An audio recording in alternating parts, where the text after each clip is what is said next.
Once upon a time, in a country far, far away, there lived a king. Above all else, he cared deeply about how he was seen. He married a beautiful wife, not because they shared values or interests, but because she looked good standing next to him.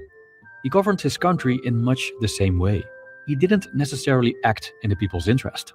He made decisions that would be applauded, mainly by a group of loyal followers and sycophants. And whenever the applause came, he took it as proof he was doing the right thing. Concern for other people's opinions is all too common. While some people live almost entirely for others' approval, most of us let other people's opinions influence our life choices. And on many occasions, that's a terrible habit, at least as far as philosopher Arthur Schopenhauer is concerned. Schopenhauer was playing in an entirely different league. He functioned more or less outside the bounds of societal expectations. He didn't marry, remained childless, and didn't mingle with the average Joe and Jane.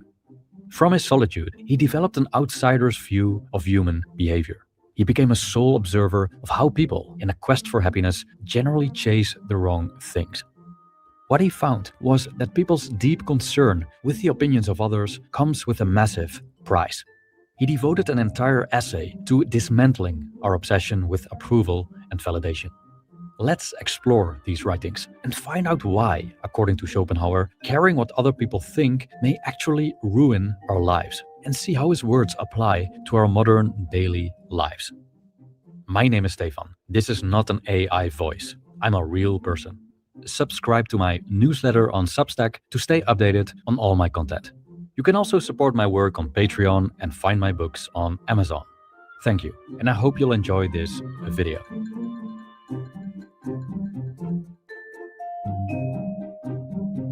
Although Arthur Schopenhauer grew up in Danzig, today's Gdansk in Poland, he spent his later years in Frankfurt am Main.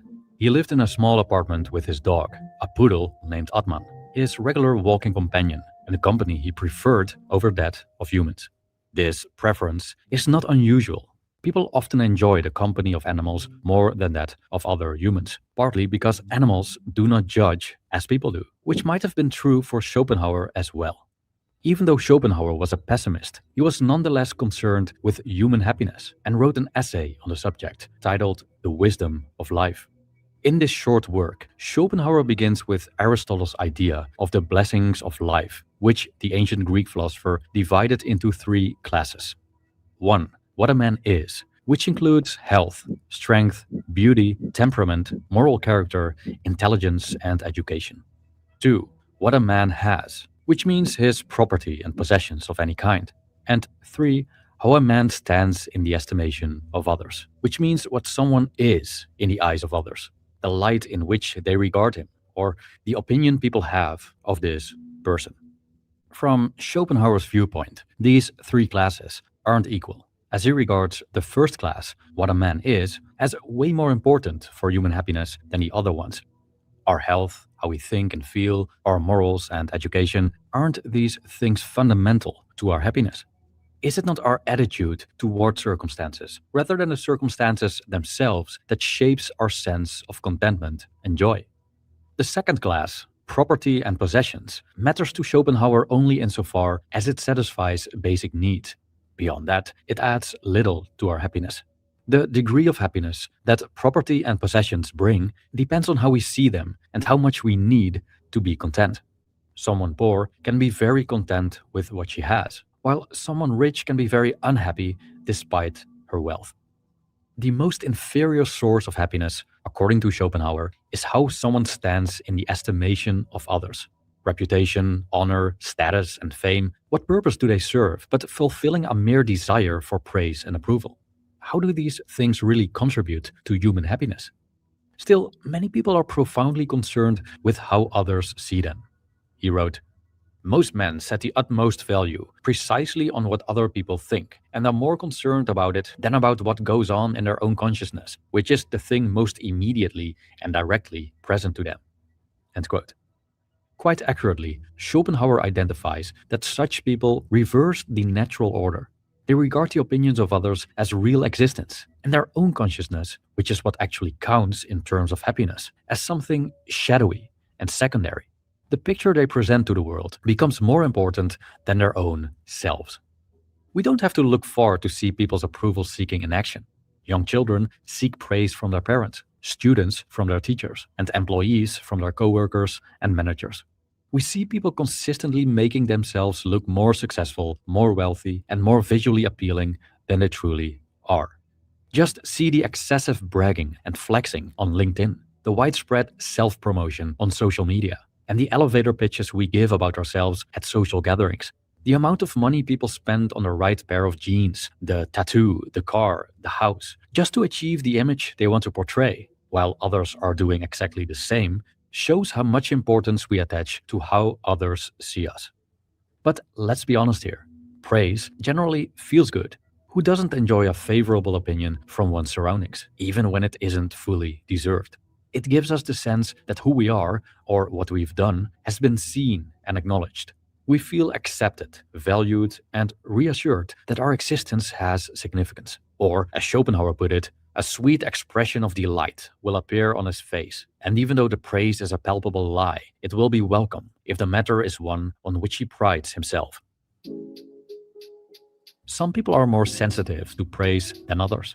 The fictional king from my story, at the beginning of this video, is almost pathologically concerned with how others see him, to the point that his whole existence revolves around it. When your main goal in life is to be liked, you'll have to adjust your actions to fit the preferences of other people.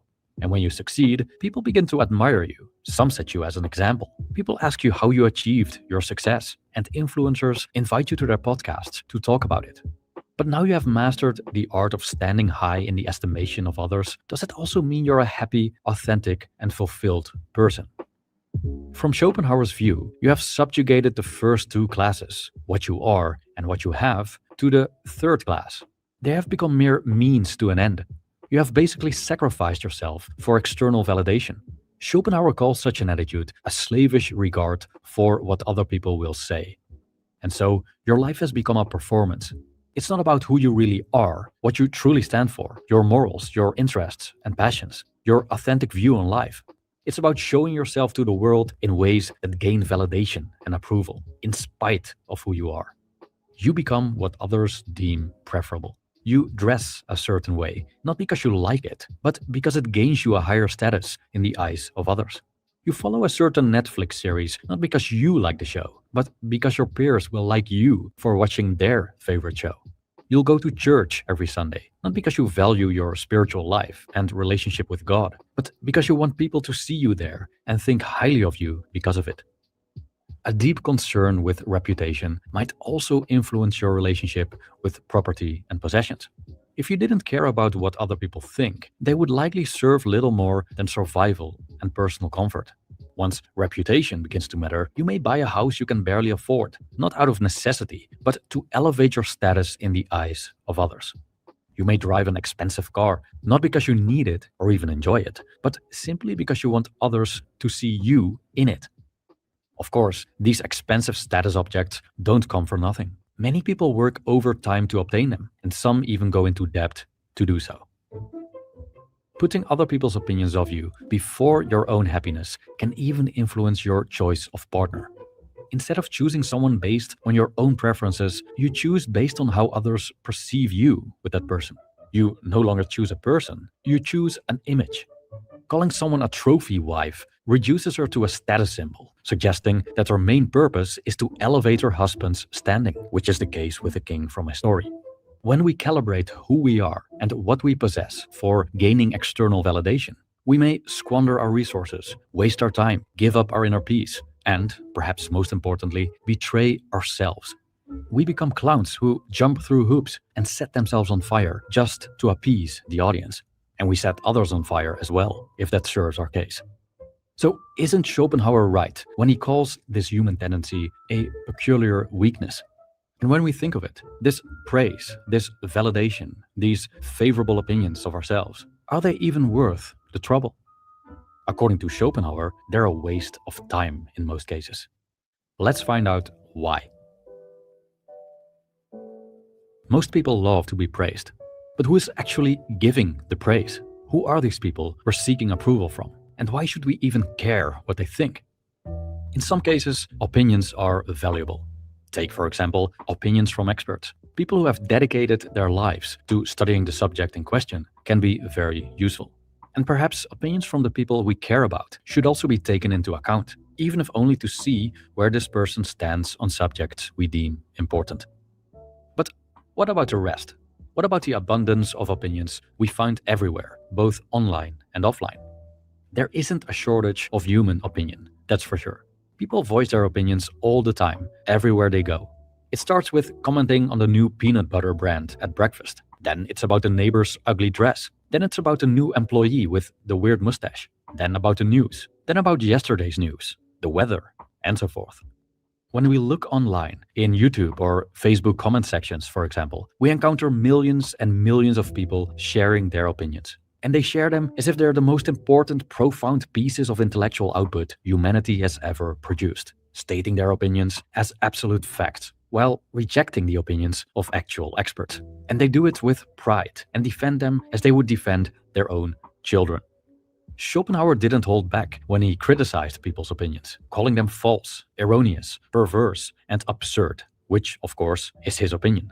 But he explained his opinion by saying that most people's thoughts are superficial and futile, their ideas narrow, their sentiments mean, which makes their opinions perverse and full of error. Now, isn't there truth in Schopenhauer's claims? Isn't it so that the majority of people who voice their unvarnished opinions hardly know what they're talking about, and often do so out of anger and a desire to destroy their opponents, rather than to have a constructive dialogue? Schopenhauer also argued that a man speaks with depreciation of his fellow man whenever he's not obliged to fear him or when he's not listening. And yes, behavior like this is very common online. We see armies of anonymous trolls who have nothing to fear as their identities are hidden, saying the most disgusting things. When words have no consequences, people seem to show who they truly are. Schopenhauer also writes that the greatest of men face repulsion from half a dozen blockheads, a reminder of how poor most people are at judging.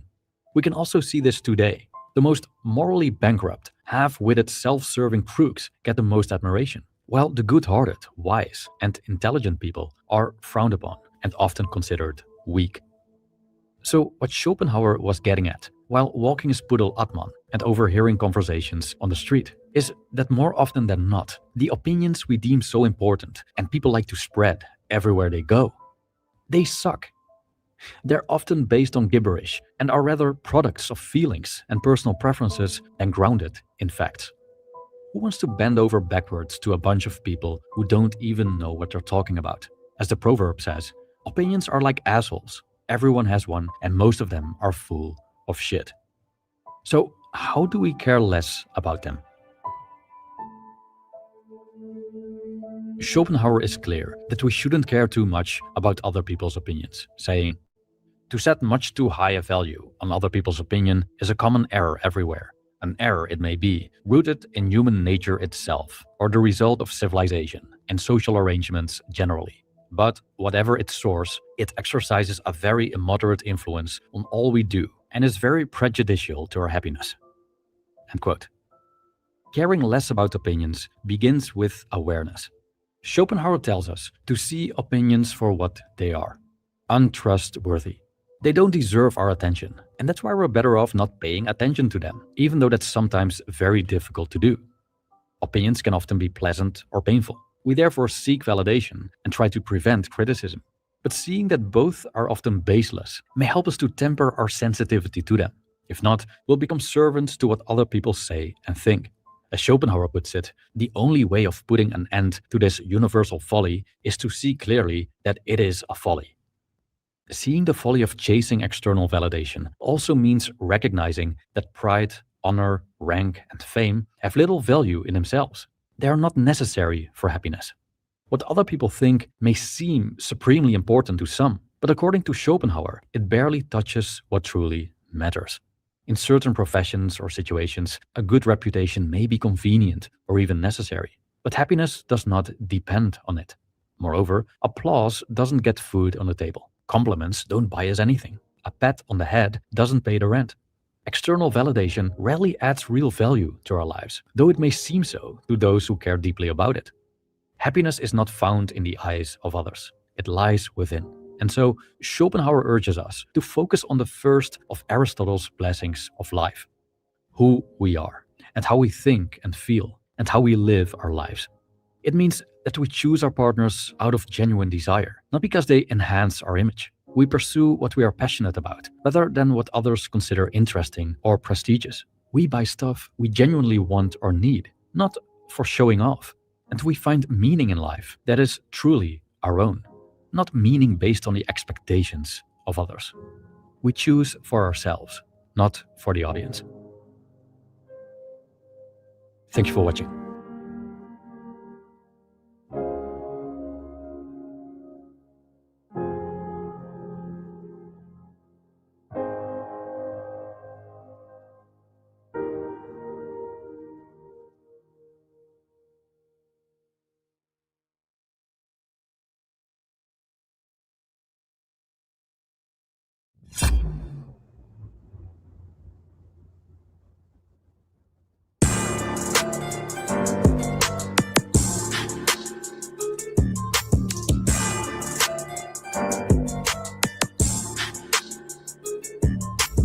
If you come to a spiritual understanding that you have a living God here, that you have a relationship with, and it tells you how to live, and that statute, policy, and code that they write up and remix every 2 weeks is not your law, well, then you're going to start to have a change of mind and heart and vision. And what's going to follow with that is a correction of the record to the original status of man and woman on the land under God with natural rights.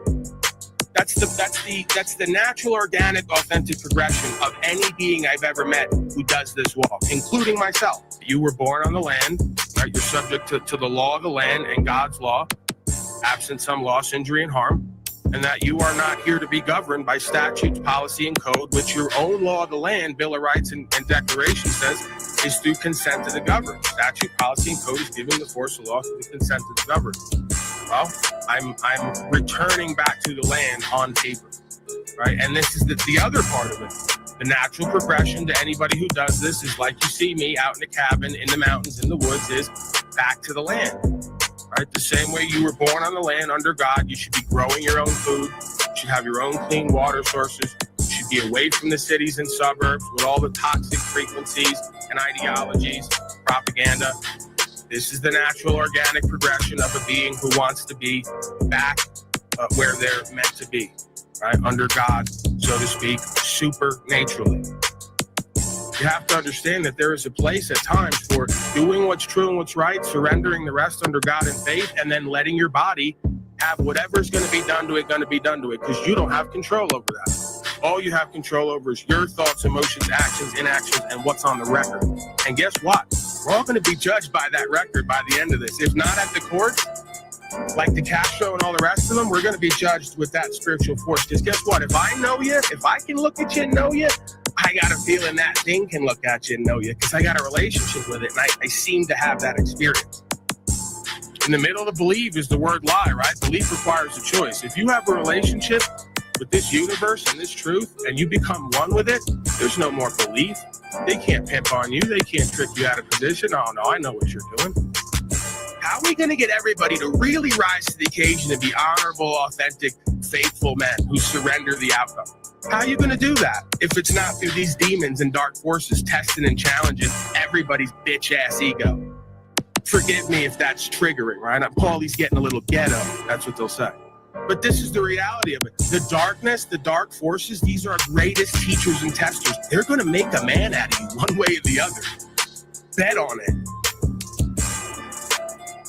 What's the purpose of that? Because Shaitan apparently works hundreds or thousands of years to somehow get humanity under its fucking thumb.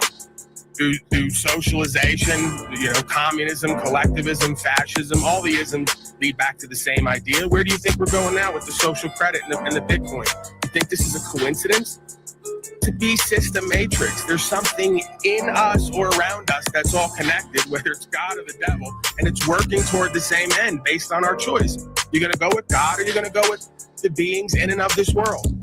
What do you think they did the last time when they took the gold and silver by code out of the system and gave everybody the social security system with the credit-based, debt-based system, right?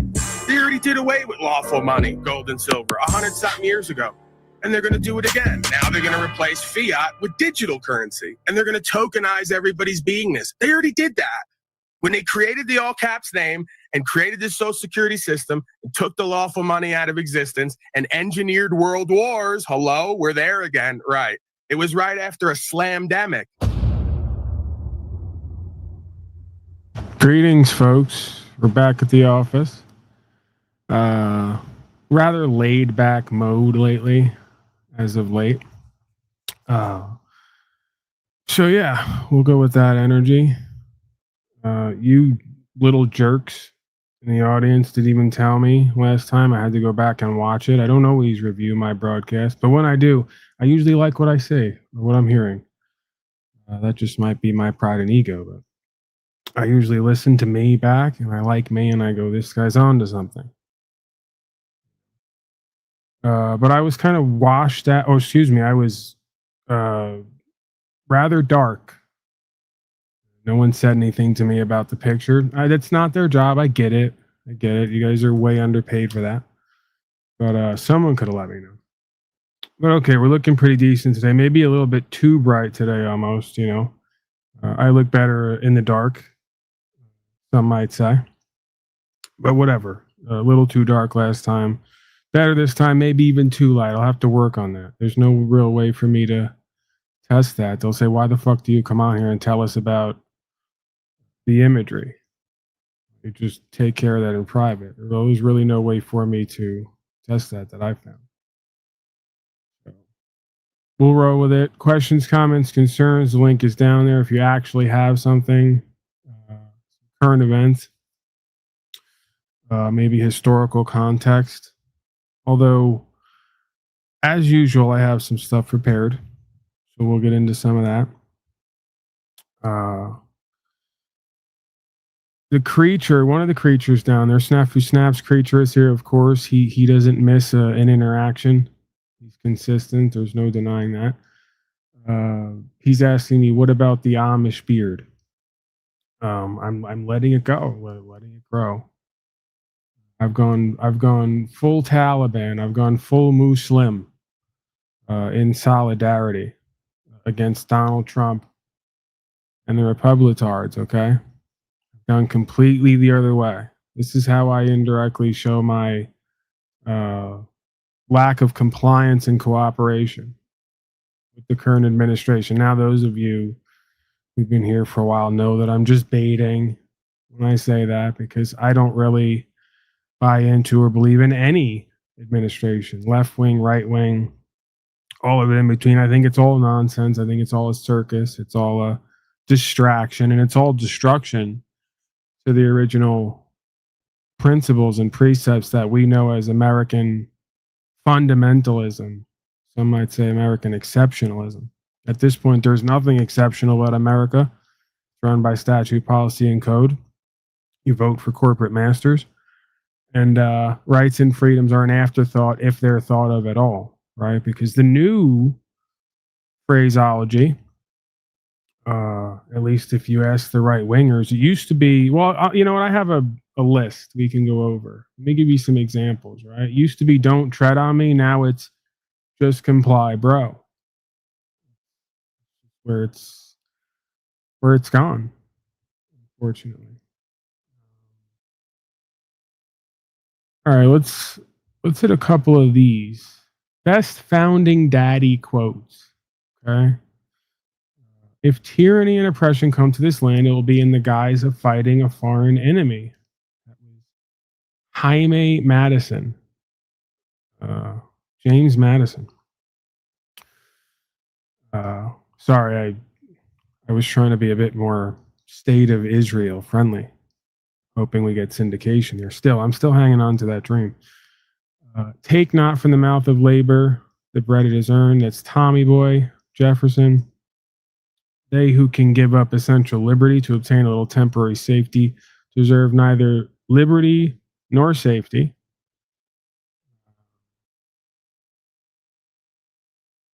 A constitution of government once changed from freedom can never be restored.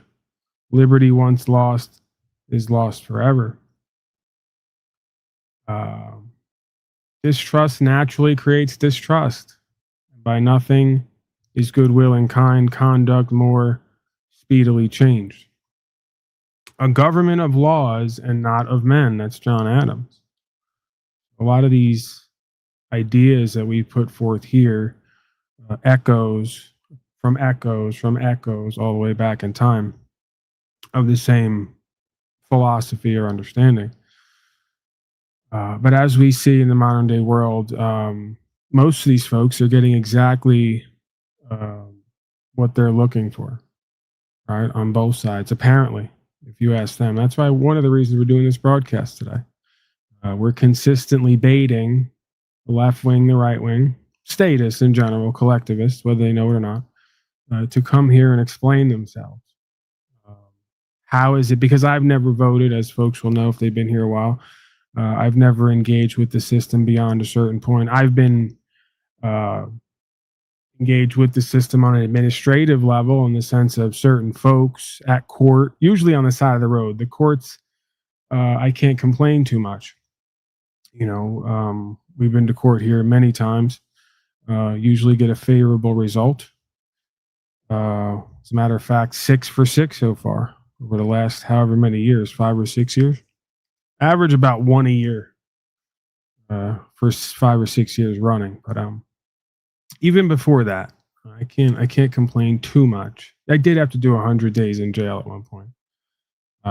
But I don't count that because at that time I was using drugs and I was involved in less than savory activity, we'll say. So some might argue based on certain interactions that I was lucky at that point. I was ahead of the game, factor in everything else that took place. Bootlickers hate Americans. Well, yeah. Corporate takeover. We've gone over it here ad nauseum, ad infinitum, right? The difference between legal and lawful, what United States is based on its own code. Played the video last time. A couple professionals were involved in the system. Congressman, and this is a while ago now. This is like some sovereign citizen, what would be lore, but proof. Going back to 2011. So what are we, 15 years now? We can go back a while. We can go back a ways and find evidence of certain ideas that have been deemed extremist, sovereign citizen, nonsensical ideas. Are they, or are we being gaslit? You know what? I got it here. Why not? Let's play it to remind the folks what it's all about. And this is where you guys clip these little pieces, right? You guys got to do your job on your end. If you're going to bait these statists and collectivists into a non-versation and convert them, maybe even, because it can happen. It's happened in my life many times. I've gotten a left-wing, libtard. I've gotten a conservatard to put it down and walk away, right? To recognize that they're being duped, they're being deceived. As Americans, we were never supposed to enter into democratic representative government. It's all a hoax. It's all a fraud. We are supposed to, on a left side, on a right side, all the way in the center, uphold the law of the land, right? At worst, interpret the principles, of rights and freedom accurately, put that on record, and uphold that law. We were never supposed to fight each other over which corporate representative was going to run our life for the next 4, 8, 12, 16, however many years, and impose thousands of statutes, policies, and codes onto the individual and their families, everything that extends off of them, including their property, and extract value from each individual to generate revenue for that corporation. That was never what America was supposed to be about, and that's exactly what it is now. And not only is it that, it's that to the infinite degree. Okay, and that's evidenced by taking a stroll through Slave Book, right? Slave Book is where we do our survey majority of the time on who's who, what's what, taking the pulse of the average collectivist. Right? So on both sides, they're equally deceived. They're blaming the other side. Both sides are engaged in the same activity, literally down to even making the same excuses, using the same cope tropes. So that's evidence of a large scale deception. And for someone like me who's kind of seen through this from day one, I mean, I was 12, 14 years old when I started going, something's not right here. This all seems kind of bizarre. Seems like one big deception. Started asking some questions, doing some research, and came to find out, right, or at least believe on the whole, exactly what's been proven over the next 20 some odd years, one event after the next. By the way, it just came up yesterday. There's been so many of these ridiculous events that you just kind of lose track of them. But shout out to Donald Trump's ear, which, if you go to the videos and pictures, has completely grown back after it was shot off. He was almost killed, is what we're told. They narrowly missed putting him in the ground, right? But they shot his ear off, and apparently nobody regrows ears like Donald Trump. His doctor even told him so. We went over that speech a while back. I mean, we need a best of, or worst of, I guess, compilation at some point. All the ridiculous moments, phrases, words and terms, psyops. How many of them there are? Just one after the next, right? So it's like that meme, right? I support the current thing, I oppose the current thing, and then you got the guy in the middle. That's me. I'm stuck in the middle with you. Clowns to the left of us, jokers to the right. The guy in the middle just proclaims over and over again, this is a psyop, more than likely. It's not about opposing it. It's not about being for it. It's about recognizing how you're being played and tricked and duped right out of your power and position and your paycheck. Okay? Because that's what it's all about. Political science. That's what it's all about. For those of you who remember Billy Joel, I believe it is. Fellow Long Islander. Trump has a chameleon head. The lobe goes to, don't know what that means. Mike Anderson is a perfect example of the average collectivist, conservatard. He represents the conservatard on the side of collectivism. We won again. We got Greenland. These are like the white people who jump up and down on the sidelines when all the black people play football, right? And they're big and strong and fast. They just, blast each other, run each other over, run at blinding black speeds. And the white people on the sideline goes, we won. You didn't do anything.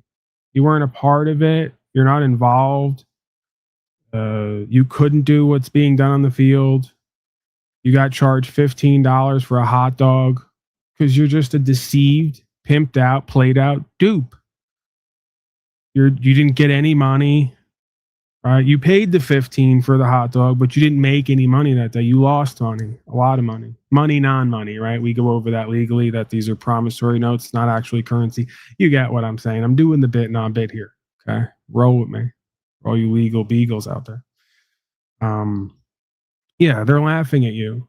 They think you're a punk. They think you're a joke. They think you're a clown. You're just there to suck off of. Because you're a good trick, right? When it comes to pimping and hoeing. The whole world is pimping and hoeing. They just don't know it. That's my phrase here. That's why it's pimp unslaved, and it's an acronym for proper instruction motivates people. We might rebrand at some point. I don't know. I'm thinking about it. And then the 30 people who just got shirts, by the way, they're all sent out. If you want a shirt, email me. Some folks, I've emailed them multiple times. They go, I want you to have a shirt. They go, no, give it to other people. Sometimes I can't give them away. And these are people who I respect, I appreciate, they contribute, they support, they deserve it. They don't want the shirt. But yeah, the shirt is going to be a collector's item at some point, limited edition. It'll no longer, potentially, if we rebrand, that link will no longer work. Shows how savvy I am. Ace makes up the shirts, we give them out, there's a link there, and then I go to rebrand, and the last two shirts don't matter anymore. What was I saying? Right. Mike Anderson and many others are foolish. They don't understand that they're supporting New World Order.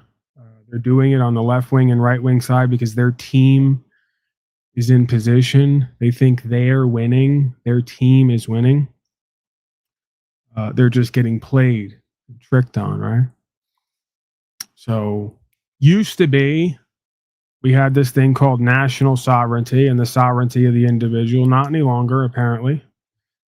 If you look at the statute, policy, and code corporation following U.S. citizen slaves and their foreign corporate policy, right? Because they think they're winning by potentially violating international law, still statute, policy, and code, but based in natural law. The idea that you don't have a right to take what doesn't belong to you, and unless you can establish an equitable claim and pay compensation to those who you're going to cause loss, injury, and harm to and displace, you don't have a right to claim other lands as your land. Okay? But we don't care about that now. Just like they don't care about that on the homeland. By the way, your ICE, your leader of ICE that all of you love so much is literally dressing up like Nazi SS, and you guys can't get enough of it. You know why? Because your newest, latest hero that some might say the Dark Masons have installed for all of you to suck off of while they suck off you. It's a parasitic using relationship. U.S. citizens love that interaction, and so does government, the corporation, by the way. But yeah, the Nick Fuenteses and many others have convinced you that Hitler was a great guy. He was really cool, right? Remember when Kanye was running around spouting that? Wearing bizarre masks, in between him, saying some things that made sense and him getting taken off to be medicated, potentially mind controlled, who knows? Hitler's a great guy. He's a cool guy. He was actually on the right side of history. Well, we're going to get to find out up close and personal because you guys are literally supporting and funding a fascistic / socialistic, it's an amalgamation, Nazi party takeover, 2.0, 3.0, 4.0. I mean, were they ever really beaten as far as we understand the history about it? Did it just transmute and transform, kind of move locations, expand outward while feigning defeat? A lot of the evidence shows that to be true.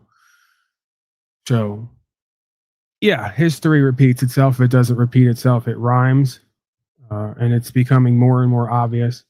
But Mike Anderson thinks we're winning, right? And Mike Anderson, that's what tards throughout history always think. If you would have went back to Nazi Germany or any land really at any time in history, if you would have went back to the time of Jesus, whoever crucified Jesus would have been surrounded by a bunch of collectivists, conservatards, libtards, and they'd all have been pointing at Jesus and saying, if he'd only just complied with the orders, he wouldn't have been crucified, right? That's the common theme.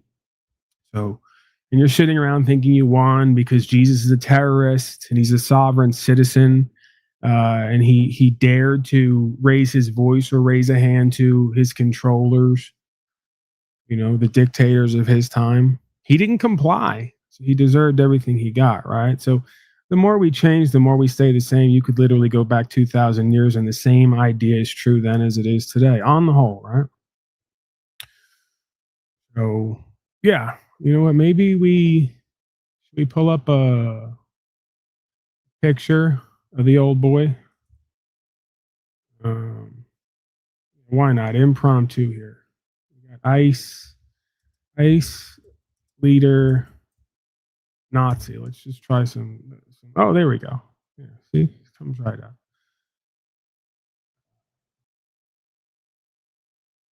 So let's go back to back here. Side by side, excuse me. That's not even one of the better ones.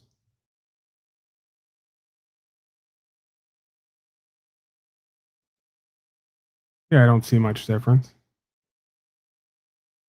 There's a great one I don't know this clown's name. There's so many of these clowns who come and go that I don't even bother learning their names. I never really did. But yeah, they love it. Republitards on Slave Book, they love it. Mike Anderson is a perfect example. We're winning. We're running around the streets. We're literally yelling, papers, please. If you don't have the right papers, you're going to be taken to a gulag, essentially. You're going to be taken to essentially a modern-day concentration camp. We're going to establish who and what you are. Maybe you work for us. Maybe we just send you somewhere else. Concentration camp light at this point.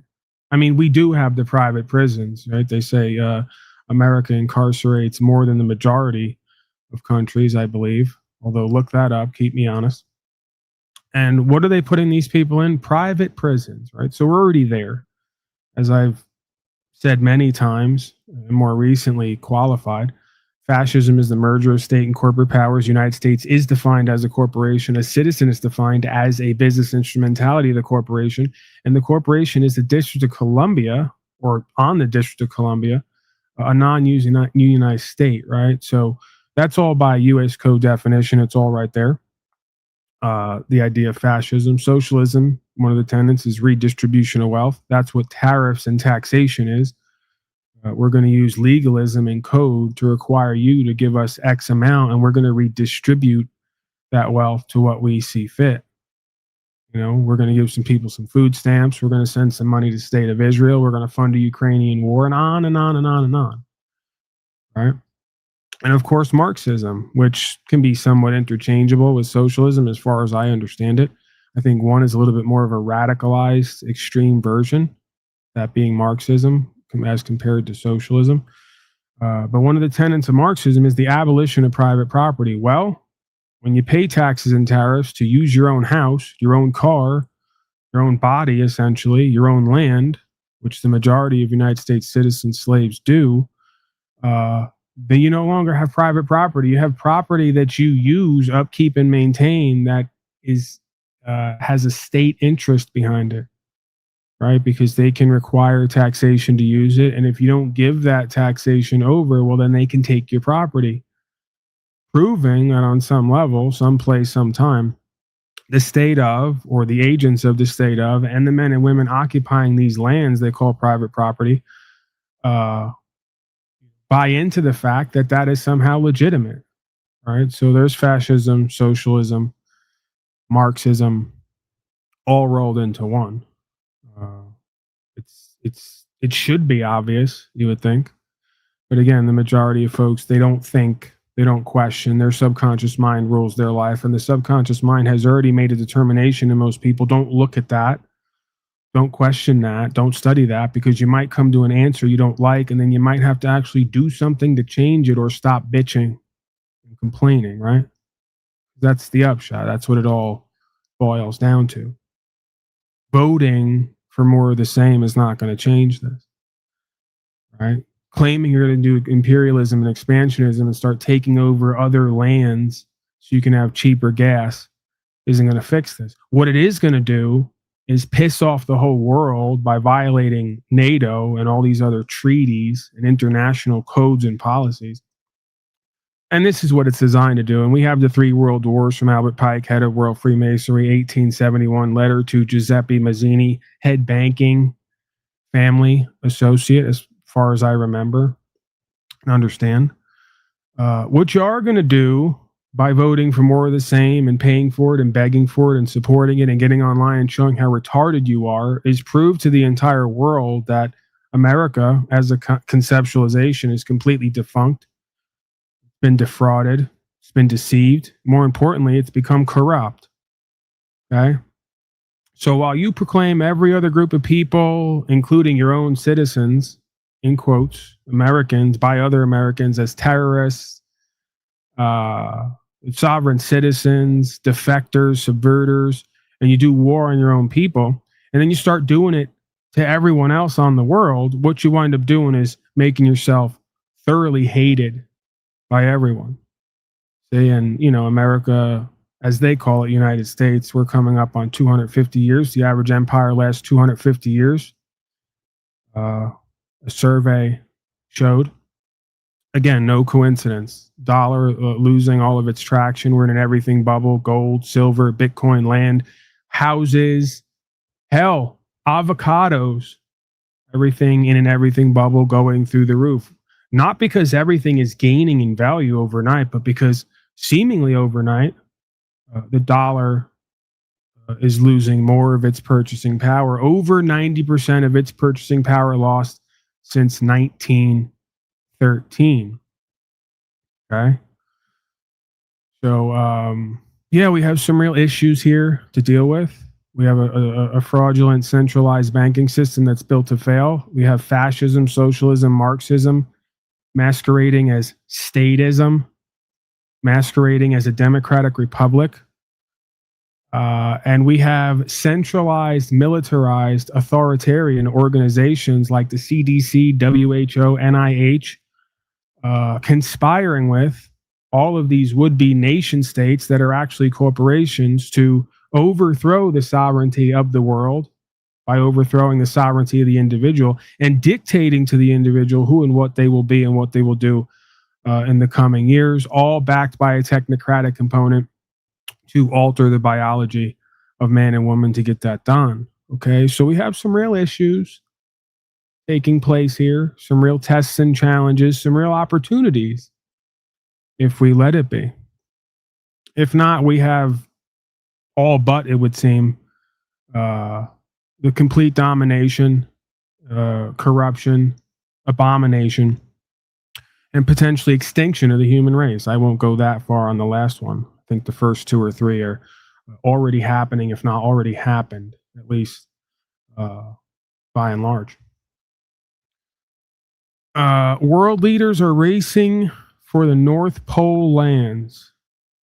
Whoever wins the North rules the next age. Well, it's been speculated by some, and it's been proven that certain would-be nation states that are actually corporations masquerading as nation states either believe themselves or want us to believe, directly or indirectly, because again, these photos have been analyzed of these lieutenants, colonels, admirals, folks in different positions, who many of them have come out and proclaimed this, have been in contact. And again, this goes back to Nazi Germany as well. If you study the history, one of the things that is rarely spoken about is this idea of contact with interdimensionals or beings off planet, right? I'm not saying that I do it.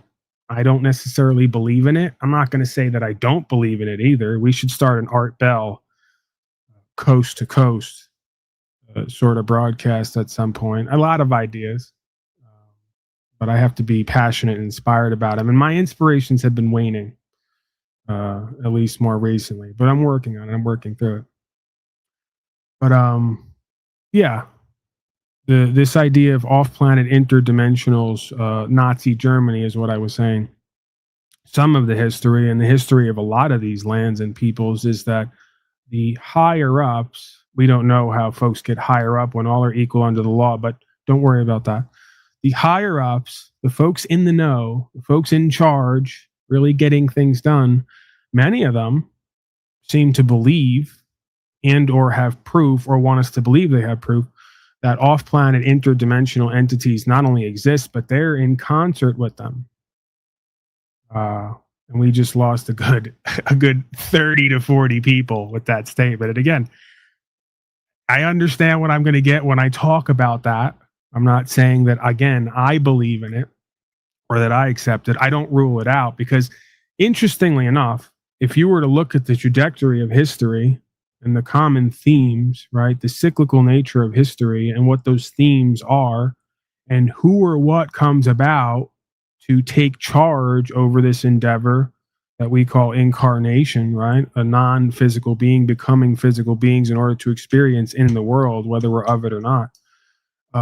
The one thing that would make it all the nonsensical circus-like activity here in our circus, the one common theme that would make it all make sense would be that there is an interdimensional or off-planet force, right, or a group of beings who are intentionally directing or misdirecting the human race towards its goals and its ends, right? Because again, this development of technology doesn't seem to be completely organic, at least from what I've looked at, what I've studied. This idea of changing the DNA of human beings doesn't seem to be like a random coincidence. This idea of top-down, centralized authoritarianism and control doesn't seem to be something that the average person would just come up with, right? A lot of this stuff seems to be organized and engineered and manufactured or co-created, right? Because the root word there is man, co-created with some other race of beings, maybe a race of beings who don't live on the same lifespan that we do. Anything is possible. And again, there are many folks in the truther community. I won't label myself, but folks will consider me that. Many folks in the truther community who bought into that whole hog, as they say. Right? Anything's possible. And again, I will say that I will contend that that is one answer, at least physically, right? I think spiritually, there's a good potential here that the nature of who, well, I guess it would be one follows the other. I would contend it's either or. The nature of who and what we are in this realm is that of a being who forgets and has to remember. The only way to do that is through the light and the dark experiences as we classify them. But it is very well possible to me when I look at these, because you see, you would think it's like the more you live here, the less that you would think something fantastical like that could be true. It's the opposite for me. The longer I live here and see the creatures who come out, who claim to be politicians and world leaders, just the way they look, how they conduct themselves, what they're into, right? How they seem to think, what they create. The only thing that would make sense to me is interdimensionals or off-worlders have avatared or inhabited these people or people in general and are seeking to recreate the human race in their own image. And that's literally the first line of the Bible, right? When we go back to the Bible, the translation, as I understand it, for the Bible is that the gods, plural, had viewed man to be a waste and a desolation. And in fact, were seeking to remake man in their own image. Okay, so the greatest story ever told might just be the only story ever told, because the majority of holy books have this theme. You know, vimanas, flying vehicles, essentially angels and demons, otherworldly beings, having a hand in the development or devolution, some might say, depending on perspective, of what we call the human race. So I guess you'll decide. You let me know in chat. Is nobody in control? Is it all random? Are we just flying by the seat of our pants here? Are folks in control?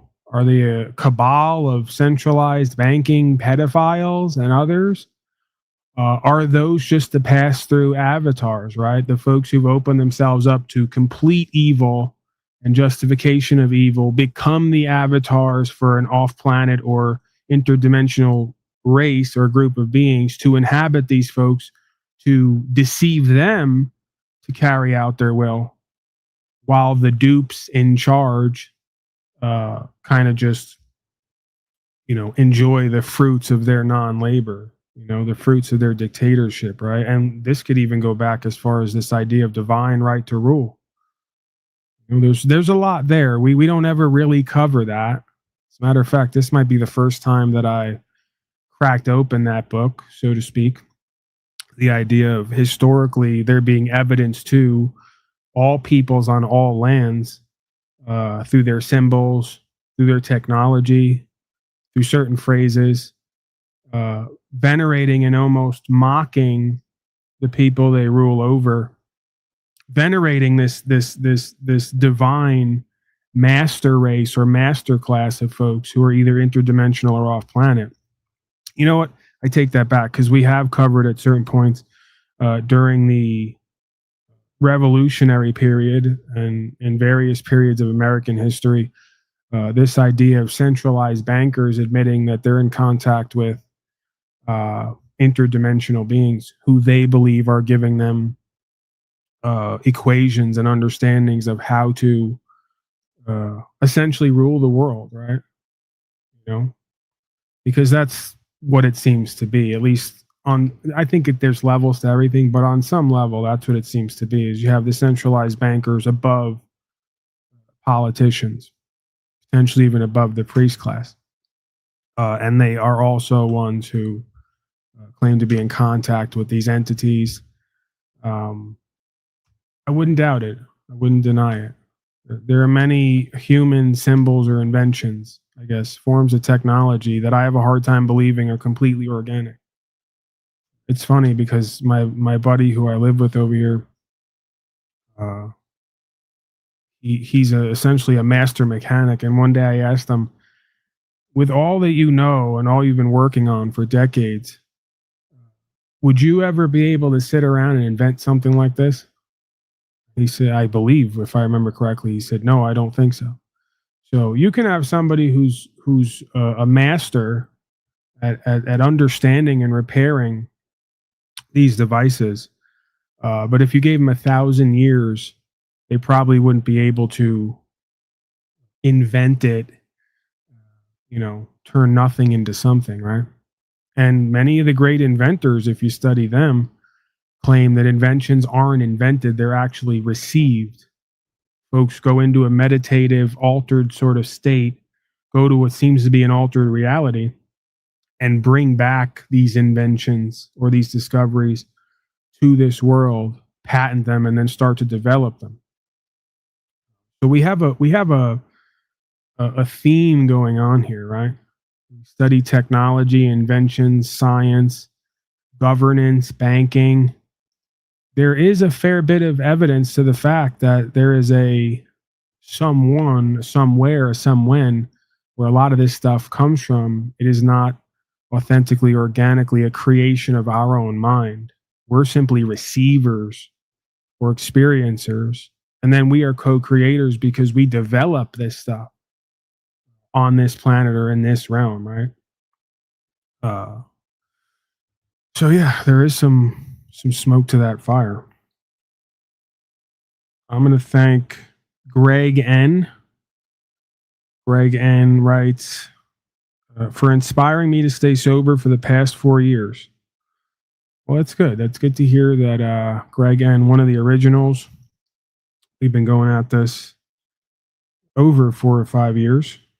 At one point, as many will know, 7 days a week, multiple hours a day. Not so much any longer, but very similar perspective, if not the same. So, at one point we do it all here while doing nothing at all, to an extent. But at one point we were heavily speaking about and covering the idea of various forms of addictions, right? And what seems to be a way to change our lifestyle, right? Change our mind, change our heart, our physical activities, and therefore the life that we live. So good to see that I'm having somewhat of a positive effect here, at least with some folks, sometimes. Probably good karma, if nothing else. So faithfully, Greg is doing more with himself and his life, if he's inspired to do so, than just staying off drugs. But that's definitely a good start, right? I'm going to listen to Trump's Davos speech again. That one makes more sense. The entities told me to press the black button, so I will obey. Well, that's good. I actually have your daddy's Davos speech up there, right? And you guys will love it, right? You're in the cult, you're bought in, you have to enjoy whatever Donnie does and says, because the alternative is you're in no man's land as far as how you identify, right? But we won't go ahead and ask or bother to worry about how Davos is part of New World Order, right? And all the Slavid-19. You remember Slavid-19? Masks, shots, lockdowns, fascism, Marxism, socialism, once again. You know, all the isms tied into one that I continue to say I contend is Satanism. And again, there's different aspects to Satanism. I'm not talking about the official religion. When I use the term Satanism, I'm basically talking about deception and adversarialism, for lack of a better term. Because then folks will tell me, no, Paulie boy, there's Anton LaVey, and he's LaVeyan Satanism, and in his principles, it's actually, he actually writes, don't harm animals, and, you know, love is the highest order and goal, and, you know, we're not supposed to lie, cheat, steal, and all that. Yeah, I get that. I understand that. So let's be clear, right? A lot of times we have phrases that we use or words that we use that have meaning to us that may not be in alignment with the generalized meaning or specified meaning, but that's why I'm being clear about it, right? When I use the term Satanism as being behind all the other isms, I'm just talking about the adversary and the deceiver as a sort of quasi-religious definition, you know, or principle. Although I'm not a religionist. All right, since the man down there brought it up and Mike Anderson thinks he's winning doing expansionism, let's go Davos. And of course, Donnie. You know, this is how you know you're probably not going to be waking most of these people up, at least not till they're ready. And they're not ready if they're sucking Donnie's boots and loving Davos, right? And if they love that Donnie invited Bill Gates to the White House to chum it up, you know, to rub elbows. When, as I just said, one of the more defining moments over the past 5 years should be that Donnie was Mr. Operation Warp Speed. See, I really thought, I was so foolish and silly. I really thought that when Donnie backed Operation Warp Speed and lockdowns and told everybody they got to get multiple shots for safety, I thought for sure, I'm like, oh man, people are really going to wake up now. They're really going to see that their government on both sides is a scam and a fraud. They're really going to start to learn about legal versus lawful, rights, freedom, principles, spiritual faith. We're actually going to make a large scale change here.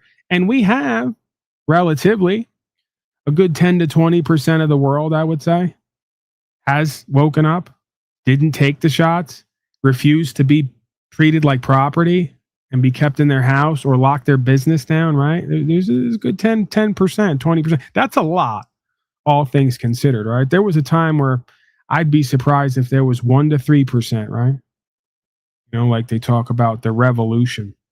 I'm not a revolutionist. I'm a resolutionist. See what I did there? So yeah, relatively large numbers, but not at all what you would have thought by things being so obviously tyrannical and corrupt. What are you going to do? Slaves will slave, right? But yeah, Donnie backed it. He loves it. He's even doubled and tripled down. He's the father of the vax. You know, everything was made great again. Just ignore the inflation and the rising prices of everything and the everything bubble and the potential recession that might lead to greater depression. Ignore all that and the fact that it's coming 4 to 8 years or more after the lockdown period, which many of us forecasted, right? If you do a lockdown and you shut services down, you don't see the results overnight. It tends to have a ripple effect. So what you're just starting to see now, and we'll see over the next 3 to 4 years, right into Agenda 2030, and this is just, again, a prediction. Hopefully it doesn't come true. But this ripple effect over a 10-year period, right into Agenda 2030 and world wars, right? And rising prices and inflation and a new currency, centralized currency, digitized currency. Is it all a coincidence? No, it's all potentially, I contend. I'll never buy in all the way because nobody knows. But I contend, I'm about 80-20 at least. That all of history or the majority of history is either made to happen or allowed to happen and then spun to create the end goal that we wind up seeing. And the end goal is always the same. Less property and rights for the individual, more collectivized, centralized, militarized, authoritarian technocracy. And it's working perfectly. Why? Because the majority of collectivists on the left and right side are just that easy to dupe and defraud and get them to support it and pay for it. And then come to my chat and proclaim it. And that's one of the reasons we do what we do here. Not only for folks like Greg and others to entertain them, inspire them, right? Work with them if possible to better their lives while we do the same for ourselves, right? It's like rehab here. The guy at the front of the room giving a speech to all the other addicts who's been sober 6 months needs to give the speech as much as the addicts need to hear it, right? It's a co-creative endeavor. It's a cooperative endeavor. The idea of sobriety, right? Networking, sponsorship, the same when it comes to current events, community, and community affairs, which is essentially what this all boils down to, right? So, yeah, I guess it's just the nature of reality is it's got to get bad before it gets good, right? It's always got to get worse before it gets better. So, I support it too, indirectly, because a lot of you folks need it. Lock them down again. Fauci, Billy, all the rest of you, turn on the 5G, 6G. We're getting 6G now, even better. Turn on the 6G, get it real close to these people in their houses, like right over the schools and everything else. Let's get everybody nice and sick. Let's run the cancer rates up. Let's run the biological attacks up. Let's go to all these diseases and sicknesses up so that the people can really beg their masters for more solutions and more care. And then at some point in that process, they'll start to realize, oh my God, this was all an in-house inside job. More ways than one, right? What I'm speaking about is we have to care for ourselves. We have to be conscious and aware. We have to provide ourselves and each other our food, right? And I get it. It's testing and challenging. Even though I have the Amish beard going, as Snafu points out, it's a test and a challenge for me to have to accept the fact that each year we're going to have to grow our own food and potentially find clean sources of water, right? I'm just as have been, right, over the course of living here in modernity. I've been domesticated like we all have been, right?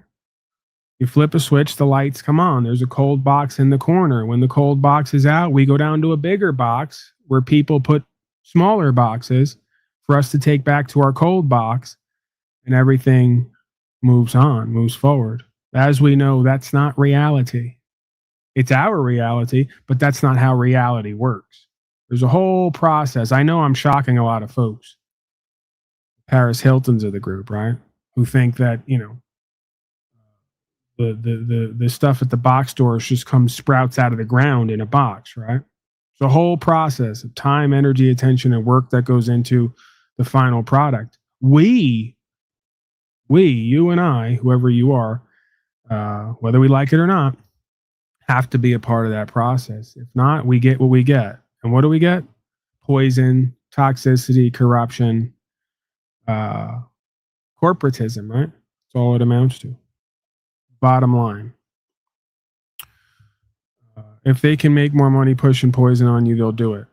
It's our problem and our fault when we cease to cooperate and co-create a solution to get out of that experience.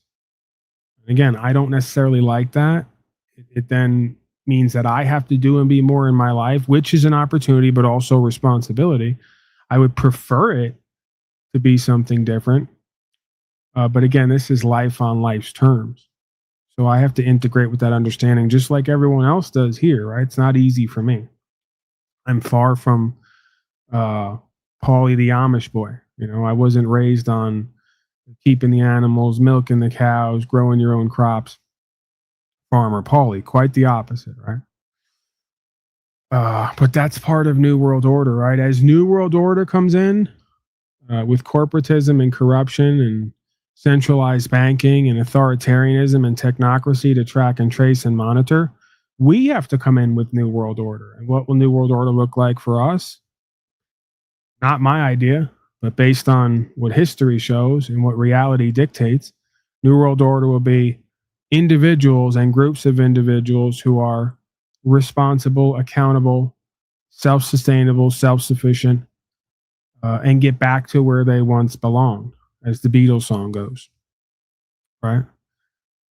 Taking care of our own affairs and our own business, providing for ourselves and each other. That's what true community is. And that's the only answer I can come up with to New World Order from the other side, right? From the darker side of things. And again, the devil and God, so to speak, as an archetypal principle, works hand in hand. The only way that nature is going to get man and woman back to nature and true co-creation is by giving them a system where they've been domesticated and deceived and at some point destroyed, at least on some level, in order to awaken them to get them back to foundational principles. See? That whole weak men create hard times create strong men create good times create weak men cycle, as we've been over many times. All right, questions, comments, concerns. A lot of what we go over here is a bit repetitious at times. Goldflow writes, shut the fuck up. Thank you for being here. Good to see that we have some enthusiastic beings taking an interest in their life and in the future. Jay Marley writes, been here with you on Spirit long before you had this channel, been with you through the channel that are remain so long as you remain true. All right.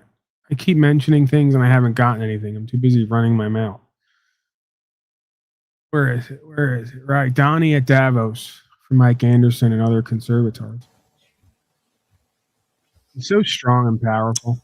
Well, thank you very much, Larry. It's great to be back in beautiful Davos, Switzerland, and to address so many respected business leaders, so many friends, few enemies. Certain places in Europe are not even recognizable, frankly, anymore. They're not recognizable.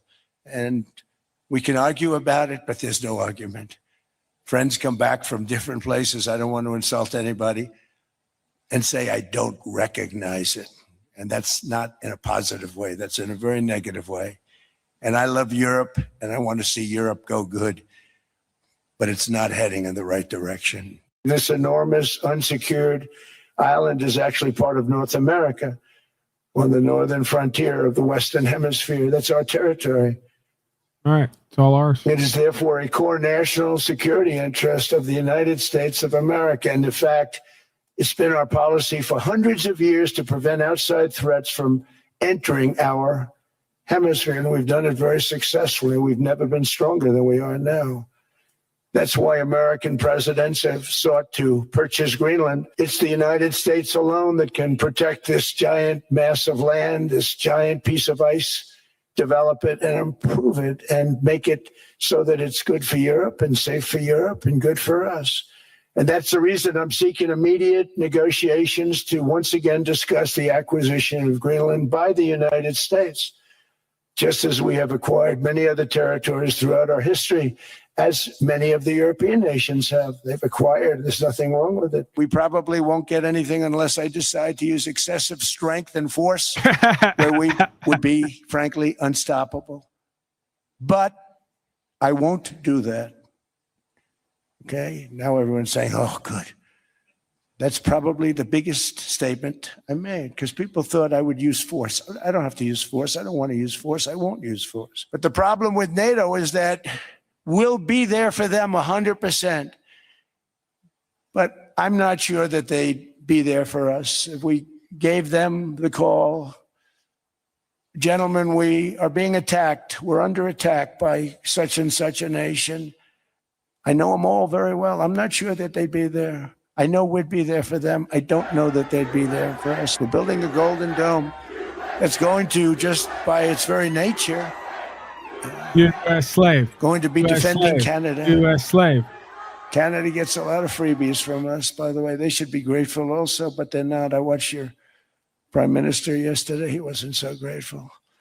But they Right. Yeah. So there you have it. And it's archetypal, right? Daddy daddy is owed more. Daddy's been working so hard for so long. Daddy's entitled to more. The only way daddy's going to get that, not the only way, because he doesn't want to be forceful, right? Isn't that what every tyrant says?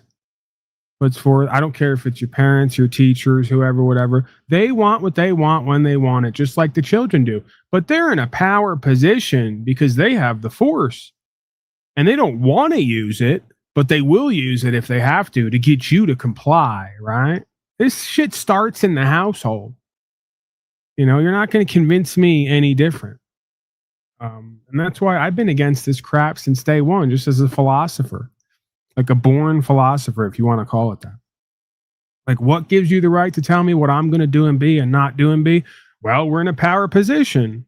We're bigger than you. We're stronger than you. We have more resources than you, and we're going to dictate what you're going to do. And we don't want to use force, but if we have to, we will, to get you to cooperate and comply. Where do I get to choose who and what I am and what I'm going to do and be? What I'm going to say and what I'm going to stand for?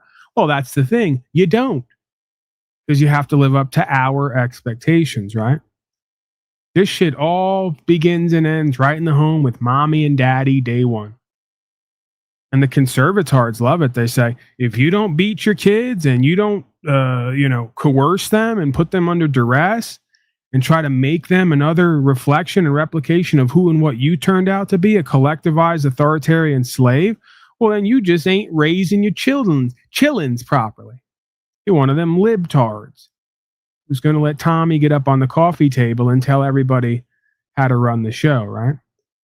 There is a middle ground there, guys. Guys, we come here, not every day, but we come here often. I'm here to tell you in most of these scenarios, there's at least a middle ground. We could try that out for a time, okay?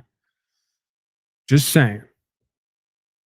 So, okay. Quick segue transition, because the same idea.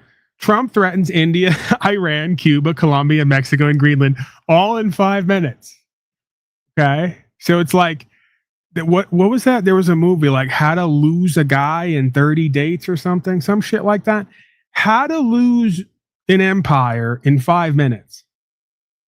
You know, or really more appropriately over the course of a few decades, right? Over the course of a few decades, the supposed American empire has been completely corrupted, embarrassed, while deceiving its own people and doing war on its own people, obviously, with legalism and corporatism, as we pointed out. They're now taking their show on the road, right? Why restrict this thousands of statutes, policies, and codes and expansionism to generate revenue for the corporation to just our people? Let's fucking do it to everybody, right? And hey, we don't want to use force, but we will if we have to. And it would just be such a shame if some fucking terrorists around here blew some shit up and then gave us the pretext to go to war again to take over shit. I'm just saying. I'm not saying that that's what we're going to do. All right? I'm not saying that's what we're going to do, but it would be just such a shame if, and now I'm doing the whole, I'm one of the politicos, right? Intelligentsia. Because, folks will say, oh, did you hear what Paulie Boy said? My one FBI agent who watches the broadcast, he'll say, Paulie Boy's finally admitting it. He's winking to the camera and intimating he's going to blow shit up and blame it on people in order to go to war. No, I'm mocking you guys because that's what you do. Not everybody at the FBI, CIA, and other organizations. Not at all. Some of you I want to believe are good. Some of you I want to believe when I contacted you to put you on record with the state and local corrupt agents who are using private prisons and kangaroo courtrooms to interfere with people's rights. I want to believe some of you actually took an interest in that and you care about the law of the land, rights, freedom, principles, spiritual faith. But some of you folks, it's been said, I won't say it, but some folks have said that this is all of what intelligence agencies, the majority of them, are really about. This is what they do. Create chaos, create victims or the appearance of victims in order to do what they already wanted to do that they couldn't do because they have to legitimize what they're going to do. Make an excuse for it, right? So And of course, this is where I'm supposed to play the Clausen video. I played it enough, at least for now. The Clausen video will go down in history, will live in infamy. Okay, here's Daddy threatening India, Iran, Cuba, Colombia, Mexico, and Greenland all in 5 minutes because we haven't been to enough wars over the past 10 or 20 years to establish safety and democracy. Cuba is ready to fall. And India also is falling. Mexico has to get their act together. We need Greenland.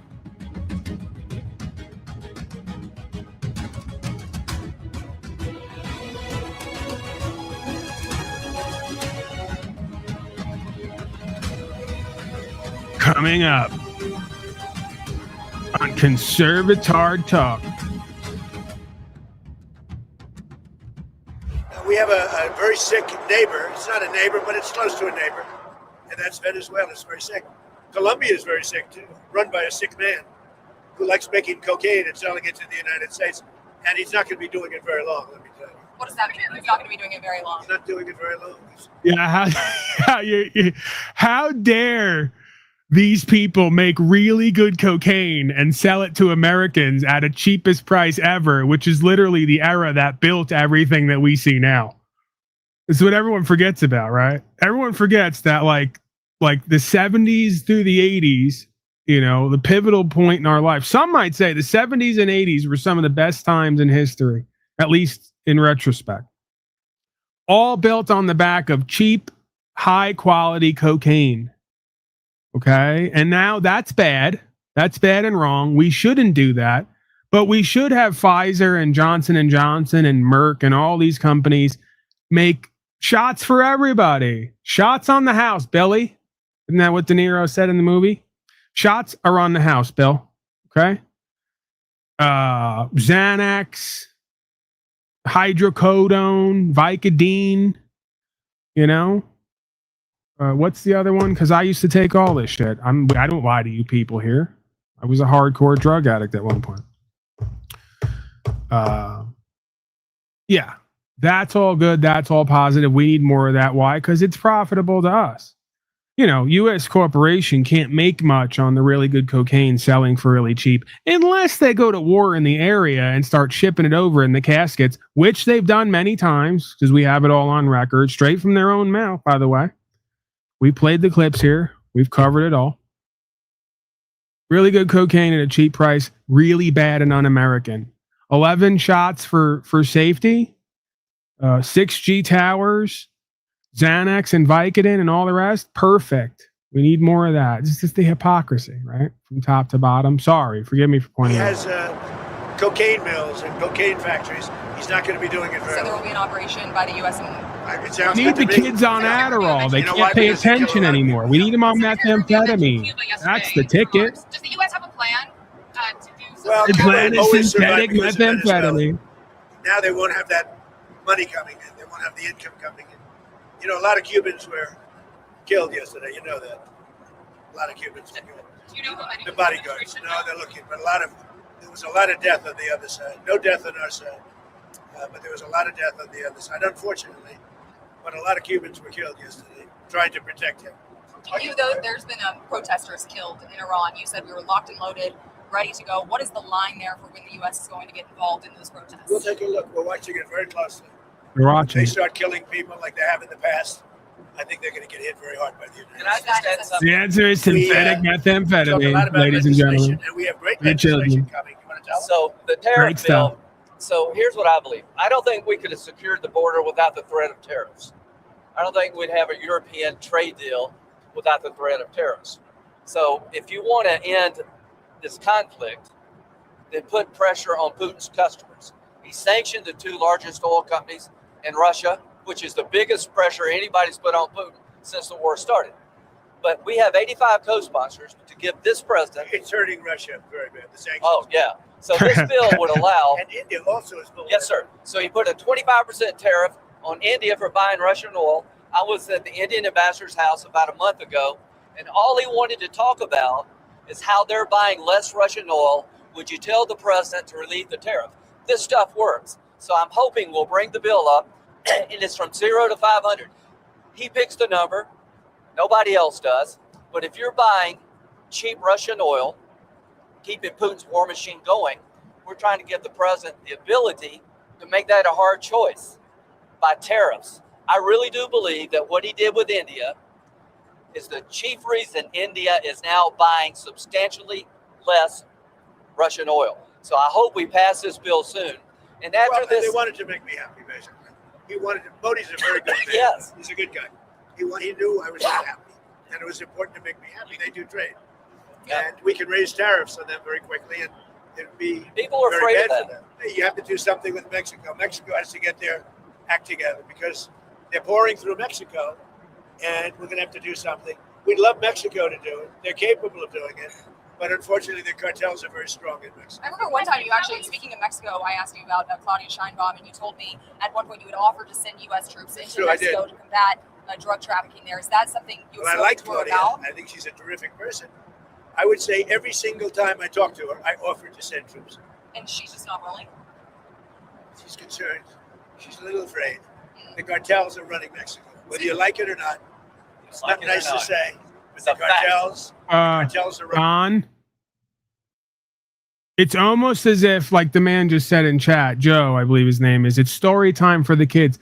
Don, is this the part where you reveal to everybody that a good majority of the cartels are ex-military and police? Oops.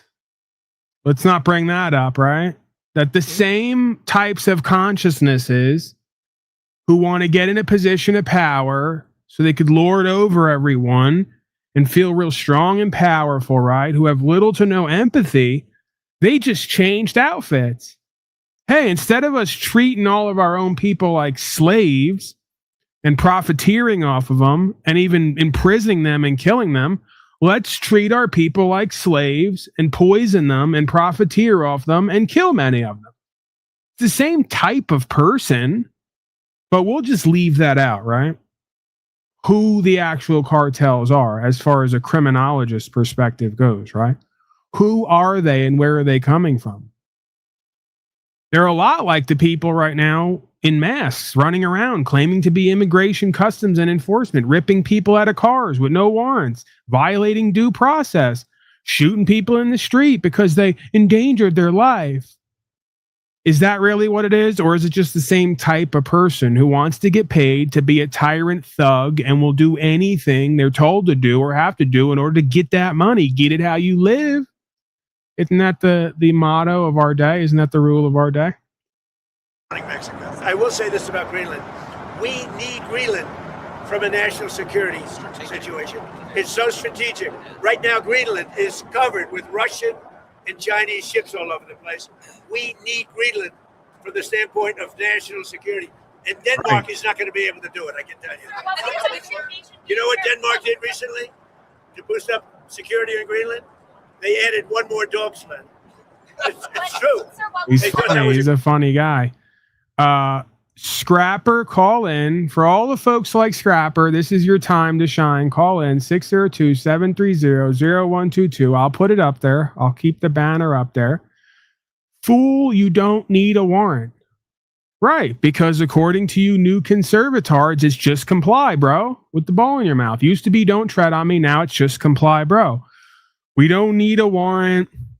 What used to be, because I used to say the Constitution is a contract. We're not a party to it. It just keeps the government who swears to it in check.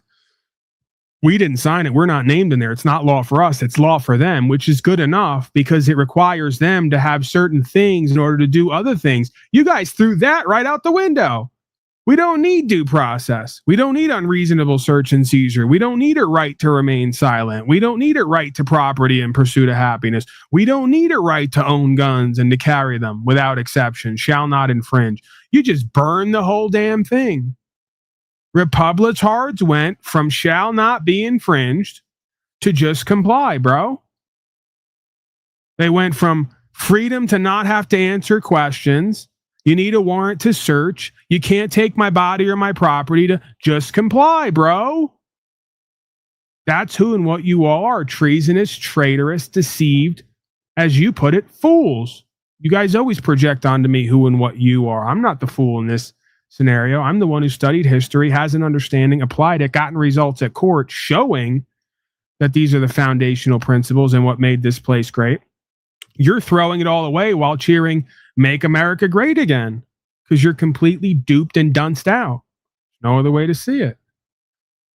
Okay? So tell me all about how public servants went from peacekeepers to public servants to enforcement and are now running around streets with no warrants, not observing anybody's rights, questioning everybody and telling people they have to give their papers and answer questions if they want to be kept outside of a cell or not shipped off somewhere.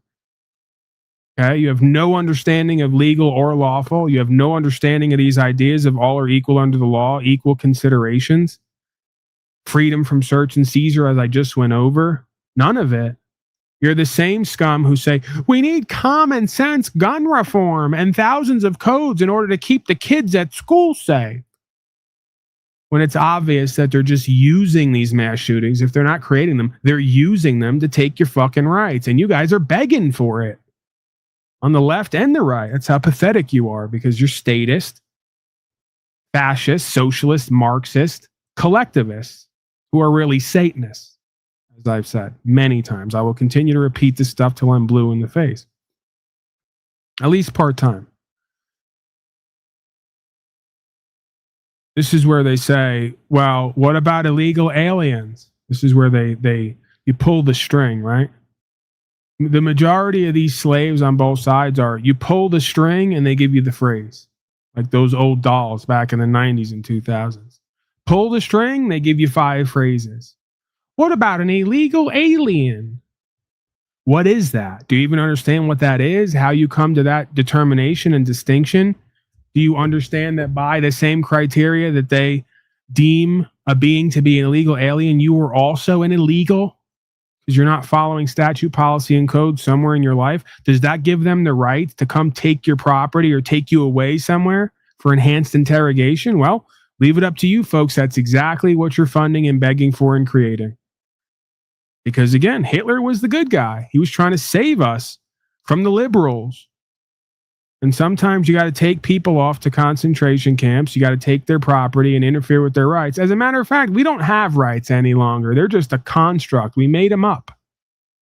That's the new conservatard, right? The neocon. Not only won't uphold the law of the land or exercise rights and freedoms, will literally say shit like, righteous or something we made up. The government gave it to us when it gave us benefits and privileges. Even though we, as the people, men and women on the ground, created the government or the corporation that is there to do public service. We created that. We commissioned that. And when it's destructive of its original ends and intentions, it becomes null and void and illegitimate. Oops, there goes history again. There goes the founding fathers again. They don't want any of that. Is your barber on trial? No, I'm my own barber. I cut my own hair. I think my hair looks pretty decent, actually. There's something here with the light and the shadows. Not as good as it could be, but I think I did a pretty decent job, all things considered. Thank you for noticing. I have a creature in the back. Let's see. See what this creature has to offer. I'm also getting text. Who's texting me?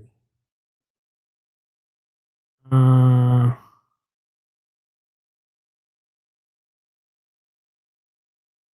right, so folks are timing people out. If you have moderator wrench or whatever, just back off on the timing people out. They're not like scrolling and spamming over and over again. It's pretty much all that I want taken out of here at this point. People scrolling and spamming. If they're just regular old retarded people and collectivists, don't ban them. We want them here. They're helping us to grow an algorithm. And I'm saying that somewhat in jest because someone just texted me, and I'll read it for you. Hey, Paul, hope you're doing well. I was on your Wednesday night live and was posting comments on something related to what you were alluding to as far as that maybe there's an extraterrestrial force pulling the strings down here. I shared the archaics.com website and was given some insight when one of your moderators, Jeeps, cut me off and put me on timeout. that's what your platform is all about, then I won't even promote your platform anymore. See, on and on and on, and I get the threat. So it's not what I'm about necessarily, although sometimes I am about that. If you annoy me and get on my nerves, you're constantly scrolling certain shit, I throw you out of here. Jeep, you know what? Jeep Girl might be getting too comfortable around here. I might have to take away all moderation because I don't need it. You know? I appreciate these people. We love these people. They're great people, but they're not fit for governance. Me, I know all about. There's nothing I don't know about governance. I know all about it. These people don't know much. So yeah, Jeep Girl and others, whoever's down there with moderation, relax, okay? I'll handle it from here on out for the most part. If it gets extreme, I'll give you the call out, right? I'll give you the word, and then you can take over and rough the people up, okay? If you want to screw the people over, rough them up, censor them, and silence them, you might have to run for the corporation called government. Jimmy Shively writes, appreciate you and all you do, sir. Thank you. Thank you, Mr. Shively. And of course, contribution and support link up top, along with email if you got articles, questions, comments, concerns, historical narratives, interesting things that you want me to cover. If you make a song or a video for the broadcast, feel free to send it there. Okay? Don't ignore the scrolling link. Follow the scrolling link. So I guess now I have to work on that. I will make a special consideration for you, whoever you are, with the 732 number. Text me and let me know what your name is, and I'll unblock you immediately. Did you block him permanently, Jeep Creature? I guess so, because he's here complaining. Yeah, that's my mistake too. I shouldn't give anyone the ability to block anyone completely. Maybe for a limited time. I don't know. Whatever. This is how Nazism happens, people. We're talking about it, pointing it out, and it's happening right here under my nose. I wasn't aware of it. I didn't know anything about this. Nobody told me. Okay, no, you're not permanently banned, just banned for 86,000 seconds. Let's do some quick calculations here. How many hours is 86,000 seconds? It's only 24 hours. Oh, so he must have just been banned. Why is he saying... See, now you got me all onto your shit. Wednesday Night Live. So you got banned Wednesday night and you're still banned even though it's 24 hours? I don't know, man. I don't know what to tell you. Create another account, try again. A lot of folks around here don't really like our cakes. They think that he's a fraud and a plant. He's just another talking head. You know, a lot of folks around here bitter. They might have got that from me at one point. I was very angry. I've since been reformed. I've since found God again, and I've been reformed to some extent. But there was a point here in time where I was on a tirade against everybody and everything. All these folks who are talking heads online who complain and whine and spout the talking points and don't do anything to try to challenge the status quo, but act like voting or truthering is going to make it all better. I was on a warpath, okay? A lot of pain in my life. That's my excuse. All right, let's see this creature in the back. Put up my going to war coincidence chart. Stefano, are you there? Yes, I'm here. Good evening. How are you, course, sir? Oh, good. Thank you. I'm calling you from Europe, of course, because Oh, you're speaking so wow. much about Greenland. And so, as people that shared the last half century, even more, maybe 70 years, let's say 80, I think we should speak about it together. Of course, it's not a matter of your internal politics, but this is... Well, you know, Stefano, I'm going to stop you right there. There's not much to go over. We already spoke about this. We're going to have it. We're going to take it. Strategic location. We need it. Okay, unfortunately, you have to pass toward Congress to exit the NATO. No, we don't have to do that. That's it. This is an old wives' tale. The idea of due process. Okay, we're just gonna have it. We're gonna take it. We need it. This is a national security issue, Stefano. We've been over this. Yeah. Okay. Why you needed it? Why you need? Well, Russia's there, China's there on the outskirts. No, they are not. And however, Tefano, they're there. Okay, you can already put as many military bases as you want in Greenland. Why don't you just put them more? You know what, Tefano? You're acting like a little pig at this point. All right. You are acting like someone didn't wanna that can say it. answer properly, actually. I don't understand why you're so anti-American. Because you are trying to steal Greenland. All right, I'm going to take this down because I believe Tefano is. No, you Is don't. it- You can take me down, of course, but actually, you just going No, away not from you, a real my- debate. That's a No, real no, debate no, not of you. someone that can challenge you. And whatever you are doing is, I'm going to close this person. That's silly. Come on. No. Stay. I'm going to have you. I was Okay. saying I'm taking down my border because I put that up sometimes. My borders are open. I've just opened them. Okay, we had the border up because there's a lot of illegals and brown people, and quite frankly, some dirty white people who like to show their genitals on here. So I put the border up. But I actually want to hear from you. So you are from Europe. I'm not great with geography. I got to confess to you. Is Greenland Europe? And I just don't know about it. It's up to what you mean. I mean, do you want to speak about tectonic plates? Like, are we speaking about tectonic plates or what? No, the only kind of plates I talk about are the ones I eat off of, Tefano. Now, If we speak I'm asking you, is politically- Greenland Europe? Is it part of Europe? If you mean politically, yes, it's part of Europe. Okay. Politically. So Joe. now what's the problem, Tefano? You don't want Donald Trump who's making America great and therefore the world better. Mhm. Okay. You don't That's want up. him and Americans to feel safe and secure by taking more lands. by, You can annexing? already put as many military bases as you want in Greenland. Also, you can already do the extraction of military underground resources in Greenland. Actually, there were 6 mines in Greenland, and now they were closed down to 2. There are only 2 active mines in Greenland because it's very, very expensive taking stuff from under 3 kilometers of ice. And then I don't know about your measure, but 3 kilometers is 3,000 meters, in case you don't know.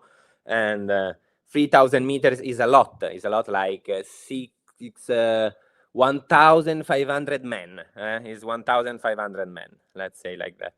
So it's a Stefano, I'm lot going to go of ahead ice. and make an order right now that I think that we should actually create a new measurement system that's more in line with our values. We don't know about this meters and what else did you use? Use some other term. I We use don't know. men. I use men because you are used to use stuff that you find around. Yeah, so no. I use men. We So need a new let's form of measure in measurement. men. Trumpules. Okay, Tall man. that's what we're going to A call tall them. man is- Trumpules. Okay, a For tall every man, length 1,500. of Donald Trump, I believe Donald Trump is 5'10". For every 5 feet 10 inches, that's 1 Trumpule. So Okay, please, so it's 1,500 Trump. It's yes, 1,500 Trumpules. Yes. It's very expensive to extract resources under that height of ice. Is a whole wall of ice, the whole region of Greenland, and so you can already do it, but you are not doing it because it's too expensive. So that is what happened. And Inuit people and Greenlanders people would be very happy if you want to take some resources and pay them the concession that probably are not that expensive. Well, you know, Trefano, it was expensive under Sleepy Joe and the Democrats. No, but it's not a But matter as of a it's result a of matter my of tariffs ice. and all the money It's we're a matter bringing of in, ice, it's going to be It's a rather matter of cheap. ice. We're going to It's a get it matter of- done. It's a matter of ice. There's a lot of ice, and it's expensive because there's a lot of ice. That's it's very simple stuff. There's a lot of ice, a wall of ice, okay, and because there is so much ice, it's very A expensive. wall of ice. I like the sound of that. Okay, but stick to the topic. Okay, so Tefano, are you Italian? Yeah. All right, I could tell by the accent. I'm in name. fact half by ethnicity. So Yeah, Salute of to you, course. Paisan. Of course. No, I am. I'm half Italian, half Irish. I was born on America, but that's where my Okay. Do you have any third passport? generation. Do you have any passport? Italian passport? No, I don't have No. anything. So you are not Italian. So you are not Italian. Stay in America. Okay. I was trying to. I was trying to bond with you, but I'll accept We are it. enough. We are enough, and We don't want you back. Don't come back. You stay where you Don't are. come back. Don't come back. Yeah. All right. Thank you, Tefano. Don't worry. Good to know the homeland is. See what I mean, people? I'm half Irish Italian, third generation, and my own people at one point, where we come from, don't want us back. They're sick of us because of Donnie Trump and all of his hijinks, right? It's a shame. All right, so I tend to agree with you, Tefano. I'm just kind of doing the bit, you know. So I'd love to fight and argue with you and debate and play devil's advocate, but quite frankly, I agree with you. So I don't. I'm sorry. You agree with me about you shouldn't take Greenland? Yeah, that's why I don't know how you got the impression. This is what fascinates me about this broadcast. It's obvious that this whole time I've been saying and thinking that the left wing and right wing are both equally either deceived or deceiving others. They're involved in wars around the world, wars on their own people. They've completely destroyed American fundamentalism when it comes to the law, what the law of the land is, rights, freedom, principles, spiritual faith. They're engaged in complete legalism, corporatism, statism, collectivism, whatever you want to call it. It's all the same idea. And they're trying to subject the rest of the world to it, or they're trying to shore up the rest of the world because the rest of the world is already under that umbrella for the longest time, right? Italy is a perfect example. We saw over the last 5 years, folks on the balconies singing, C'è la luna, mezza mare, mamma mia, le marinare. Right? And they got masks on and they got 10 vaxes and they can't leave the house. So it's all the same idea for me, right? It's New World Order. They're going to take corporations, overthrow nations, not even overthrow them, get the people through the public fool system to support their corporate takeover of the nations and rule the people with statute, policy, and code. That's essentially what New World Order is. You have a kind of things that is similar but different to some other Italian. Okay, we have a lot of conspiracy theorists in Italy, and I'm not part of them. But they don't use your arguments. We have our conspiracy theorists as other arguments and another kind of vision of the conspiracy around the world. So it's interesting to me to speak with you about it.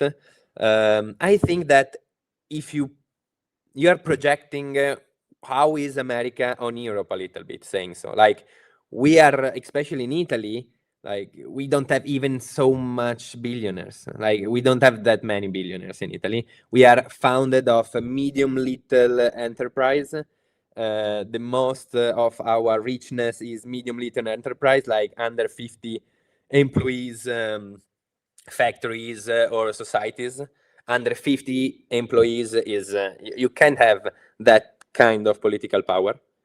And we were one of the most communist country of the Western Bloc during the whole Cold War. So we have a lot of check and balances to avoid what you describe, at least in Italy, okay, because of what? I mean, Stefano, I hate to break the news to you, and correct me where I'm wrong here, because maybe I have the wrong perception of what's going on Italy.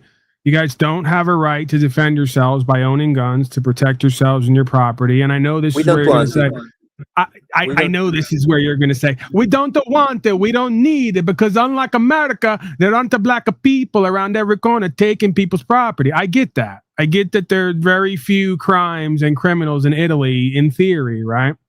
They all moved into government positions, is really what it is.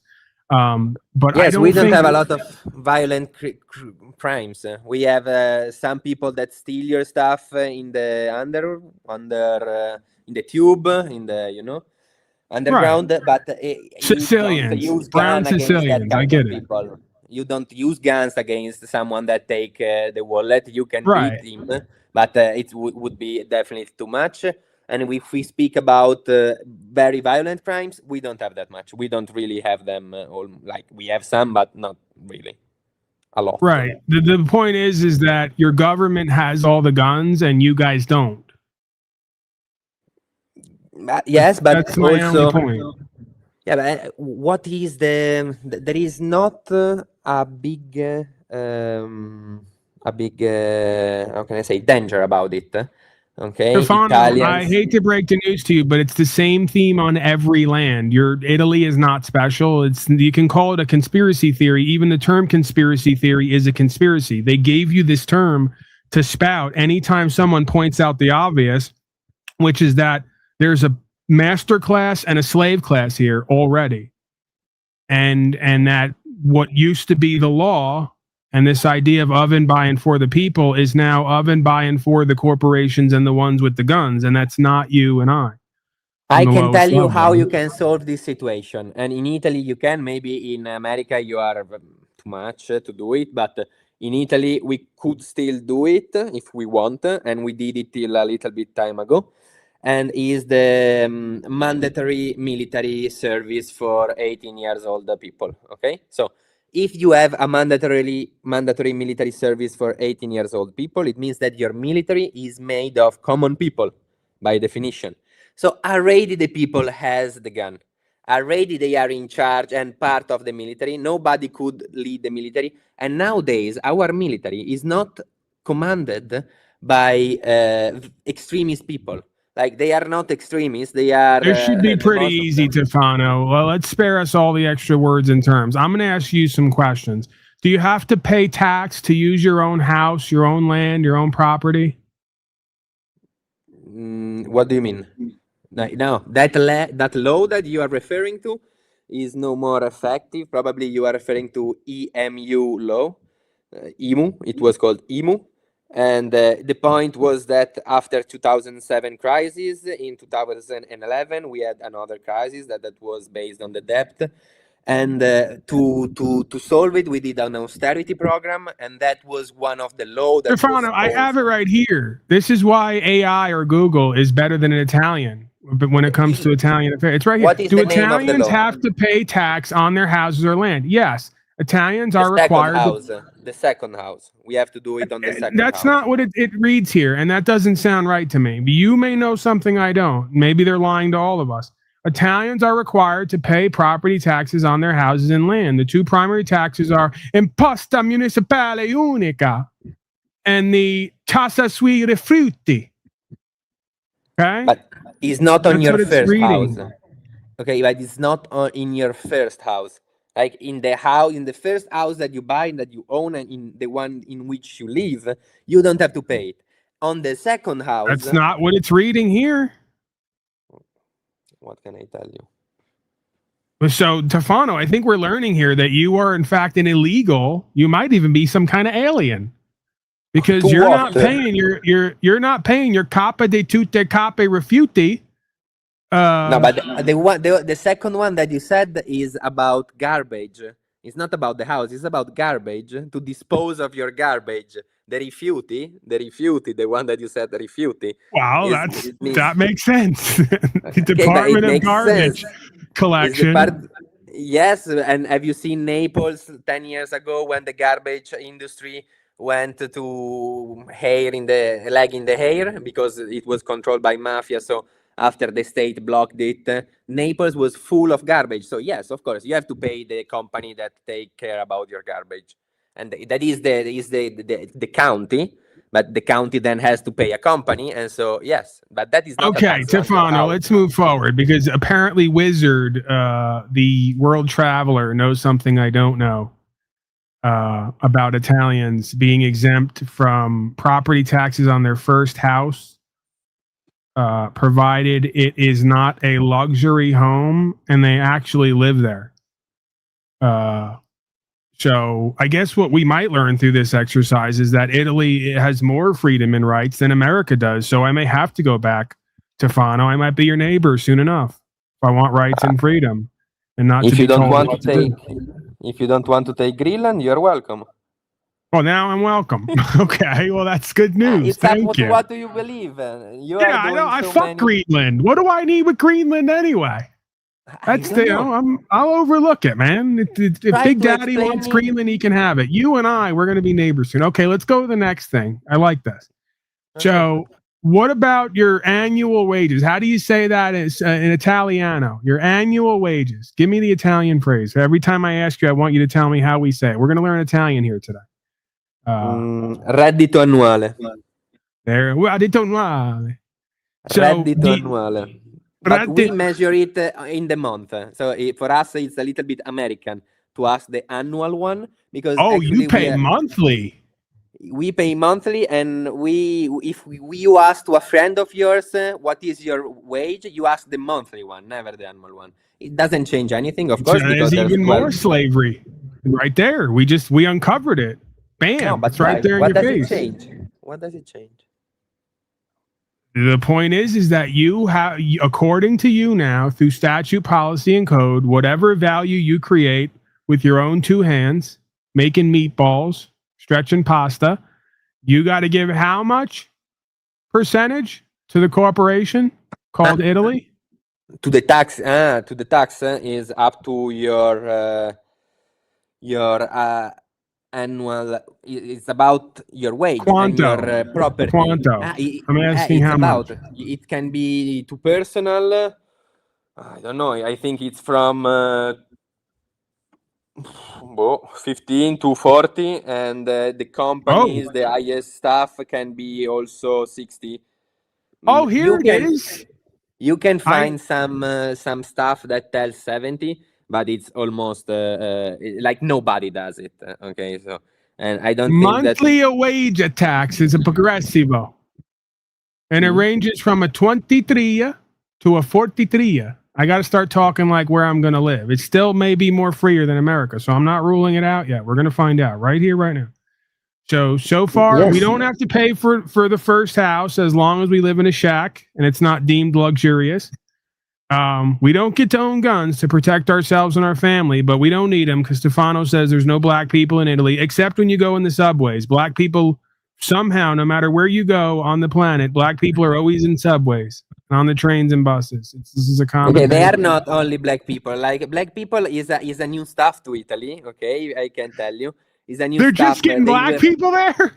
No, they were not here 20 years ago. They are coming just in the recent time. The big problem in the underground are gypsies. Okay, so if we want to be racist, at least let's be racist to the right ethnicity. Right. The problem in that situation is with gypsies, not with black people. And now, what are they, Stefano? Are they some kind of? Are they some kind of dirty Jew? What is the gypsy exactly? I'm sure you know. The gypsy is a strange thing. I think that originally they come from the north of India, but most recently they come from Romania, but even Romanians don't like them. They are called Rom, but Rom is part of the gypsies. I think that the gypsies is a bigger group than the Rom. Rom is a more specific group inside the gypsies. All right, we're going with dirty Jew, just to simplify it. So, they are not Jews. No, they are different. They are different. They are another thing. They are they are not even Jewish. They are not Jews. All right. Well, it's hard for me. I'm in America. I don't understand these things. I watch TV all the time. I watch Fox News, and I got to go with what I understand. So in my mind, I'm going with dirty Jew because you can't explain it to me and make it make sense any other way. Okay. Google gypsies. Google what are the gypsies. Now you want me to research? I'm doing enough researching and studying right now on tax. So we got to pay 23 to 40% a month of what we create or the value we get. We can't own a gun because there's no black people there, but the dirty Jews will get you if you go to take the train. You say they're not. I say they are. Because I'm educated. I know about these things. What about like 10 shots for safety? Did they lock you down, tell you couldn't run your business, stay in the house, sing from the balcony, cover your face, and take 10 shots? They were free. They were not 10, of course. They were free. Number 3. But yes. Only 3 shots for you guys. We're up to 11 over here. You guys got the first 3, huh? Yes. Nobody never heard about maybe like the 80 years old people with a ton of diseases were required, not even required, they were suggested to take the fourth at a certain point, but like no, not even a lot of them took it. But the point is that we have public healthcare. So yes, it's not just up to you if you don't take it and then you come in the hospital and you block the hospital, because our problem was that the hospital were too crowded and the intensive therapies were too crowded to cure the other normal patients. Okay, so we only shot up the old people to kill them, to get them out of the way so we could make room for the hospital. Okay, that's kind of better. No, but that would be great because we have a ton of old people in Italy, but it didn't even happen. So no, of course not. Of course not. Like the old people didn't die, and we are all alive. And it could have also be kind of good for the nation if we want to be cynic, because we have too much old people. We are, and we have a problem with the pensions, but actually it didn't happen. So no. Okay, now this one's really going to throw everyone for a loop, because everyone thinks that we should ask permission to use our car and like pay to get plates for it, which is a tax, vehicle tax, VAT, right?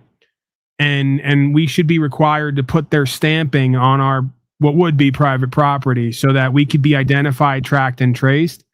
And we can't opt out of that. So on Italy, do I have to like get like permission to move around in my property, you know, a licencia for the car? Do I have to pay vehicle tax? Do I have to pay a big corporation a couple $100 a month in the event that one day I may hit somebody? What about all that? The insurance, yes, we have an insurance, but like the stuff around the plate, I think that our plate is fixed to the car, but it doesn't really change a lot. And you can move the plate from one car to the other. I don't know how is it to you, but every car has its own plate, and then you can drive your wife's car and then say that she was driving and she's going to take off the points from the car license. We have 20 points, and in case you go too fast, they take you off 2 points. But it's okay also because if you start to run too much in the street, someone has to tell you something, has to be a law that avoid it. Otherwise, you kill. How many points off is it if I run over one of those dirty Jews that you talked about who comes running out of the tunnels, who steals everybody's property? How many points off is that if I hit one of them? Actually, I don't know if they are going. I don't know, because I don't know. All right, we'll look into that. Kidding, but for real, of course, it's a crime. Of course, it's a crime. I don't know if a part of putting you in jail, they are going to take off points from the car license. So, of course, they are going to put you in jail, but I don't know your car license. What is the end of your car license? But you didn't comment on that. You guys have to have the license to move your property, right? A car license? Yeah. But yeah, you have to take an exam to that you show that you are able to drive the car, of course. But right, of course. You're driving 100 miles per hour, 1-ton vehicle. That is kind of dangerous if you don't know how to drive it. So it seems me a good idea. Okay, so now let's recap. Let's go over the list. Having a gun to defend yourself and your property from the dirty tunnel Jews under the subway. Scary, can't do it. Having your own property that you don't have to pay to use. Scary and can't do it, but we'll allow it as long as you're not in a luxurious way. Okay, because we want to de-incentivize anyone to be well off. Gotta give 40%. Gotta give 40% of what you make in value. If you are rich, if you are very rich, you have to. That is right. Rich. Anyone who makes over $50,000 a year, 40% has to go to them because it's scary, unsafe. If we didn't, and gotta ask permission to use your own property to move around because scary, unsafe. What? And gotta take 3 shots because scary and unsafe. Right? No, it's not scary and unsafe. Well, it kind of is. No, I use my taxes to pay the healthcare for everybody. Right. Because, That's okay. what you called earlier free healthcare, aka 40% of what everyone's making is going to pay for everybody's healthcare. That's not free healthcare, Stefano. No, That's going to pay absolutely for paid for. everybody things. So of course, in the 40%, there is any I don't want to service do that the that. state I gives. don't want to pay Okay. for everyone else's healthcare, Stefano. Yeah, but I you almost, I'm cannot gonna let come you in in on Italy. something. You I cannot come in almost Italy. died of obesity, and I'm blaming you because I was eating 2 to 3 pizzas and or pasta meals a day, all imported from Italy. Okay? So you and your people, between cheese, pasta, bread, just sauce and pizza all day, every day, and a little bit of ice cream. The ice cream wasn't from Italy. I'm not blaming you for that. I ballooned up to over 320 pounds. I'm now down like 100 pounds. So I think that is problem of self-control, man. We don't have a lot of how obese dare people you? here. You know? I am We totally don't- in control right now. You want me to prove it to you? Okay, I'll but put you we right in don't the have back. obese people. We don't have a lot of obese Oh, people yeah. here. It's a American problem, that one. Maybe the old uncles that are 60 years old are kind of fat. Who cares? They are already 60 years old. However, and they live very long. They live longer than US people, and that is also a problem in Italy. So I don't know think what that kind of fucking country this could be, Italy, where you don't have any fat people or any black people. no, not any, not Starting any, to sound man. really Not any. boring. No, I'm saying that we have a little bit of fat people, we have a little bit of black people, but our problems are not really with black people. Like if you want to do a list of the most problematic ethnicities and immigrants in our country, black people are not in the top 3. The top 3 is for gypsies, Slavs, and also especially North African All right, now, people, okay, the I Arab got one. more questions. This is going to be really tricky, Stefano. Do you have to follow thousands of statutes, policies, and codes that have nothing to do with causing harm to other people? So, like, you can only go like 55 on the highway. You can't go 58. You can't like walk across the street at a certain time or you're criminalized. Maybe you can't curse in public. A lot of the states here have that. If you curse in public, they try to lock you up. Do you have any of that going on? For safety, of course. I don't know, because the reason is in Italy there might be that rules, but nobody follow them and nobody try to enforce them. So I'm going to stop you right now, Stefano. Thank you for just admitting that you are not following all the statutes, policies, and codes put forth. You are an illegal. We're going to call you an alien now, and Donald Trump is taking Italy because you're very unsafe.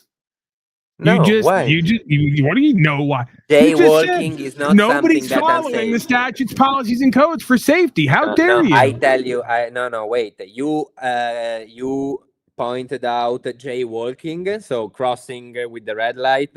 You pointed out curse in public. So that kind of stuff, I don't even know if we have a law about it. Probably you got to start following that. You got to follow that. Why? It's very dangerous if you don't. That's what I'm telling you. But no, that is not a problem. Why? Man, if you are going around with a car that is 1 ton of weight, 100 miles per hour in a highway, and you never drove a car, and you don't have a car license, that is dangerous for other people's life. Of course, if you are jaywalking, that is not dangerous. Maybe just for you. But also, the most of people that do jaywalking just have to look around. That is a basic skill. You look around, you look if there is a car that is coming. If there is not, you can jaywalk. Okay?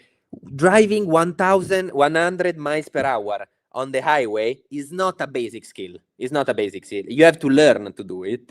And I can take your word to let you do it. Just you told me, trust me, bro, I know how to do it. I don't need a license. No, you need a license to do it. I'm sorry. But to jaywalk, no, you don't need a license. Of course, you do it, and in case you are gonna die by yourself. But of course, I'm going to pay the rest of the healthcare situation, and it's okay. But it's the same for smoking. We do smoke a lot, but we also try to put high prices on the pocket of cigarette because it's a problem for the healthcare system. And so you have to pay it back somehow. You let liberty, but you also have to make money to fix that liberty that a lot of time creates problem. Okay, are you guys really into like voting for a master to run your country / corporation and make up a bunch of policies and codes for you? We are into voting. Is this the question? Yeah. The most of people in Italy, like 40% of people in Italy don't vote. The other 60% do vote. Are they passionate about politics? I think not enough. And a good part of them is an old communist kind of person that is very typical in Italy, but I don't think that you know that. You know how it is, and it's difficult to explain it. But they are a typo. They are a typo. They are a typo. They are the 5 Star is a new political party that came out in 2013. If you want to research on it, you will understand the kind of typo I'm speaking about. That is the typo, and 5 Star is called. And they are not a party. They are a movement. You kind of surprised me there with the no tax on the property thing. Still can't own guns. Say we don't need them, but it's still a thing because the military has them, the government has them. And if they can own them, we should be able to own them. If not, then we're not equal under the law. Somehow our servants are in control of us, right? They're better than us. They have more rights than we do. But so that's a thing for me, right? Okay, let's stay on this topic. Because the policeman is called Mario, okay? So Mario is a policeman. Mario has no rights more than me. That is clear. Mario has no right more than me. Well, he has the right to have a gun. You don't. The police force has, of course. But this is real also in America. This is a thing everywhere because, of course, you need someone to enforce the law. Thank you. You finally admitted what it took me almost an hour to get you to admit, that this is a thing everywhere. And what the thing is everywhere is somehow people in public service positions get more abilities than the men and women they serve. There's the corporatism, the legalism, the fascism, whatever you want to call it. It's all the same thing to me. Why? And like Why? I contended, that is the basic shape of a state. Is the basic shape of a state. Of course, I know that's statism, and I don't like it. I don't think it's legitimate. I don't enjoy it. And I think it's the cornerstone of corruption. You're not like revealing something to me that this is the basic idea of statism. I say that it's a delusional deception that leads to disempowerment. That's not what justice and law is supposed to be about. It's equal consideration under the law. Anything you can do, I can do, because we created you in order to serve us. You just need a good division of power to check this problem. So the judges are not under the executive or the legislative power. And if not, there is but under a democratic situation. We are a parliamentary republic that I think that is more democratic than a presidential one, but it's okay. It doesn't really change just a little bit. We are also slower because of that, and our government lasts less and are less weak under this point of view. So in our republic, the legislative power is the most powerful. In your republic, the executive power is more powerful. And of course, you have to choose one towards the three, and it can't be the judiciary branch because it's not elective. Thanks God. Otherwise, it would be strange to elect the judges, and they need to study. But and we are doing also a referendum on it about, but it's too difficult to explain. Right. So I'm in favor of communities, if you want to call them societies. I don't like the word, but I'll use it because that's the word most people would use. I'm in favor of societies where the people have more rights and abilities than the men and women who serve them, because that's what makes sense to me. Right. If I'm the rightful heir to a land or a home, and I commission servants as trustees to upkeep and maintain, they have a limited power to upkeep and maintain, right? To uphold the law, to uphold the condition of the property in the house. They don't have more rights and abilities than the man or the woman who owns the house, right? That doesn't make sense to me. That to me is injustice. That to me is corruption. So again, you say constitutional or parliamentary republic, that means of and by and for the people. So the moment that the public servants have more rights and abilities than the people they serve, it's no longer a republic. See, How that's can I my say? problem.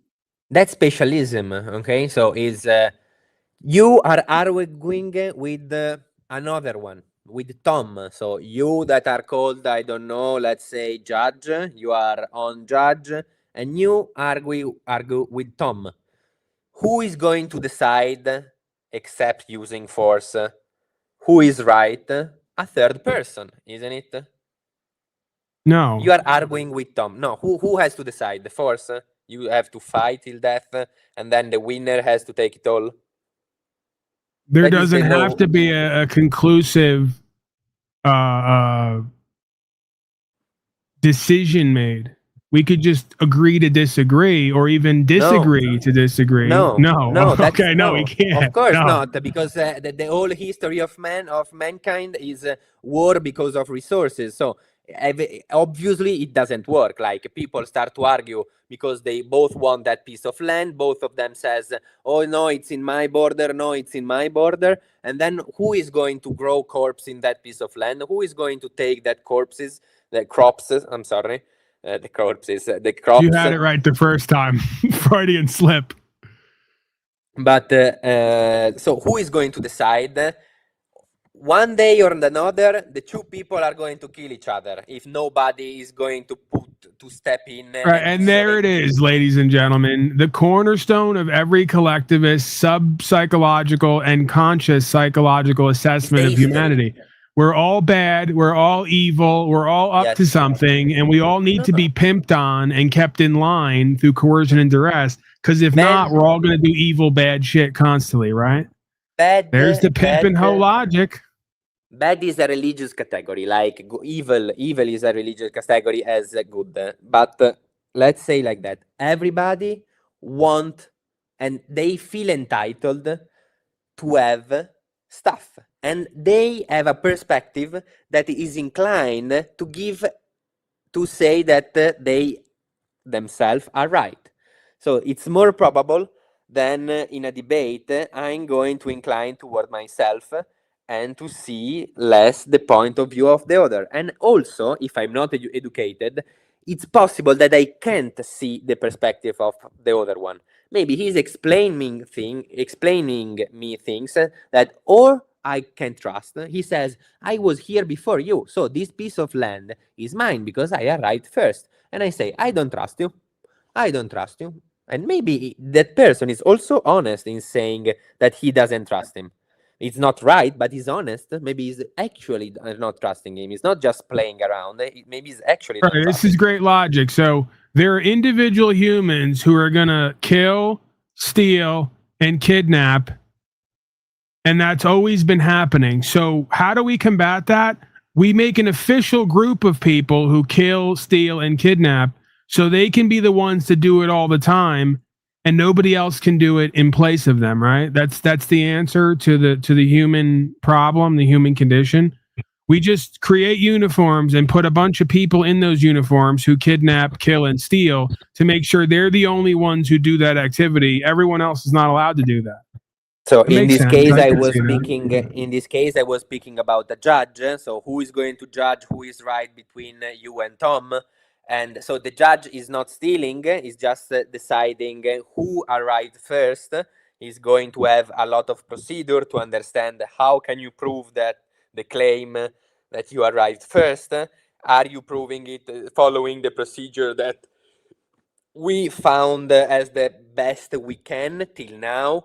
Are we? And then after the whole trial, the judge decide who has the best claim on it and who has the right on that piece of land.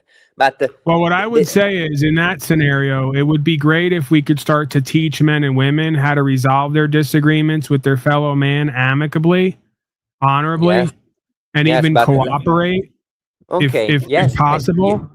Look, I studied philosophy, so nobody more than me would like to settle arguments with the dialogue and with the understanding of the other point of view, okay? But it's very, very Okay, it's very, very rare, and especially when other groups of people, because that's a little bit utopistic. I can following you, and that's going towards anarchism. But anarchism is something that you can do with only if you can do it with a clap of hands, to say in an instantaneous moment, and all around the world, everyone at the same time. Because think about America break up his state.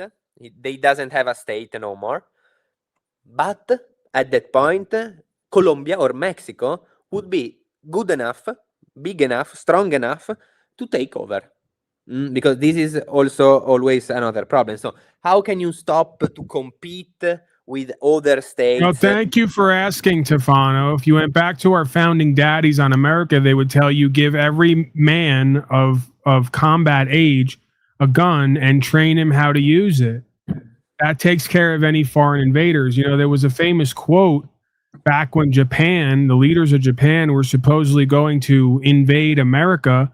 They Can you did have not. a B2? They Can you have a didn't. B-21 spirit? Can you have a B-21 spirit? Sir, No. I'm just telling you what the history version of this shows, but- if you believe it, that the leader of Japan famously quoted that we cannot take America by invasion because there'll be a gun behind every blade of grass. It's not because they were so worried about fighting an enemy in uniform. They were more worried about all the people out of uniform who all had 2 guns to 1 man. So that makes your land unable to be ruled over or taken over, is the fact that the population all has guns. You wouldn't know about that because you're not allowed to have them to defend your property and your homeland. Someone in official position gets to do that. But, See, there's a but they lack don't of shoot accountability anybody. and They don't shoot responsibility. That's anybody. the problem. The problem with the human race has always been and will always be a lack of accountability and responsibility. That doesn't get solved by creating a whole class of people who make all the decisions for us and have all the power and rights and abilities. That's not how that works. How it gets solved is teaching men and women early on how to be accountable and responsible, take care of themselves and their property, do the right thing, and be functional members of supposed society. But it's impossible that you have never had that is a totally utopistic. Okay, the idea that you can settle every controversy, every I love argument. this. Every time a statement is made, an alternate statement becomes true as well. So you're telling me it's utopian to raise good men and women. I'm telling you it's dystopian. No. Yeah. Okay. Yeah. Yeah. So you're proving my point for me. This idea of rights, freedom, principles, spiritual faith, honorability, and good faith, and community and cooperation is a pipe dream. It's a utopia. Well, then what do you call what we're living in now that you and others are saying we need? It would only follow that it would be dystopian. I totally agree.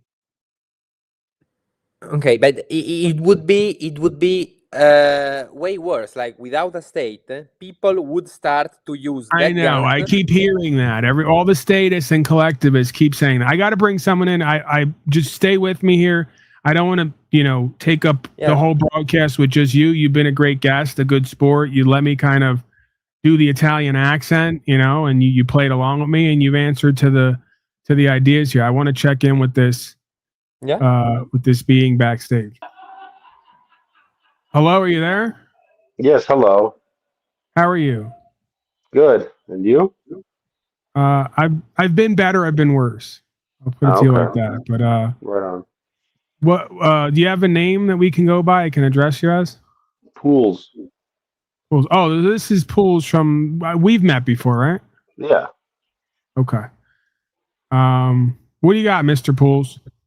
I don't know. I mean, I think you're right that humans just can't accept their responsibility, and that's the problem with humanity. Mr. Pools is in agreement with me. Pretty short and sweet and simple to the point. Okay, but you are saying a very simple thing in the principle that at the end of the day, if we see the reality, it's not the dystopy of the thing, the reality of the thing. So the history of mankind show that it's impossible that this happen in all the situation. At a certain point, there is a misunderstanding. You start to think the other one. Let's stay in good faith, okay? It Nobody's happens in doing. most situations. Excuse me. It happens in most situations, and most is enough. Okay, so the what happens in most situation? I'm sorry.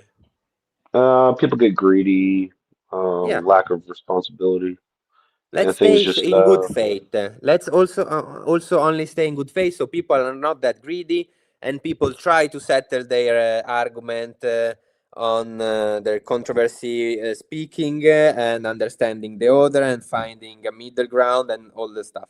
Okay, sometimes there is just a misunderstanding that you can't get over, and you stuck to your position, to your perspective, and that's very human. That's very human.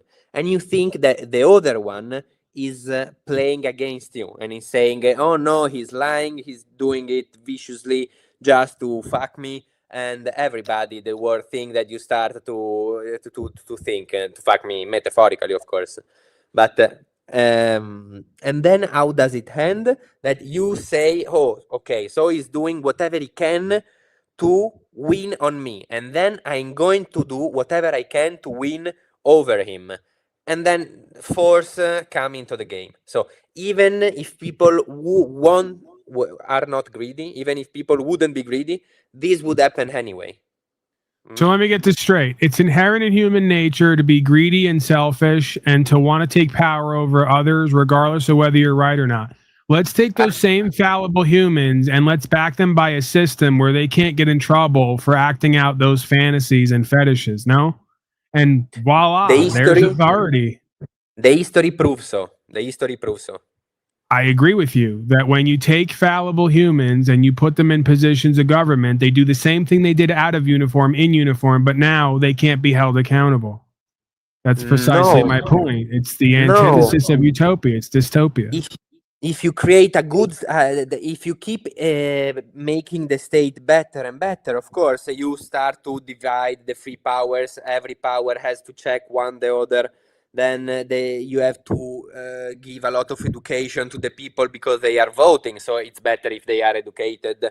Does it mean that they are brainwashed? No, because actually the education you give them is not a propaganda or political education. See, and this is precisely, it's great that you're saying all this because this perfectly shows the juxtaposition and perspectives between us. And this is how it is all over the world.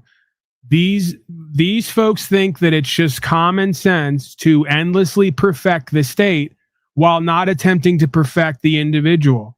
I contend the exact opposite is what makes a world or a nation great, is prioritizing perfecting the individual as much as possible so that we don't need groups of fallible humans telling everyone else what to do and be, right? Rather than perfecting the state, because I just don't believe that official power does anything but corrupt absolutely, and history has shown that. Both of them has to be perfection. We're more likely to perfect the individual with a natural inherent power that is used than we are to perfect a legalist corporatist state that is presumed to be infallible and is not accountable for its wrongdoings. You use absolute adjective for the state and for many things. So both of them has to be perfected. So I'm not going to give absolute power to the state. I'm not going to think that the individual can be so perfected that the state will be useless. Of course, the individual, you can make the individual more and more perfect, but it will never reach the point in which the state and a third part, a general third part, will be useless to the settle of the agreement. And you have to make both. In fact, I said you have to educate the individual more and more, because if you have a bunch of stupid people in a democracy, they are going to vote for a stupid elected president and parliament, and the parliament is going to do stupid laws that the stupid judges will enforce in a stupid way. So, of course, Like everyone has to be more and more perfected, also the individual towards education, also the procedure that you use to take the parliament, the congressman, the everyone, like everything has to be more and more perfected, and this is how you make it better. Thoughts on that, Mr. Pools? So I'm sorry. What's your simple solution to everything again? Could you say it? My is not simple. You just try to look for. This is the point. There is no simple solution. You have to make everything more and more perfect. So both the state, both the individual, both the society. So how the society holds himself and the unity of the society has to. You have to work for it.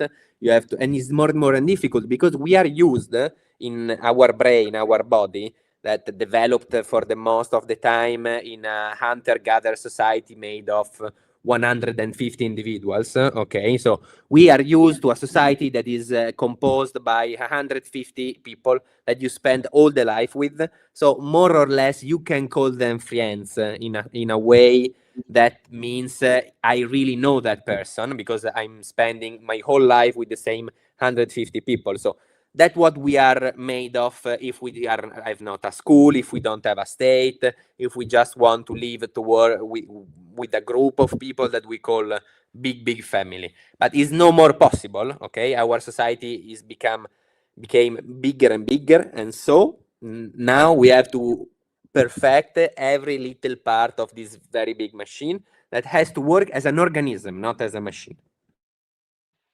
Okay, well, I mean,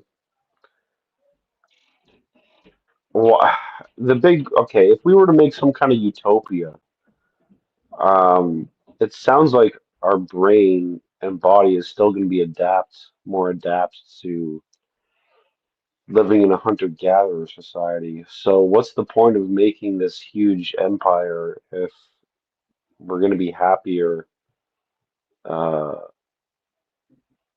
in a more primitive setting?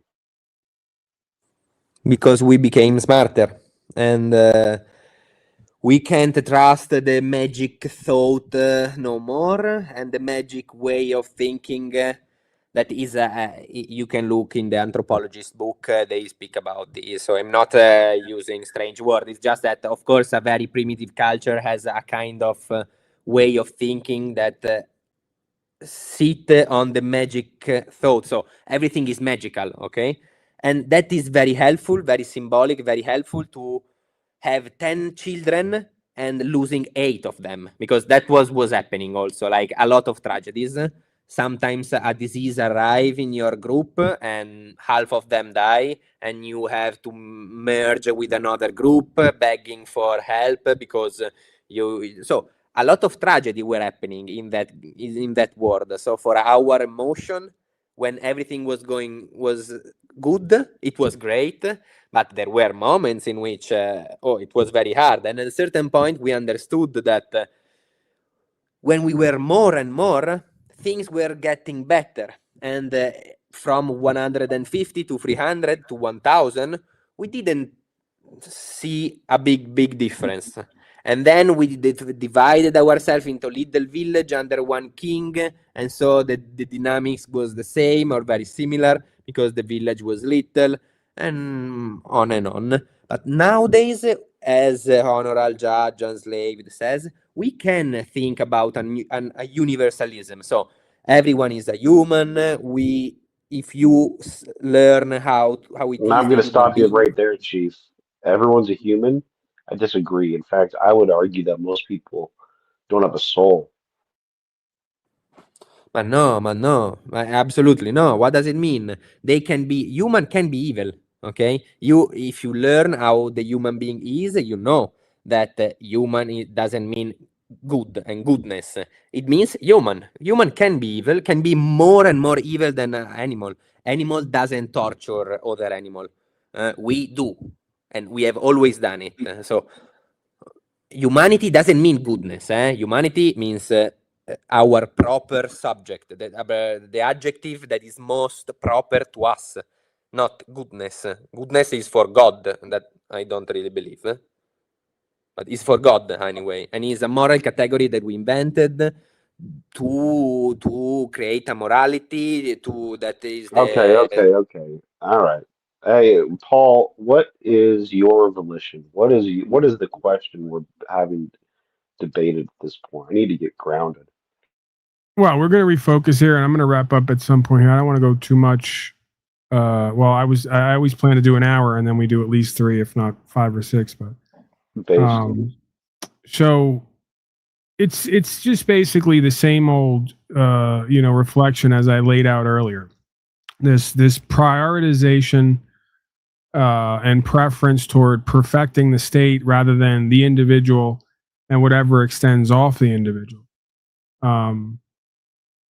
So yeah, it's essentially just boils down to true republicanism of and by and for the people, rights, freedom, principles, spiritual faith, or collectivism, statism, and this belief that because man and woman is inherently corrupt or bad or evil, are going to do bad and evil things, we need to take a group from that group who's going to be corrupt inherently and do evil and bad things, and give them an official position where they can tell everybody else what to do and be, for safety, of course, right? And again, maybe I'm just that much of a paranoid person that I believe it's never really for safety. It's about control. It's about being in an authoritarian position, and it's about generating power and money for certain folks at the top, based on treating everyone like their property, like slaves, right? This is just another spin on slavery, official position spin on slavery. I think individual liberties and rights, society is never focused on that and never can be, because people need guidance. They need leadership. The United States got this far, by saying it's focused on the individual liberty. Well, the individual liberty to do what? To create capital, essentially. And people have the liberty to do that, but they're guided into that liberty, right? But it's kind of just the reality of life. Is we're all slaves to our impulses, to our bodies. We're all slaves to everything. And you know what is liberty? This is kind of a philosophical question. Like, I know I'm not trying to discredit certain things, but like it's a very complex topic. And for I example, think in it's pretty China. simple. I just simplified it. If he's claiming, you have to be consistent with the claim. He's claiming that man is inherently flawed and has a predilection for corruption. Well, then, if that's the case, no, that's not the claim. No, the claim is that if you think that way, you think that there was, you think is in a kind of religious way. So once upon a time, the man was perfect in the Garden of Heaven. Everything was great. And then we became flawed and something. Now we miss something. But it's not that we miss something. It's that we idealize the perfect way to behave. That is an idealization, okay, of a morality. And then we set the standard very up in the sky. And it's kind of good because, okay, now we have something to tense toward with it.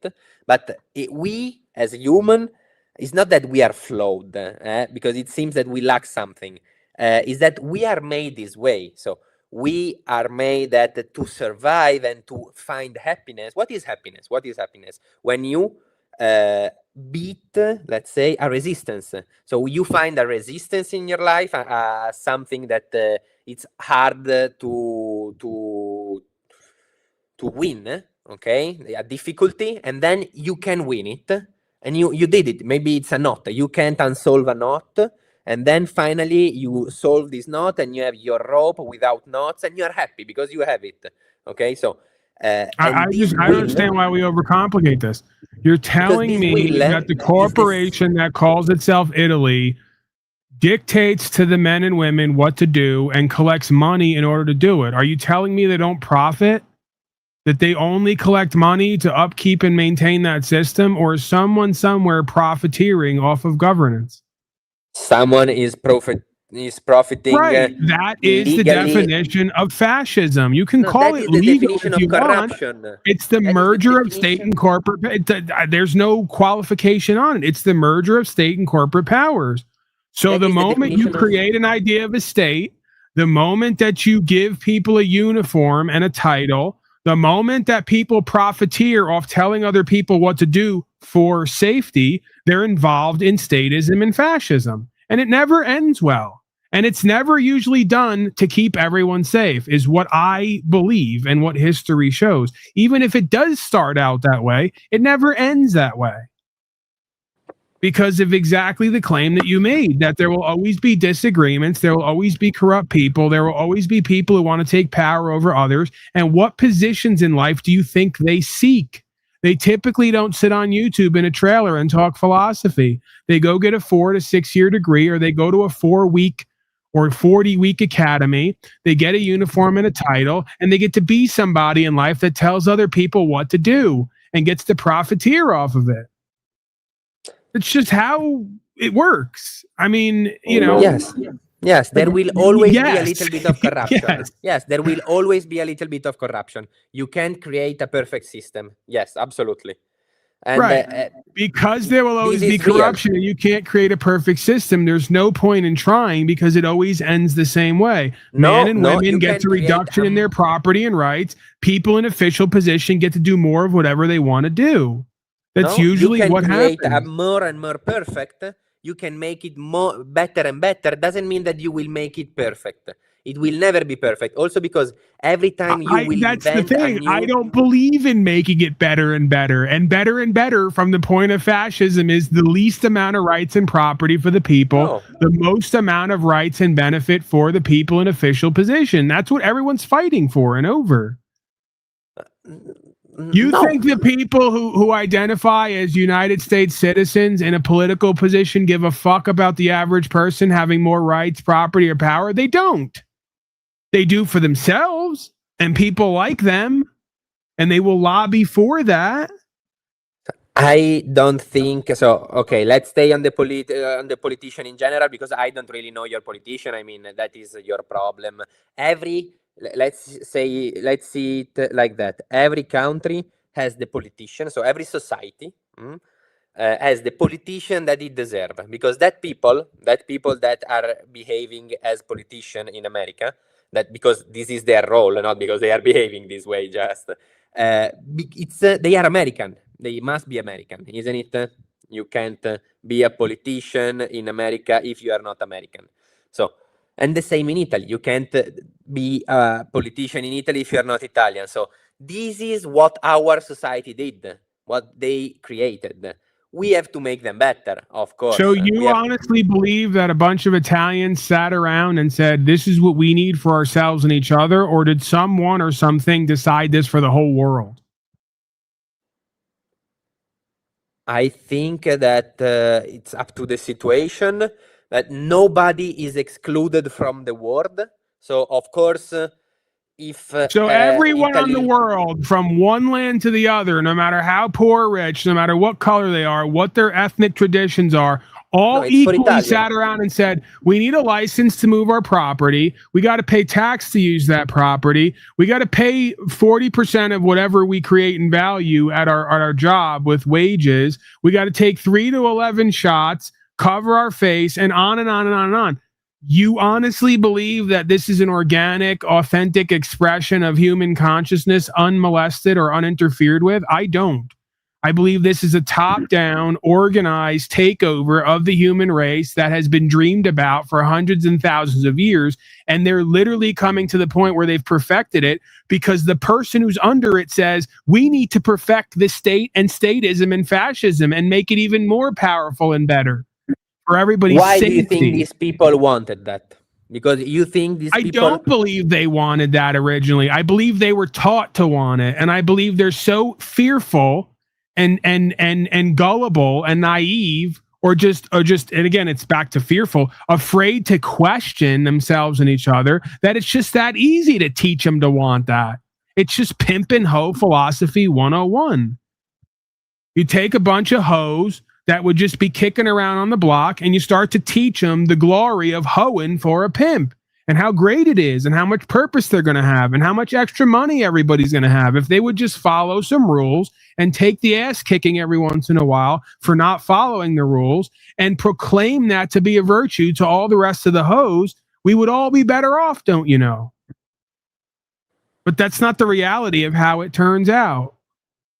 Probably in the human You know how history. it turns out? The pimp has all the power, all the money, all the say-so. The hoe gets used up and destroyed and gets kicked to the curb when they're no longer valuable. No, here no. Yeah. I mean, here Even is you the said it opposite. earlier. There's so many old people in Italy taking up space in the hospitals. Oh, well, it's maybe a negative way of looking at it, but who cares if we have to get rid of them or get them out of the way? Right, because they can't fuck for I the state didn't any said longer. who cares. Once I didn't you said get who cares. old, you no longer said- work. And if you're I not have old, grandparents if you're too. not fucking for the state and working and paying tax, you're pretty much useless to I the have state. No. So why no. not just vax them all and get them out of the way so we can make way for the next crop of hoes who are really going to produce for the state? No, the All problem this in Italy is is not that there are too many old people by themselves, is that there are not enough young people, okay? So this is the right way not to enough watch for the what? problem. You're never finishing the statement. For who Pay and the for pension, what? to pay the pension. Of course, There we you have a go. big To pension. pay into the benefits and privileges of the edifice known as the state, No, so they of can the old redistribute people. your wealth.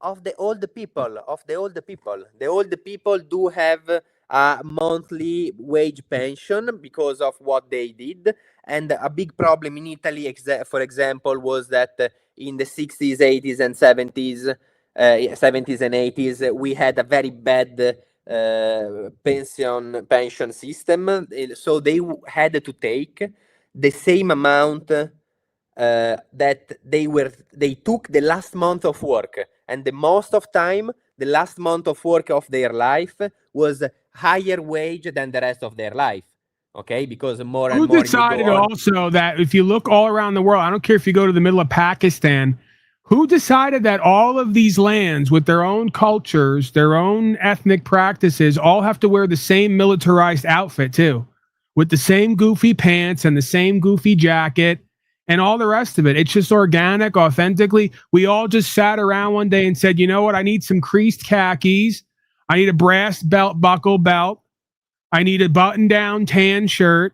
And I need a bunch of medals and ribbons hanging off of my chest. We all just sat around one day and decided that, right? Or was it all given to us? Is the same premise that I'm putting forward. A little bit of both. I mean, every culture in the world, even the one that never met each other, has some similarities. Okay, so of course the big warrior of the tribe has to have some feathers or some gold or something that show that he's the best and warrior in world, of the tribe. and So in that New is World common. Order tribalism, no matter what land you're from and what your cultural practice is, everybody gets the same outfit and uniform because it's top-down control and directed. No, the It's a idea business. Yes. that every big warrior has something like that is not top down, is bottom up, and the best warrior of the tribe has something to make him recognize, and that is the idea of the medal. Okay, then the fact that the medal became the universal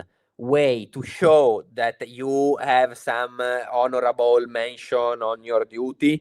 He came from the West, because the Western countries, the European countries, became more stronger. They became stronger than other before because we find out scientific method and say technology 100 years before others, and we took that 100 years to conquer the world. Also, in the same time, not only we did this, so the technology and the scientific method, but we also discovered America. And so we found a lot of resources, and we had a lot of technology with us. And that two things together allowed us to govern a good part of the world for 150 years. At the end, it was 150 Sir, I don't know years. what you're arguing. The word government literally means control mind.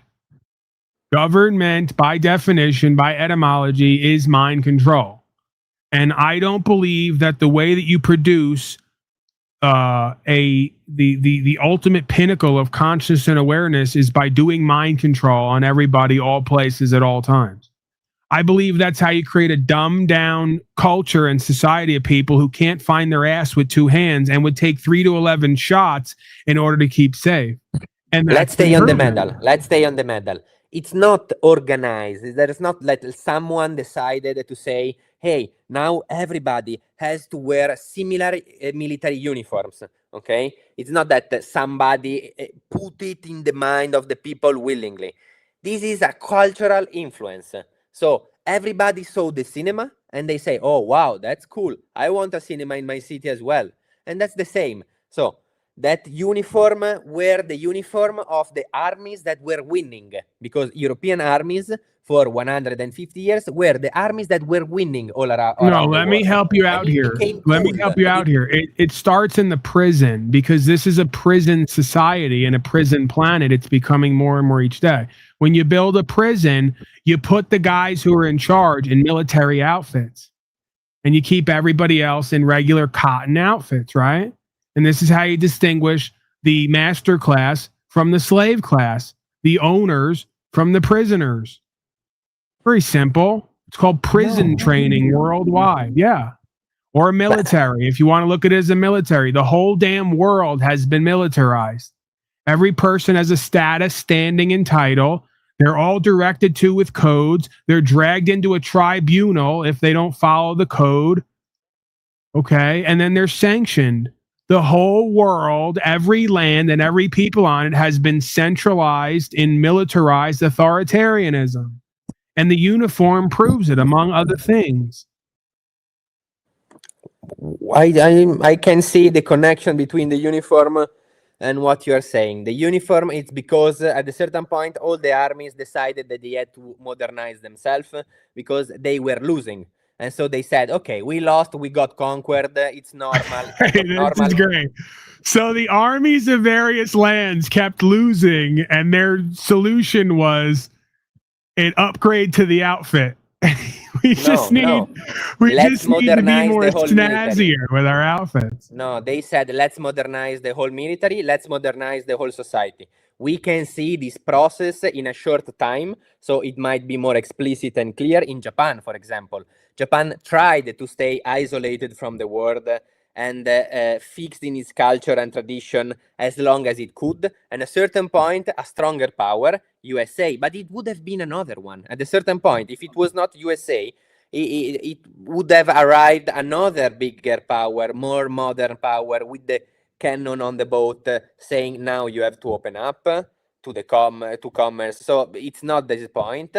Okay, so at a certain point, another stronger power told them, now you have to open the ports. Now you have to open your border to the others. And they forced them to. Okay, so this is as things happened in the whole human history. And so they were open. And at a certain point, there was a revolution. There was the fight, the samurai that wanted to stay samurai, even if they were not more samurai at all, because the real samurai were even before, and all this stuff. What happened? That at a certain point, the emperor said, okay, I'm going to take the power again. I'm going to send away the shogun. And to do it, I want a stronger army than him.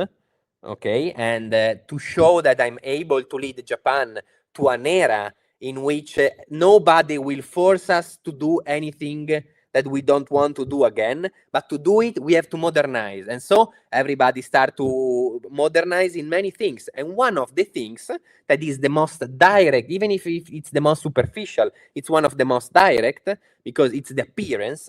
So now we are gonna wear in everyday in the everyday life and also in the military everyday life with different uniforms. That is the Western uniform. So you're happy with the progress of civilization, this militarization of the whole world, this idea of uniformity, right? It's even in the word uniform. This just collectivized consciousness where there is no other way to do it but this way because might makes right. And all the leaders of these militaries of each country or nation state are all leading their people toward what exactly? And are you happy with it? We should have more of it, right? It's going great. Now is going in the other direction, but because people stop to become better and better, at least in Italy, I can tell why. And in Italy, the reason is that nobody invested in education. Like, we are not properly investing in education since 40 years from here, and that is the main problem of the whole system, I would tell. Right. And We also need to get because more money somehow. We're not getting enough money to fund these institutions where we teach people how to follow order. we choose as a state, we choose to invest money not in the right things, and one of the right things in which we should have was education. Okay. I got to thank Julian Barbary. He writes, Grazie, Paul. Thank you, Mr. Barbary. Yeah, man. Again, we're just going to have a fundamental disagreement. You might be right. I might be wrong. Vice versa, right? I'm not making a judgment on who's right and who's wrong. I just can't see it. I don't understand it. I don't understand where these cope tropes come out of. This idea of perfecting the state is going to make humanity better rather than just perfecting humanity to make the nation state better. This idea of might makes right. There's so many ideas that you put forth that are just classic statist fascist talking points.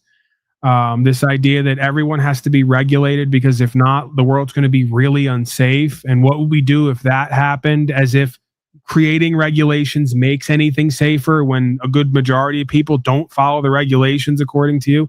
There's just no continuity. There's no sense to it, right? When you really get down to it. It's If you don't appearance make of a order law, that really just amounts to mind control and this ever-present coercive threat that if you don't go along to get along, something's going to be done to you. That's all I'm seeing and hearing. And education to me is just a buzzword that doubles as indoctrination because that's what it all amounts to. I've seen what the education system gets you.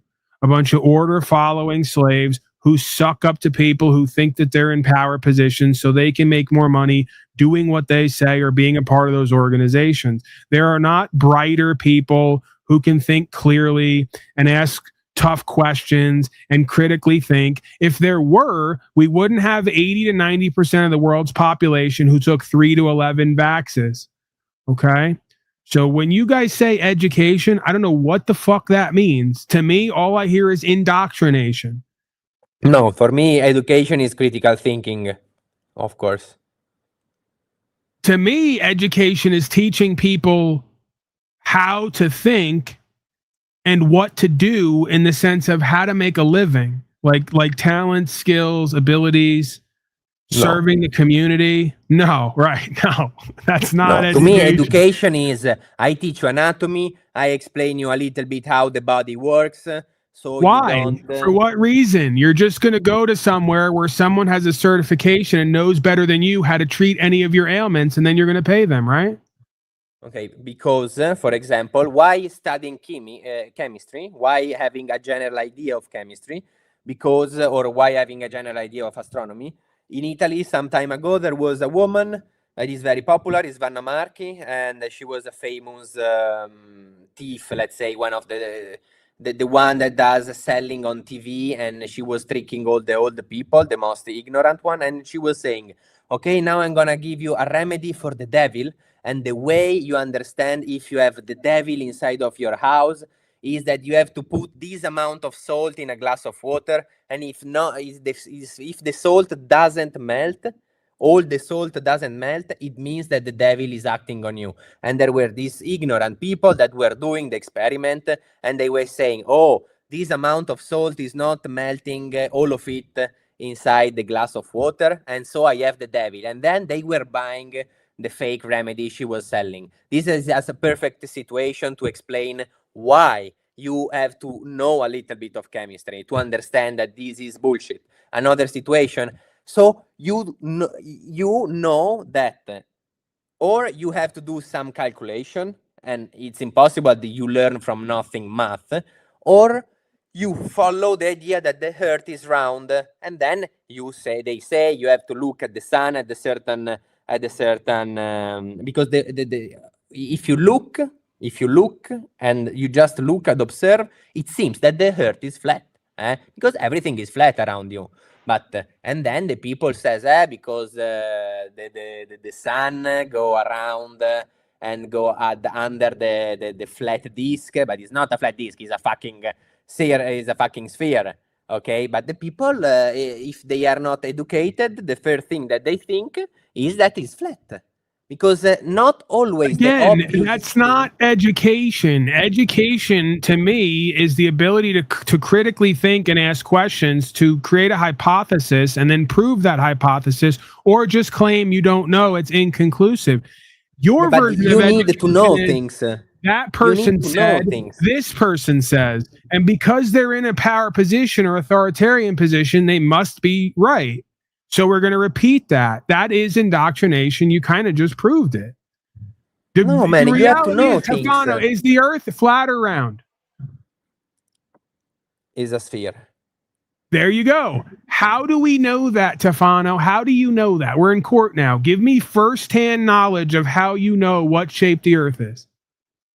Because you can see how the both the light doesn't align. If you have a big distance between you and the other light, you can. Do you want to make an experiment? It's possible to make an experiment, but to make an experiment, you have to have a little bit of scientific mind and to realize that this scientific method is the best way you can do it nowadays, at least. But before the scientific method was clarified, that was not obvious to everybody. You mean like the guys who talk about the speed of light? The only problem is the speed of light's constantly changing? Again, I'm sorry? Maybe I'm not saying that right, but the scientism folks, I believe I have that right. No. I'm saying that if you put a laser and you have to point the laser, you have a twin of the same height, and you have to point a laser from your, you are holding it with your mouth, and it has to end up in the mouth of your twin that is of your same height.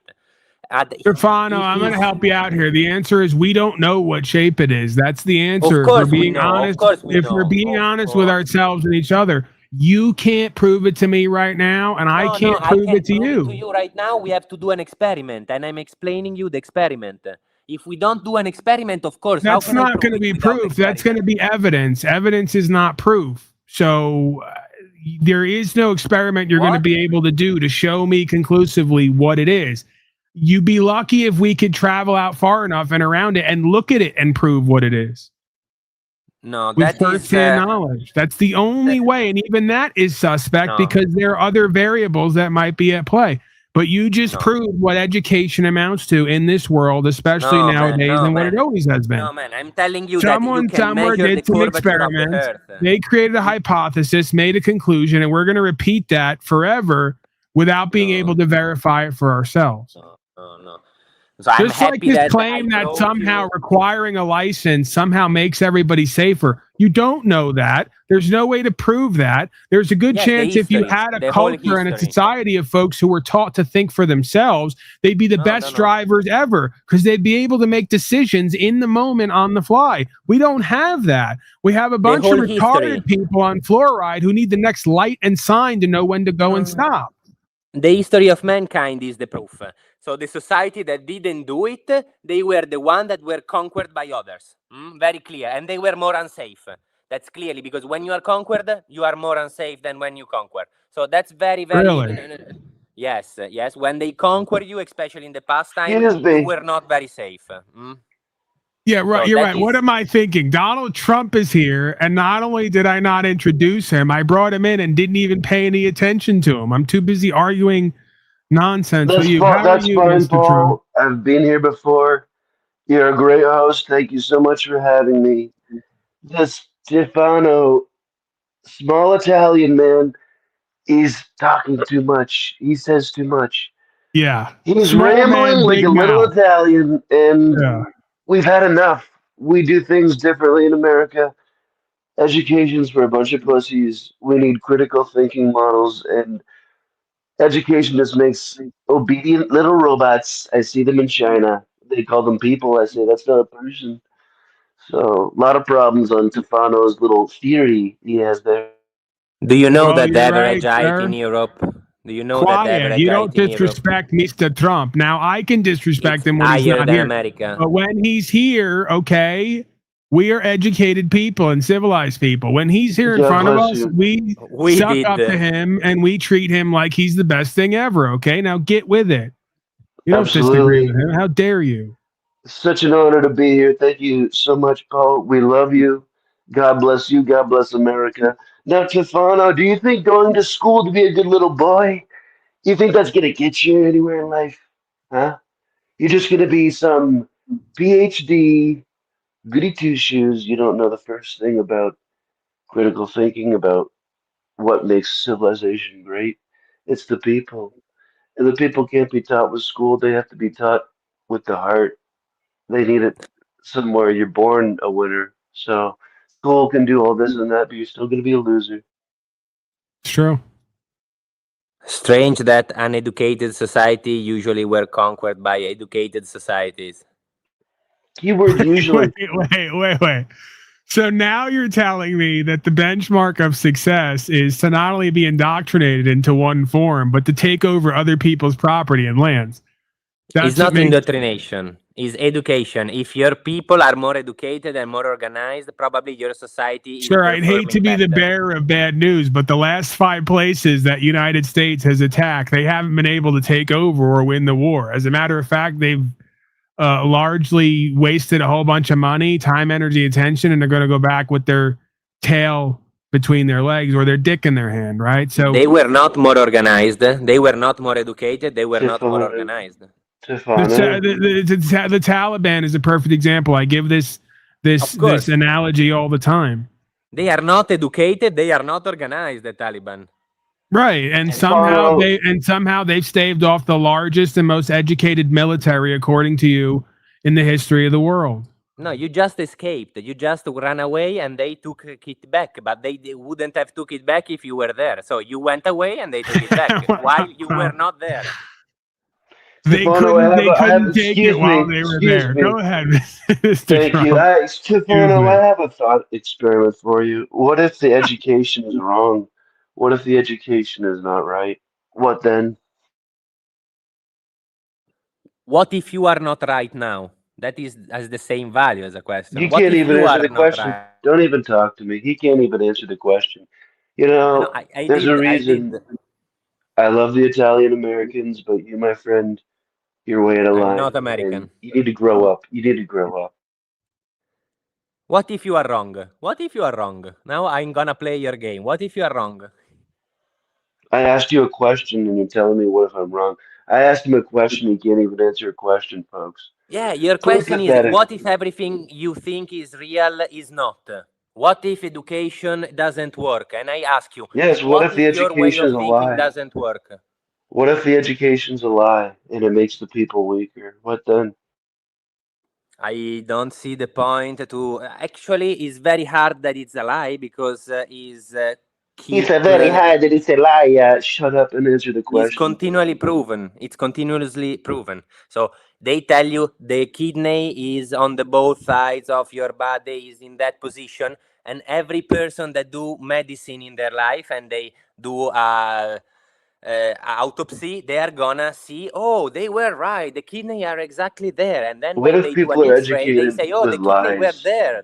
What if the education is full of lies? You can't even exercise the thought because it scares you so much because you're a scared little man. No, I'm exercising the thought. I'm exercising the thought. The point is that people ask themselves sometimes, oh, did they told me a real thing about the position of the kidney? And then they check and they say, yes, the kidney are exactly where I thought and where you know they what a told me. thalidomide baby is? You know what thalidomide is? You know what it did to the babies? I'm sorry? People used to think that cigarettes were good for you. Mr. Trump, real quick, if I could just provide some context here. Tefano, you're wrong again, statistically. Medical malpractice is the 3rd cause of death on the United States at this time. Below heart attack and cancer, I believe. Not because the kidney are not where they taught us they were. Okay, because Oh every no, I'm not arguing that the kidneys are where we're told they are. I'm arguing this idea you're putting forth that more educated people somehow leads to better results. It's not necessarily the case, according to the statistics. Okay, because in Africa, in places, specific places where they are following their ancient medicine, the medical malpractice is lower. Tell me. Or maybe it's higher, and it's just still one of the third causes. The fact that it's the third causes doesn't mean that in another place where they are less educated, this would be this would cause less death. It doesn't prove it.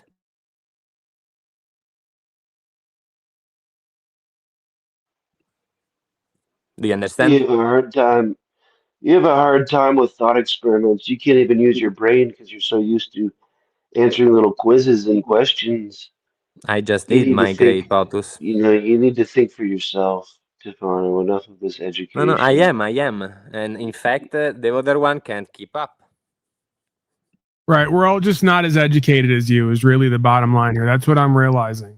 You have the facts and the understanding. You've been educated. He knows The rest everything. of us are, yeah, the rest of us are just backwood morons who don't have degrees and really don't know much, and statistics don't matter and the history doesn't matter. No, but you are using this statistic, you are interpreting this statistic bad. So, okay, medical malpractice is the third cause of death in America. Okay. I'll give you an example, Stefano. Our great-grandfathers used to know how to build a house, fix their own equipment, take care of themselves with plants and herbs and all the rest of it. Today, with all the education, line 1 of a car user manual is don't drink the contents of the battery. So let that just be entered onto the record. I have one question for you.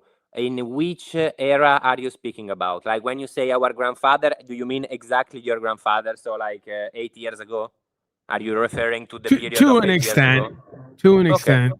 Let's take it as an example. I would argue the more educated folks have become, the more centralized power has become, the less skilled the average person has become, and the less able to take care of themselves and those around them they've become. Now, what they have gained is an ability to get more paper notes to pay other people to live their life for them and take care of their shit. That but does it work? No. I'm glad you asked. No. What was the life expectancy in America 8 years ago? What was it? I love how that's going to be the benchmark of success, presuming you can prove it. For medical reason, yes. For medical stuff, it is. Like so living longer in slavery and hell and genocide is preferable. No, we are speaking about medics. We are speaking about healthcare. So that was the topic. So in this topic, life expectancy is a good benchmark, of course.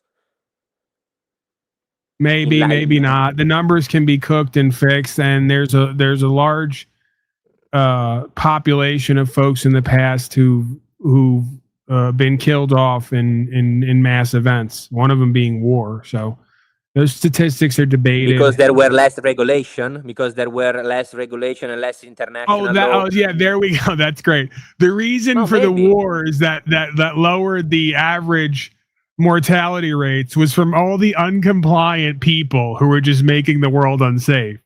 It's not from the same people we're seeing now who want to go around the world and take everything as theirs so they can say, look how great and powerful I am and how much resources I have. You spoke about the war of the ancient times, and they were there, and strangely, international law wasn't there. And nobody was trying to enforce it, if it was. So, yes, this is a way to say that laws help both to make your life expectancy longer and to avoid war to your country if you follow these international laws. Right. We've made life expectancy longer, but disease is through the roof. Every other person has autism, cancer, diabetes, and that's great for the educated medical system. They're going to make a pretty penny off keeping you alive before they decide to kill you.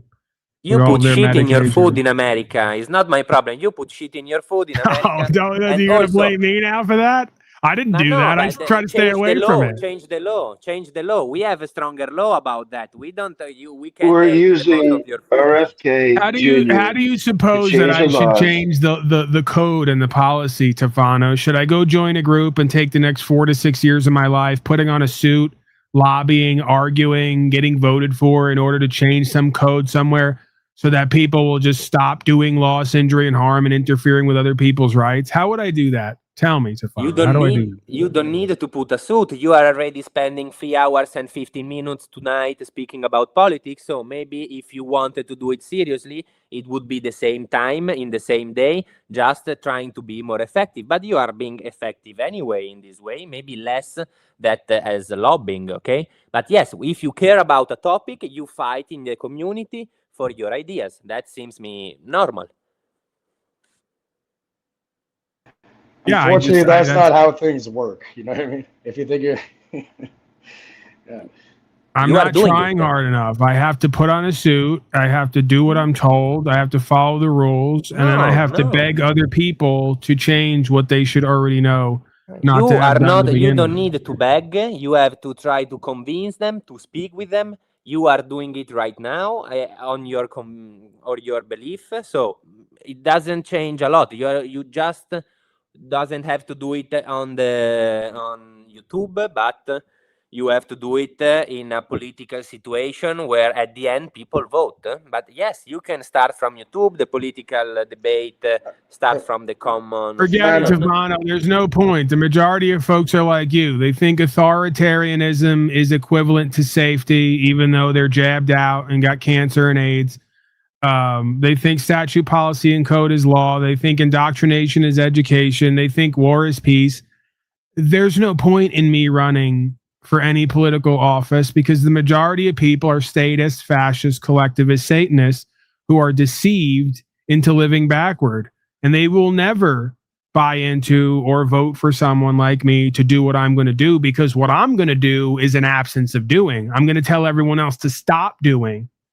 See? So there'd be no point in putting me in because I wouldn't be doing much of anything. I'd be spending all my time telling these people to stop doing what they keep doing.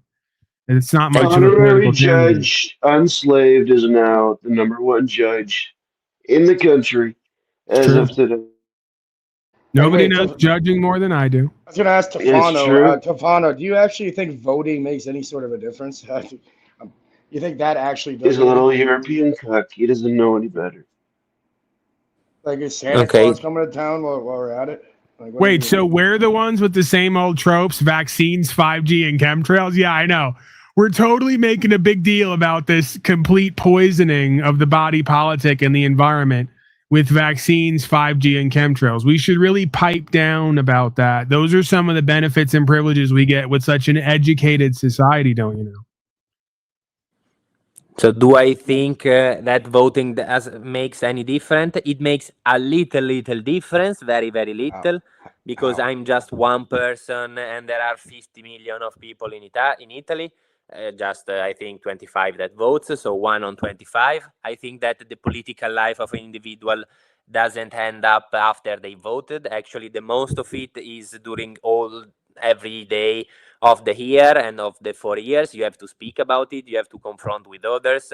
You have to engage in serious debate so you can try to actually convince other people and to show your perspective and to understand the other one perspective on the one that are near to you.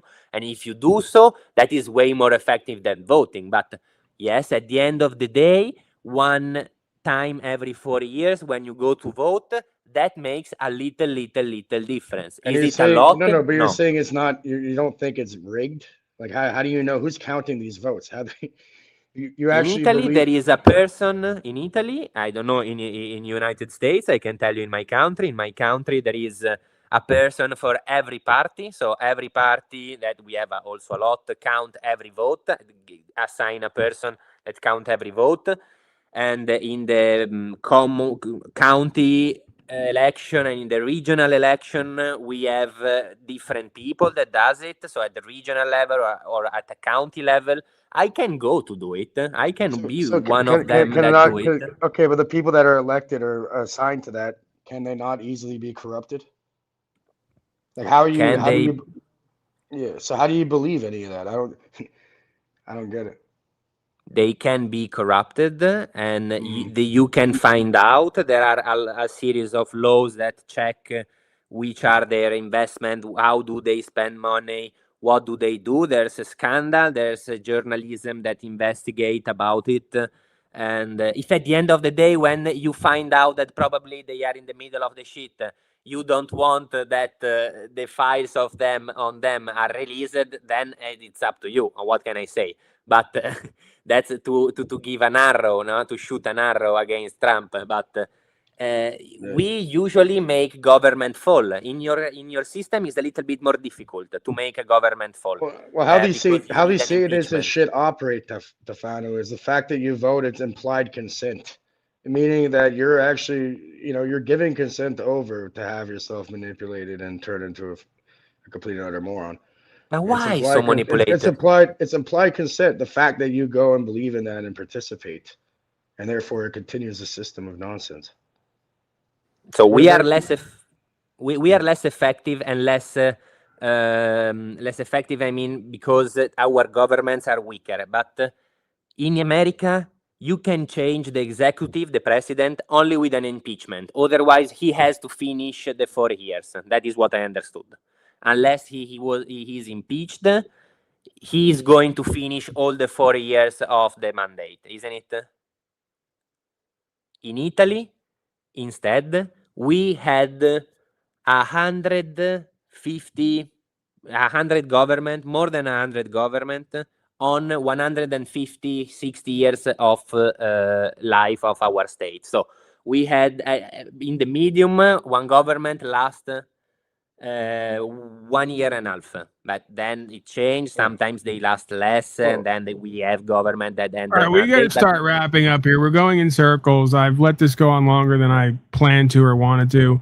The bottom line is Stefano and the majority of others are in favor of corporations running the land and calling themselves countries and casting votes for presidents and vice presidents of those corporations because we really need to create more policy and code that generates revenue every time somebody breaks it by paying the court system to collect cash so we can do wars around the world for expansionism, because that's what educated people do. Instead of just go and take shit, they erect legal systems and education systems to convince everybody else to sign on to doing it. So when they do it, they could just blame them, right? This is what the people voted for. This is what they paid for. This is what they wanted. So in a way, Stefano's right.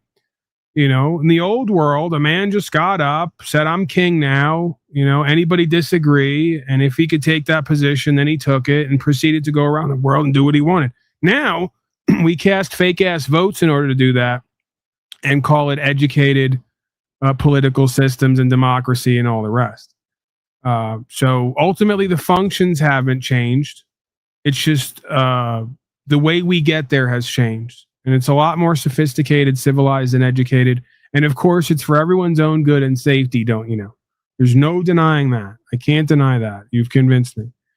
The division of wealth. The division of wealth in America is becoming nearer and nearer to French Revolution. American Revolution was an independence, a revolution for independency, not really for democracy. The French Revolution is the only revolution that was from its own government, but just for democracy, and they killed the king. They killed the king. They took the king and they killed the king. You didn't do it. And it's, I think that it's something. In Italy, we didn't do it as well, even if we exiled it and we killed Mussolini.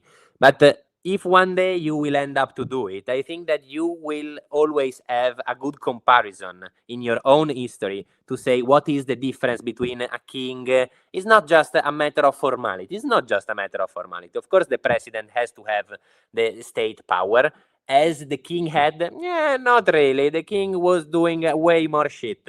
And that is how the things are. You can make it better. We can speak about how to make it better. To burn it, to say, oh, it's a shit, so there is no answer. So we have to make perfect the individual, because this was your answer. Now we have to make perfect the individual, so the state is useless. Good luck, man. I mean, It seems me way harder than what I'm speaking about. Let's make perfect No, individuals. I'm so not the even state is contending that. impossible. I'm just saying that there should be a way paved, and it is already happening to some extent. You know, we've seen the results of it on certain states with certain people active. There should be a third class of folks who get to opt out of all of it if they don't want the benefits and privileges and they don't want to be kept safe by big daddy government. They should be able to opt out, do whatever they want to do, and not be criminalized for it as long as they don't cause loss, injury, and harm and pay their own debts. That's all I'm advocating for. I'm a very reasonable man, Tefano. I don't want overthrow of United States Corporation or any corporation. I simply want United States Corporation and all the citizen slaves to observe the natural rights of the individual to opt out of any process that the individual deems to be a detriment to them and not a benefit. And that is well within our rights and well within the purview and concept of liberty and justice for all. And if it's not, then I must not know what that means. I agree with you. I agree with you on this part. I agree with you, and I want to say that I've always said years that I think that there should be a place in the world with a little bit of resources that we all agree to make no man's land. No state has to take it, and everyone that want to live outside of any state can go to live there.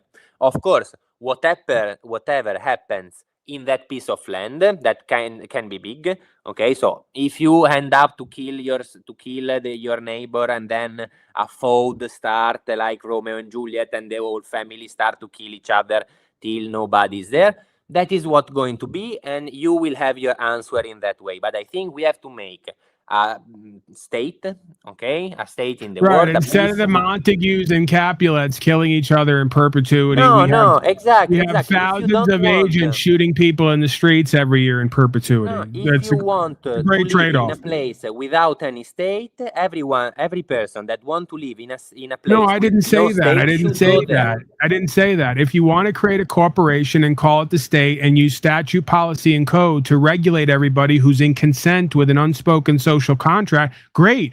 Do it to them and leave everyone else alone who doesn't want to be a part of that endeavor. They shouldn't have to leave their homeland to just be left alone.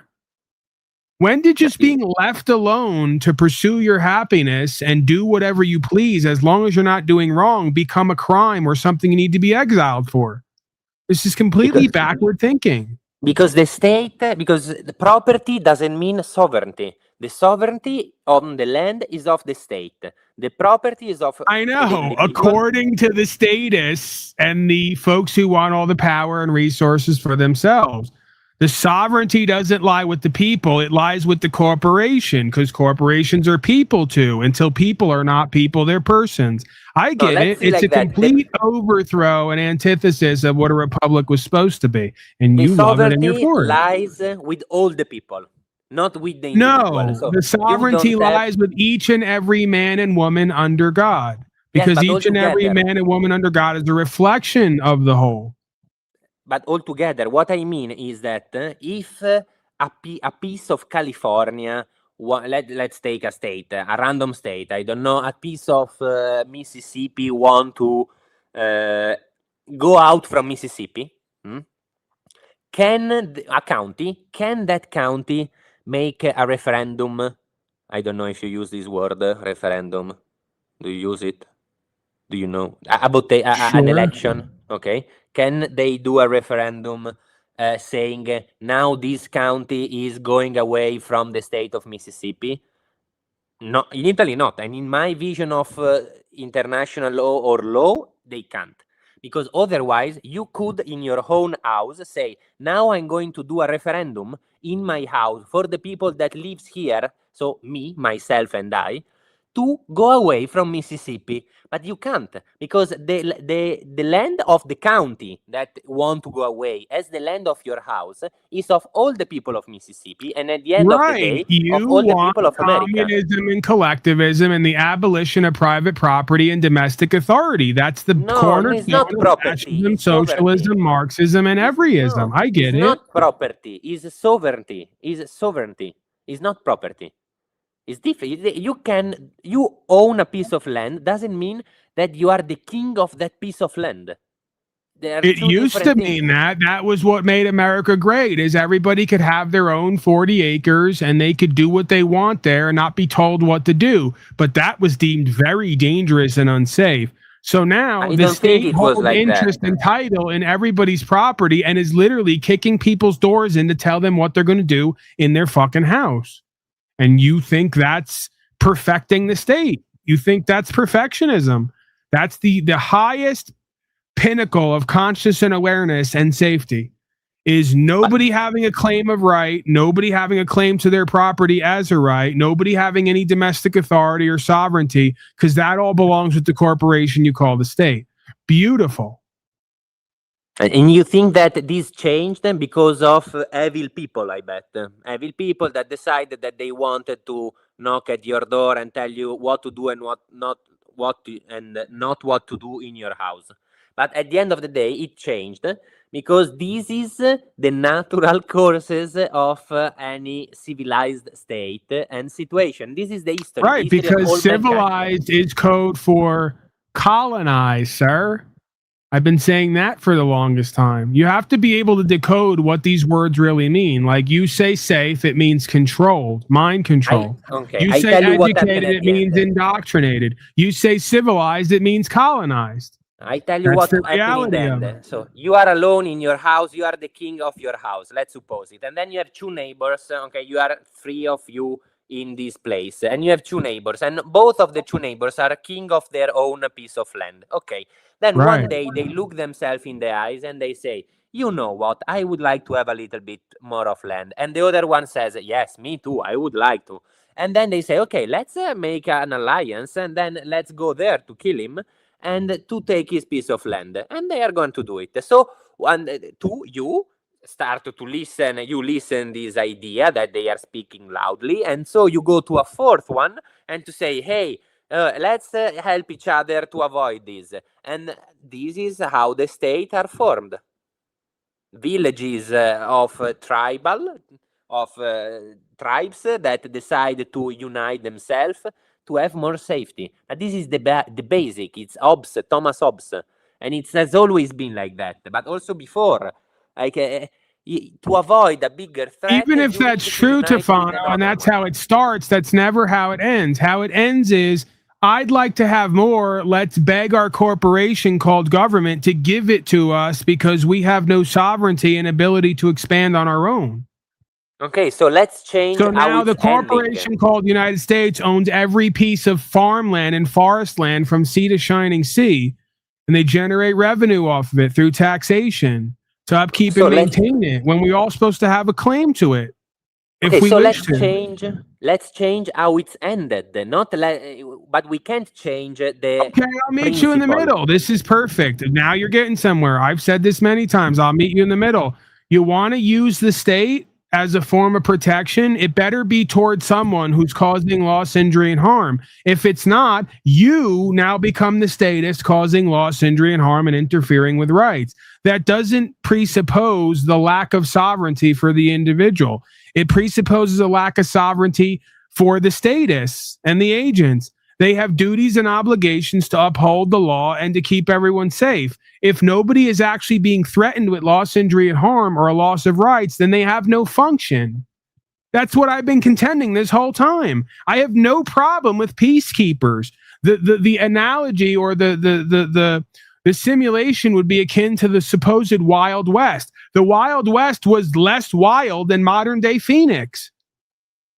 Okay, so even with all of its slave patrols, and what did it look like as far as I understand it? Everybody got to do whatever they want to do, beat each other up at the bar, fuck a hooker, be free, do whatever they want to do until they cause loss, injury, or harm to their fellow man or breach the peace. When they are seen doing so, we call the agent shows up, and then you have a conversation or you do court with your fellow man over the loss, injury, and harm that you caused. That's not what we have, Tefano. We have in your example, United States Corporation owns all the land that your house and everyone's houses sit on. You will pay them tribute to use it. If you don't do what they say on it, they come and take it. That is not keeping everyone safe. That is not securing everybody's rights and property. That is coercion and duress. That is threatening everybody's rights and property in order to generate revenue. And that's why statism will never be a solution to the problem you put forth. It's never meant to be. And even if it is meant to be, it never goes that way. That's what history shows. I think that the difference between, so I don't really know either Phoenix or the Wild West, but I think that the difference is that in the Wild West, there were way less stuff. Like the system was way less organized. First of all, there was way more land. So at a certain point, they could tell you go away. And there was places that were not under any state in which you could go. And the second point is that there were not planes on the sky. There were not very complicated things like internet or... so it was easier to say, oh, when I will see you beating up a person, I will call the agents. Okay, that's very simple crime. That's very simple life. How can you see when someone do a tax fraud, or not a tax fraud, but a big corporation like Amazon? Okay, very, very big tax corporation that has 1,000 accountants that are working for her, for it, and they are all they are all trying to pay less taxes with a very complicated strategy. Okay, that's not something that you can say, oh, I saw him at the bar doing this and now I called the agents. No, it doesn't work like that. Again, the presumption that because a group of individuals get together, create a product or a service and make more value than everybody else, they're subject to more taxation is the fraud in and of itself. You were going to use the word tax fraud. This is how ironic it is. Taxation would be the fraud because it's essentially a claim on the value of someone else's property of what they've created. Now, the only thing that doesn't make it fraud is the average statist fascist dupe fills out a form and begs to be taxed, whether they know it or not, by what they put on that form. But the tax would be the fraud. It's a claim on property you don't own or on value you didn't create. Hello. So again, I'm not one of these people who, I am a true capitalist, right? In the sense of there's true capitalism and crony capitalism. They're not the same. Most people who are anti-capitalist are anti-crony capitalism, right? So I don't have this presumption that because someone gets together with other people to create value through a product or service, they have to pay more because they've created a better product or service. If anything, they should have to pay less. But I'm not going to argue it because in order to pay more or less, an outside being has to have a claim on the value that being or those group of beings have produced. They don't have a legitimate claim. Their claim is, we're in power, you give us what we want. That is not justice. That is not a legitimate claim. That is, in fact, fraud. And again, the only thing that doesn't make it fraud is the average person does not fill out the paperwork properly. They fill the paperwork out based on what the dunce next to them tells them to do or what they've been taught to do. And what they've been taught to do, educated as you put it, are be indoctrinated and give their masters what they want. Let's change the kind of fraud. You are together with another group of people and you want to sell milk, okay? But you start I want to sell what now? What am I selling? Milk. Very, very basic stuff. Milk from cow. Yeah. You're saying milk.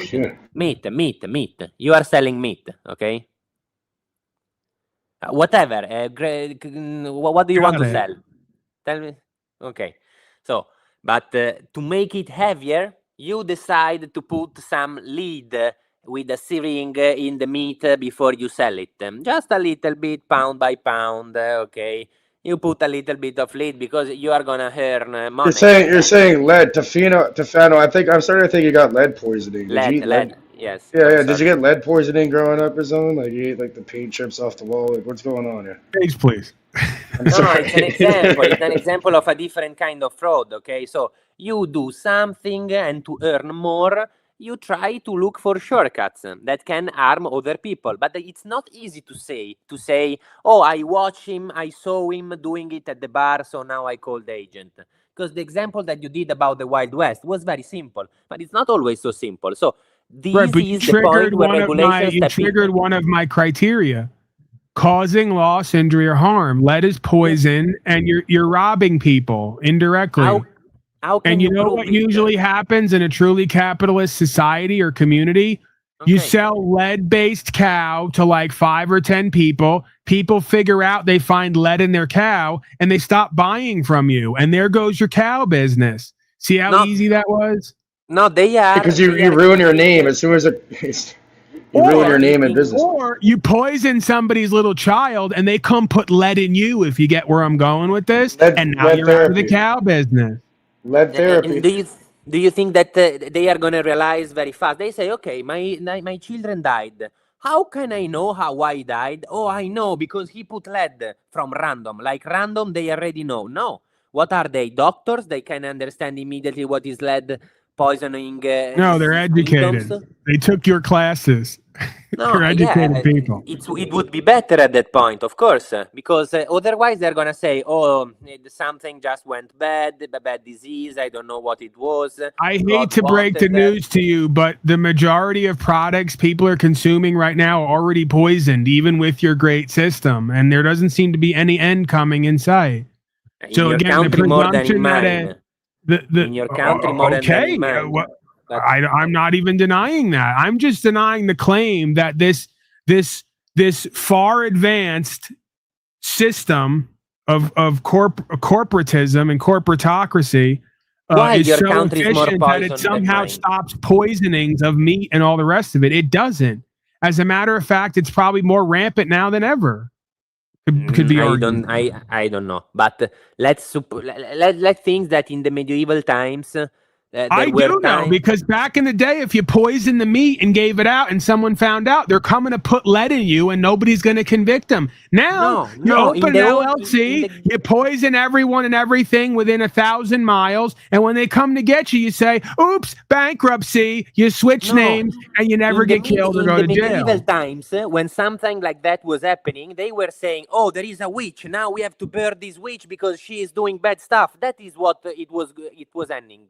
It was going in this direction, and then they were finding a witch, they was burning this witch, they were all happy, and then maybe there was another witch. If it was keep happening, there was another witch, because you don't know the causes of some situation unless you don't put good studies on it. Like if you don't have, I'm willing to gamble on if there's no market manipulation, you have a sound currency and an inspired, prosperous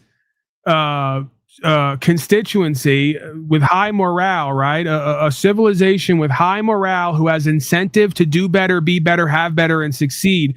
I would gamble on that society just doing the work and making a damn good wage and having property and being successful long term, because that's how we got here. That's, again, what made America great. Was this idea that you could put in a day's work or come up with a product or service and be paid so well and not taxed into oblivion or have a whole bunch of regulations forced on you. Stefano, are you aware that there are people, Mexicans out here that I know, who own plants and cattle, and the government, that great government you love so much, shows up periodically and tells them, if you don't spray down your crops or inject your cattle with shots, we're going to take money from you and take property from you? Again, your country has more problems. And that's under the guys. That's under the guys of country, public this safety thing doesn't too. happen. Right, for safety. For safety purposes only. Take here, have over your rights. Right. So his only argument is the system that he claims is so much better off than the alternative is only bad here because we've just gone awry and gone amok. No, it's going to be everywhere at some point. That's New World Order, and that's the world model. That's carbon taxes and credits. That's the centralized government, CDC, WHO, NIH. Okay, but I don't know this agency. If you tell me that they are forced to be sure that their cows doesn't have any disease, I don't know if this is the principle, Okay, I don't know the agencies, I don't know the specific situation. If this is the case, why not? At the end, a sick Why cow not? is a problem in your dish. Is a problem. It's already been proven. Well, these Why we what have to prove it again Defano, and again? Defano, you see how pregnant women aren't supposed to take certain things because it travels through the breast milk. People drink this milk and these dairy products all the every day, all day, and eat the meat. So any of this stuff that's being injected into these animals is going straight into the human body after too, by proxy, really. Right, You know that, right? Tefano, I hate to break I it to don't you know about again, which but the reason substance. why cancer rates and various diseases are through the roof is because your water, food, and air are all being poisoned for safety. Because education is so great, because government is so just, because on and on and on and on, because corporations are just good people wanting to do good. So You I don't know? know if cancer is skyrocketing. I don't know if cancer is skyrocketing. I understand. Again, you used to have a culture where the majority of folks you got products and services of came with a word of mouth reputation and actual results. Now it's backed by lobbyists and funding and protections from the system you claim is trying to keep everyone safe. So the corruption that used to be one or two snake oil salesmen is now McDonald's, Burger King, Wendy's, Big Pharma, on and on and on and on. The corruption not only didn't go away, it went to the next level times 10 or times 100 and has the protection, backing, and funding of the same system you claim is there to keep everyone safe. Again, you project the problem of the problem that are a lot of very American. You are projecting very American problems on all the words, like Wendy's, McDonald's. That's nothing more American than this. But okay, let's say that I still think that there should be a place in the world where no state has any power, and the people that thinks that a system with no state and no law can work better, they should go there and prove it, like a scientific experiment, okay? Because if they are so sure about it, I can tell you, I don't know if the cancer situation is skyrocketing. It doesn't seem me. There are some cancer that are growing, of course. No, Stefano. Only every single person in my family has gotten cancer over the past 10 years. It's totally not out of control. I literally every single person in my family has gotten some form of cancer or another, but it's totally not up from what used to be, single digit percentages to every other person you meet. No. And I'm sure that all the problems on America are confined to America, like chemtrails and poison in the water and all the rest of it. I'm sure it's not going on there or other places on the world. Of course. Okay. Of course, these things count. And the poisoned water, I don't know, but now I don't know if you speak about a factory that put all this dirty water inside the river without saying it to nobody because they have to how wait. How about the thousands of now previously undiagnosed mental and emotional disorders that lead to the medicating of whole generations of children and grown people? How about that, Stefano? Is that not one of the benefits and privileges of living under a civilized society? Is every other person is on some form of toxic drug, which is a derivative of some natural plant? That is very American, eh? You take a lot of. It's not very American. It's worldwide. He says it's not. There's something called collusion. But look how many drugs people in America take, and look how many drugs people in Italy take. Like, we don't take as much drugs as you guys. I don't know why you take them so much. But also, is it because capitalism in America is so rampant? Maybe. This is a good point, I would say. But in our country, it's not so rampant. But we have more regulation. To avoid it, we have more regulation. It's clear. Yeah, well, it's not a purely American thing. Canada has 20 to 30% of folks on opioids alone. Okay, look Italy. I'm sure if we go to Italy is a unicorn, I guess. You guys are there's no fat people there. There's no black people. You don't need guns because crime doesn't exist. You guys have amazing hair. Your food is great. I'll move to Italy at some point. But until I get there, the rest of the world has a very high percentage of people dealing with a lot of these issues and problems. They're not isolated to America. They might have been at one point. They're reaching the rest of the world because the rest of the world, including America, is coming more and more under corporatism, collectivism, fascism, and all the other isms which amount to deceptive Satanism. Kill, steal, destroy, and do fraud. That's is that the my bottom line answer? here. My answer to the problem that you name is that you need more regulation. That's clear. Because otherwise, the industries and the big corporation, not the state corporation, Right. We but need the more other big regulation corporation. so that we could get the 5% of people who used to do heroin off heroin and fentanyl and get 30%, 25% more people on prescription drugs to kill the pain. Yes, absolutely. We definitely need more regulation. The regulation is to avoid to prescribe too many drugs And to the others. Tefano, 67.4% of people in 2023, so I'm sure it risen, are at least one or more pharmaceutical drug in Italy. All right, so more than half the population, almost 70% of people are. Which kind of drug? Any sort of pharmaceutical drug. There you go. Any So we got a pharmaceutical drug? qualifier. What do you Any mean? sort Any of- pharmaceutical drug? I It means tell an you, we Yes, are the prescriptions, statins to bring the prescription cholesterol drugs. down. That's why we are not the fat. You have to qualify. like the 64%. So nearly 70% of repeat, Italy repeat. are on one or more pharmaceutical drugs. as of $18 2023. billion generated by Italian pharmacies. And even this, StreamYard was actually acquired earlier this year, at the beginning of the year, by something called Bending Spoons, which is an Italian-owned company. So we're on a StreamYard. Any Look at that, pharmaceutical drugs. It means that an anti-inflammatory drugs is counted in it. 40% Every prescription, increase, 40% increase overall within 5 years of antidepressants alone. Hello. Is it possible in that, Italy. Yeah. is it possible that more and more people worldwide are just throwing down the antidepressants because they no longer know what it means to be a fucking human being? To live but this is freely because, and have a moral compass and make their own choices and have a community of caring people around them who aren't destroying everybody's bodies and property in the world we live in? Is it possible? No, I agree. I agree that this is the problem of the antidepressant. Of course, when we speak about mental health situation, and we are not speaking about autism, so something that you are born with, but when we speak about depression and other situations like that, of course, this is the problem. Stefano, is it possible, I'm just asking questions, that the autism that's through the roof now that everyone's being born with wouldn't have been there if we didn't regulate with this civilized safety system 10 to 50 fucking shots for a newborn infant to keep everyone safe? There's the safety again, popping its head up to make sure we're all feeling quaint and cozy. Yeah, and this is from the. Is it possible? Is a very dangerous question because everything is possible.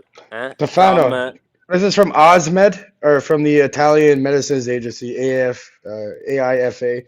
So it's saying that, they're saying elderly people, 87.8% are regular drug consumers of pharmaceutical prescriptions. Which kind children, of children and adolescents, more than half, 51% received at least one prescription in 2024. And psychotropic drug use in minors remains lower overall. So it's only about 0.57% of children, but it's been growing over the recent years. So that's actually kind of better than it's all that. No, my guys, education and wait. You are confusing stuff. So first of all, you look at the age of old Italian people. We are very we have a long life expectancy. Of course, when you are 80 years old, you are taking some art pills, of course, and you take them daily. If you are 80 and you have a good quality of life and you take no pills, you are very lucky. That is the point. Of course, when you are 80, you took, so the old people, it seems me normal. And so what about all the people, like when I watch, because I'm not that bright and I'm American and I don't get out much. When I watch like National Geographic, there's all these what seem to be brown Asian people. I don't know when those were created either, but like they seem kind of Mexican and kind of Asian. And they're always climbing trees. They're like 60, 70, 80 years old. They're climbing trees. They're fucking chasing a goody through the forest, which is a little rabbit as I understand it. What about them, Stefano? They're not on pharmaceuticals for their heart and for autism and all the rest of it. What's the deal there? They're just living naturally in their habitat. They take plants and herbs. They love themselves and each other and the land they live on. How many are they? Where are they? How actually old are they? Do you have all these data, or do you just watch a video with an old person that was climbing a tree, and you said, "Oh, there's 1,000 and 1,000 and 1,000 and millions of them in that country. I bet on I it." just presume when I see like a handful of them in each tribe that they're not alone, that they're not just the 5 out of like 500,000, that this is Have a you seen common the theme in picture? these tribal Have you seen the scenarios where picture? people who Have you don't seen the poison picture? their body politic Okay. tend to live longer and be healthier because they're living supernaturally Have in you alignment seen with the nature. picture of people of the age of your parents when they were young? Didn't they seem older than us? Yes. So the Wait, point. you're answering your own questions now? I No, like that. it's a fact. It's a common fact. It's a It's common a knowledge. rhetorical question, apparently. Yeah, it's a rhetorical question. Past in the times, people were getting older faster in their appearance. So when I Wait, ask so you need data to I say these confirm people that have living 60 as years. naturally as possible is better for your body than No. putting a bunch of man-made chemicals in it.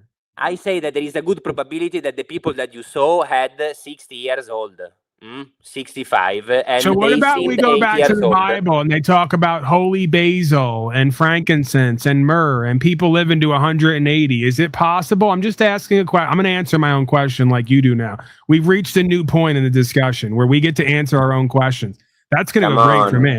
I think it's possible that living longer is relative to certain cherry-pick stats, and there's a good chance at one point in life we lived past 150 years. There's a lot of people on the world who live to 120 at this point. We have records of it, and when you ask them what they do, they all pretty much tell the same story. Plants and herbs, living naturally, a certain diet, not having too much stress, right? Getting exercise. Certain things we've all kind of agreed on with the human, at least, well, some of us, not everyone, right? There are those who say we need 10 to 50 shots when you're born, another 10 shots throughout your life, 2 to 5 medications by the time you're middle aged, and a whole bunch of dictation, right? For safety. Yeah, that seems to be the argument here. I'm gonna practice answering my own questions too. So when these doctors, right, you were wrong. I just answered. Okay, when these doctors put you on one of these pharmaceutical drugs, don't you need a myriad of other ones to treat the symptoms? Okay, Yeah. well, you have symptoms for one, so here's another drug in order to treat the symptoms of that, and then it just never ends, and then all of a sudden you're on 15 different pills by the time you're like 60 years old. Okay, so we've confirmed another thing, by the way, that all of you Italians have this thing you do where you presume, and this is very American as well. This is the human quality. You presume that what's going on in the rest of the world isn't going on where you are, and if it is, it's to a very small degree and for very different reasons. Not true at all. We've confirmed that. It's You have global. the same fucking problems and issues everyone else does for the same reasons, mostly that people are stupid and indoctrinated and willing to do fucked up shit to themselves and each other and call it civilization. It's the same shit over and over, no matter where we go. And Timmy's been to 40 plus countries, and he concurs the same is true. That half the ads you see on TV are for pharmaceutical medications to treat all the side effects of living in a poison-toxified slave world, turns out. You didn't know this broadcast is sponsored by Pfizer? Come on. When I Here's speak, Blue Bass, because we needed someone who was very educated and civilized and understands nutrition, and that's him. That's the best we could do. no, on short notice. when I speak with my grandparents or my parents, they don't tell me, oh, you know, my father, speaking about my grandparents or my great father, were having a late age that was way more vital than mine. They didn't tell me. They tell me, oh, my grandfather wouldn't even be able to do what I'm doing at my age. Listen, if you're on way enough younger. methamphetamine and heroin, it's a lot easier to get out of bed in the morning and get a start to your day. I won't deny that. My grandfather's over 90. He's completely You fine. see, this is why But, I say we have to differentiate the situation, because Cage tells X% of Italians, 64% of Italians took at least one prescription in 1 year. 67.4. Then you go with methamphetamine. We are not speaking about mental I'm just prescription. teasing Tefano. We're talking about No, he's just yeah, joking. You got to be It's a able problem, to it's a distinguish problem. when I'm being somewhat factual versus being a bit flippant, right? You're just fucking Okay, with. but it's You the know, it's problem funny though. because All of us are either partially or fully Italian on this panel, which is hilarious. Welcome No, back. you're not. You're not American, and stay where you are. Canadian. the average, the average, And keep your guns age where you in got them. Italy, the average age in Italy is around 35 years old. 45 years old. Listen, let's get down to you, What are you pal. Because saying? I'm now with you. I'm for a civilized, centralized, authoritarian system, and I'm asking questions now about you. They're telling me it's 4 a.m. on Italy right now. What the hell are you doing up this late? What are you up to? What are you involved in? You some kind of terrorist, weapons trafficker, drug trafficker, human trafficker? You got to be up to something over there. What is it? You know about Omerta? Cage, please. What do you mean? I'm a university Omerta, student. you should follow it right now, Cage. Be quiet. I'm a university student. It's late, but it's not that strange that I'm late at this time. Well, that's what you would say. But a lot of the rest of us, we feel very unsafe knowing that while the rest of the world is sleeping, or at least the rest of Italy is sleeping, you're up arguing with me on the internet. Very bizarre behavior. Some of us are reporting. Yeah, very unsafe. Like, do you want me to go away? Is that the kind way to say it? I want you closer. I want you dealt with. I want you where I can see where you are constantly, where you're monitored and kept away from everyone else who's normal and functional. I don't want you. I'm going to let you go off into the world now, as dangerous as you are potentially. I won't have it. I won't stand for it. Man, I can see the parallelism. I already explained that there are some things that are clearly dangerous, like driving in the highway at 100 miles per hour without a car license and no proven experience. Wait, so Stefano, a horse weighs 1,000 or 2,000 pounds, I'm pretty sure, somewhere around there. What happened, like, poof, overnight, where being on 1,000-pound animal or vehicle just became way more unsafe and dangerous to everyone else? Because you do know there was a time where everyone rode around on horses and horse and carriage and to and from town, and there was no license, there was no registration, no insurance, and somehow we all got along. We're here today talking right now. That's More people were killed with horses than vehicles by a huge percentage if you look into it. You get fucking trampled by massive horses. Well, Lou, that's because we didn't have licenses and insurance and registration. Right. If we had licenses, then the horses wouldn't fucking pound your brain in.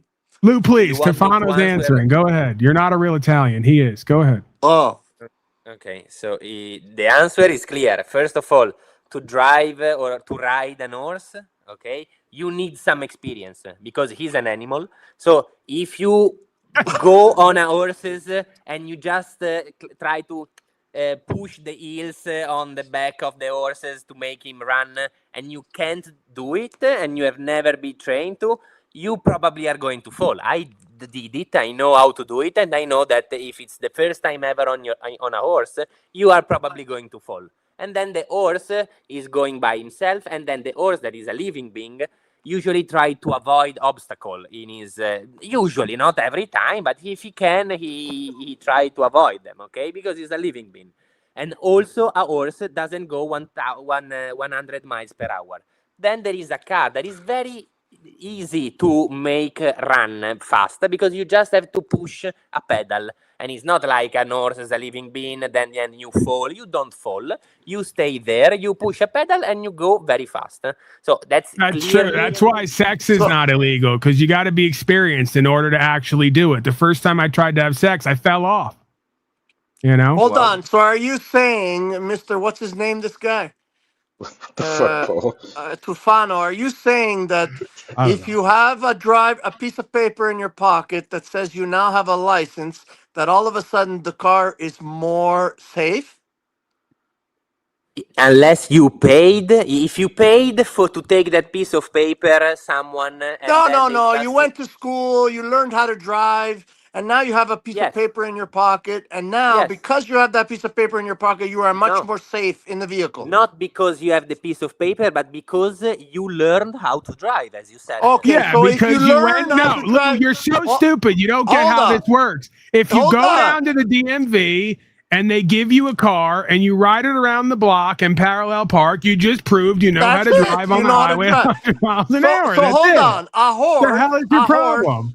Hold on, Tufano. So a horse, nobody had to get a license to learn how to drive. You learned how to drive a horse, but because you didn't have a license, you were less safe. That's why more people died on horses. Is that what Do you're you saying? know Because how unsafe everybody was during that time of learning how to ride the horse too, by the way? And we didn't keep records, so we have no idea how many people were unsafe. Like during that learning curve of how to like ride the horse. And we're not willing to take that risk with the car. Yes, you have to do stuff to learn how to do it better. We're not willing to take that risk with the car. You got to show up, do the once around the block, and parallel park. I again, I don't know how it is in your place. I have to do 15 hours of driving with an expert next to me that should say okay, and then 15 hours. Holy fuck! Wait. 15 hours have are to live mandatory. with the driver instructor. Wow! Then I can drive. Then I Yeah, can bunk drive beds and shit. Have a bunk bed with them, feed them. an underpowered car. So I can drive a powerful car for the first year of car license. I have to wait. And then usually, of course, they think that there is a family around you or an experience that you do also because you want to avoid to crash a car that is usually a little bit expensive. So you try to be to put a little bit of attention at the beginning when you don't feel confident with it. And of course, you always have the possibility after the car license if you pass the test. So first, all right, how many hours do I need with an instructor for a couch on wheels? It's big, it's heavy, it's potentially dangerous if I sit on it. How many hours do I need monitoring before I'm allowed? No, hold on. Is that couch fucking frame made of steel or what? Because This is just the complete removal of any kind of authentic experience and accountability and responsibility, whether it's the car, the gun, the couch on wheels. Everything. I would prefer a dangerous society where we trust, as crazy as this sounds, in the honor system and the fact that people, even if they have the paperwork, doesn't make them better at what they're doing because you have 15 hours here. They literally go drive in a circle in the parking lot, park between those two cones, and here's your license and pay us. So there's little to no verification of how skilled one is moving property on the streets, at least the majority of places I've seen here. Mexico City does one better. They don't even require a driving test or any other test. They just go, give us your documentation, pay us, here's the license.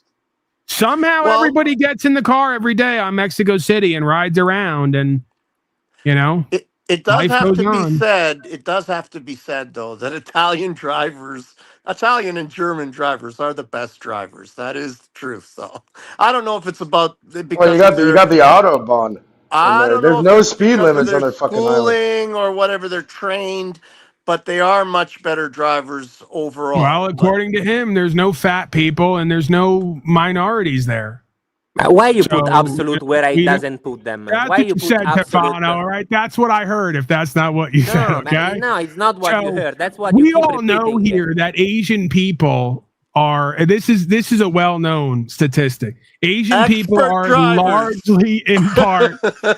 You never seen a fat Italian? Do you know what's a strawman argument? When you No, take something and I don't that want to the know. other. No, I like my arguments. I prefer them, and I don't want you messing them up for me for next time. Let me tell you. No. So you're trying to ruin You're trying to ruin not only my fun, but my appearance of being intelligent. I won't have it. I don't want to ruin your fun. I promise. Fat people, that's common sense. Fat people, they have a lot between them and the wheel, so they're less able to maneuver the vehicle, right? So just by cutting out fat people and Asian people brings down car accidents like at 30 to 60%. But because of experience, it's a personal experience. No, I am educated and civilized, and I've done surveys. How dare you? Ah, I know what I'm talking about. That's why. That seems like logical. So you see that I'm right because it's education that is important. Well, certain kinds of education, not your education. This is different education. Tufano, dove sei in Italia? Oh, here we go. Modena. Modena The dove? city of Ferrari. The city of Ferrari. Ah, okay. Oh, okay. nearby. What do they That's call the only phrase that Lou knows in Italian. Where are you from? That's it. Ma sì, se vuoi che parlo italiano posso parlare tutta la serie italiano, quello che vuoi tu. No, ma You, tu lo you parli, tu lo fucking parli. greaseball. Di dove sei? Come mai parli italiano così bene? Io sono canadiano, nato però parlo solo francese e la famiglia è della Calabria. Si sente, si sente l'accento della Calabria, l'hai tenuto quello? Ma che ne sai tu di dove He's gonna make fun of your io? accent, bro. Vabbè, quell'accento lì però è del sud di sicuro, è del sud Italia. Non L'accento mio non esiste più in Italia. Esiste qui ma non là. No, perché? Sì, è vero. Look into it. I'm telling them that my accent, I'm from Calabria, I'm the south of Italy. In Italy, doesn't exist anymore. They actually came here to Canada and to America to speak with some of the older people to regain some of the old dialects because they were losing them in Italy to the real Italian, right? So my grandfather spoke the original Calabrese, and Calabrese was many different dialects, not just, there was probably Okay. 100, right? There's Regitano, Cosentino, so many different dialects. Right? Parmigiano. Yeah, I know. C'è all un about it. problema, no? Parmigiano is from my region, but Not Parmigiano, Reggio Calabria. It's a town. It's an A Reggiano, I know, Parmigiano, of or course, of Reggiano. course. I know all about it, man. I'm Il educated. problema riguardo the people from Reggio, they say for watermelon, melone, tu lo chiami melone, they say for watermelon, they call it zipangolo. It's a completely different word. Yes, right? absolutely, but Well, there's different dialects everywhere, right? In every exactly. country. What you said is there is no more my accent. Your accent is still present. Maybe your dialect is not, but the accent is different.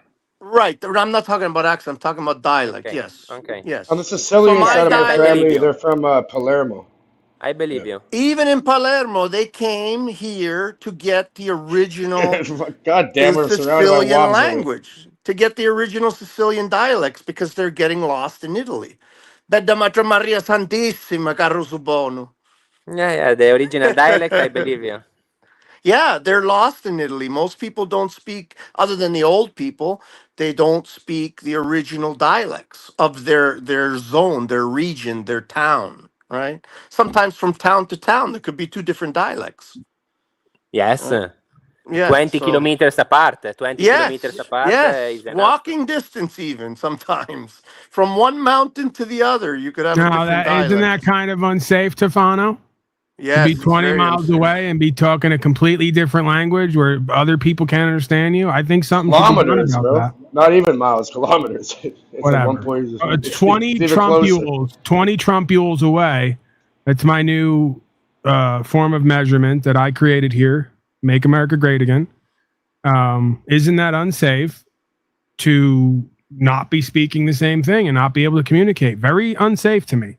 I think it's not be done. unsafe. It's not unsafe. It's just a little practical, not very practical. Listen, we should call our society what it like prison, right? You have minimum security and you have maximum security, right? So we need the maximum amount of security. So you need all the paperwork, all the licenses, all the permits, pay all the taxes, and then you will be more secure. So just like prison, we could be called Italy as maximum security area. Right, Tofano? Right, there's some movement, but you need qualifications and credentials in order to move around, to go to law library. Yes, you have to have identification. Like, come on, right? You know? I think that you play too much with words. Sei un stronzo, capisci o no? Cornuto, qual è il problema? Cornuto. Stronzo di merda, non capisci un cazzo. In culo mamma te. Hey, you're surrounded, bro. How you feeling? In culo a mamma, almeno mamma ci piace lo cazzo, ma Patrick forse ci piace pure. No, I can take you all. It's just if you speak all together, it's difficult for me to beat you, but I can win, and even if I'm 1 Yeah, but versus what do you 4. think? What do Hey, you think about this is not having Scope, bro. maximum We're not playing security? Scope. New York has better pizza than you do. Okay, I've seen that shitty doughy those are pizza they fighter make on words, man. Italy. So we already won. It's already over with. No, but Those it's are in New fighter York. words, It's man. all genetically modified. In Italy, it's Well, banned. whatever. That's what makes us strong people. Okay, we're raised on Fat GMO. people, fat and people with toxic- diabetes and obesity. Hey, and stuff. you leave our fat people alone. I can talk about them, but you can't. All right? How dare you? Why? Of course I can. We got to get the hell out of here. Tefano, I appreciate you. You had a pretty good sense of humor, if nothing You are else. sensible. You are sensible. I spoke about fat people twice, and you sent me away. But it's okay. No, I'm not. I'm just teasing you. We're going on 5 hours here. I wanted to do an hour. I always say that, and then I wind up 4 to 6 hours deep, right? So Yeah. I'm cutting us off at the pass. You're free to come back with the next time I'm here. Like, share, subscribe, do all that. Set a notification. You can come back anytime. You're welcome here. That isn't because I'm about to kick everyone out. Even this. Okay. But Okay. make Don't sure- worry. Don't worry. I Italian. was just kidding once more. I'm gonna say you good night and everything. Tufano, make Thank sure you, you come back with the right paperwork. Otherwise, we can't let you Right. in. Hey, you fucking wop. Come on. Nah, I can see it. But nah, either way. One last question. How the fuck did you even find this channel? That's my question. I've been wondering it the entire time. YouTube short. He was looking for fat people porn, and he found He was searching for Fat gorilla porn? fat diabetic Fat porn, gorilla porn. and he came across his channel. No Praise wonder. God. God bless America.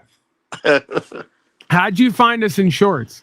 Oh, well, there you go. Oh, he left. That's what I was wondering. Like, how the fuck did he find you? You know, it's weird.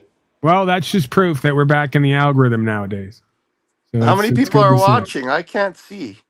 Oh, not many. I mean, I knew when I took Tefano and the interaction with him was going to go. People love me, Lewis. As strange as that might seem, or I'm captivating. When I talk and I rant and I ramble, we run the numbers up, right? When I let Tefano in and you and others to dialogue, most people don't want to hear it. They don't Come care. on, your numbers went up by 20% when I came in. Come on.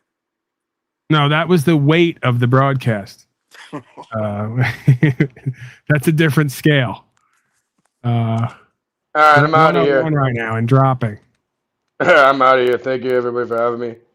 Thank you, Cage Kowalski. Cage, before you go, I just wanted to tell you something. What?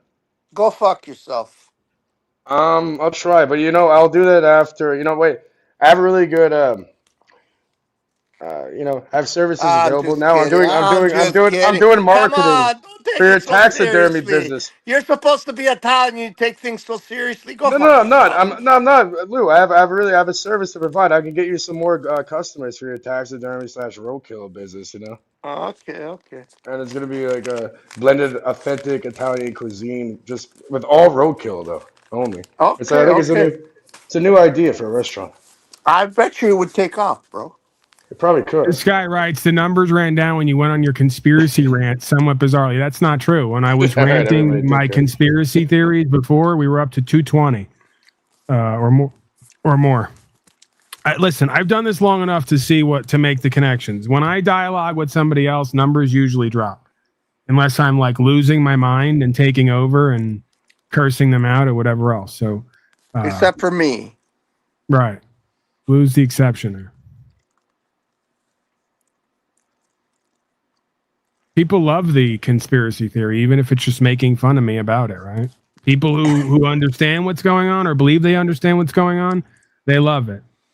People who believe they understand what's going on but are retarded also love it because they make fun of me while everyone else shakes their head like this and goes, yep, I see that. That's true. So please, whoever that is in chat, you're mistaken. All right, give us some final words. Let's get the hell out of here. We're back who knows when.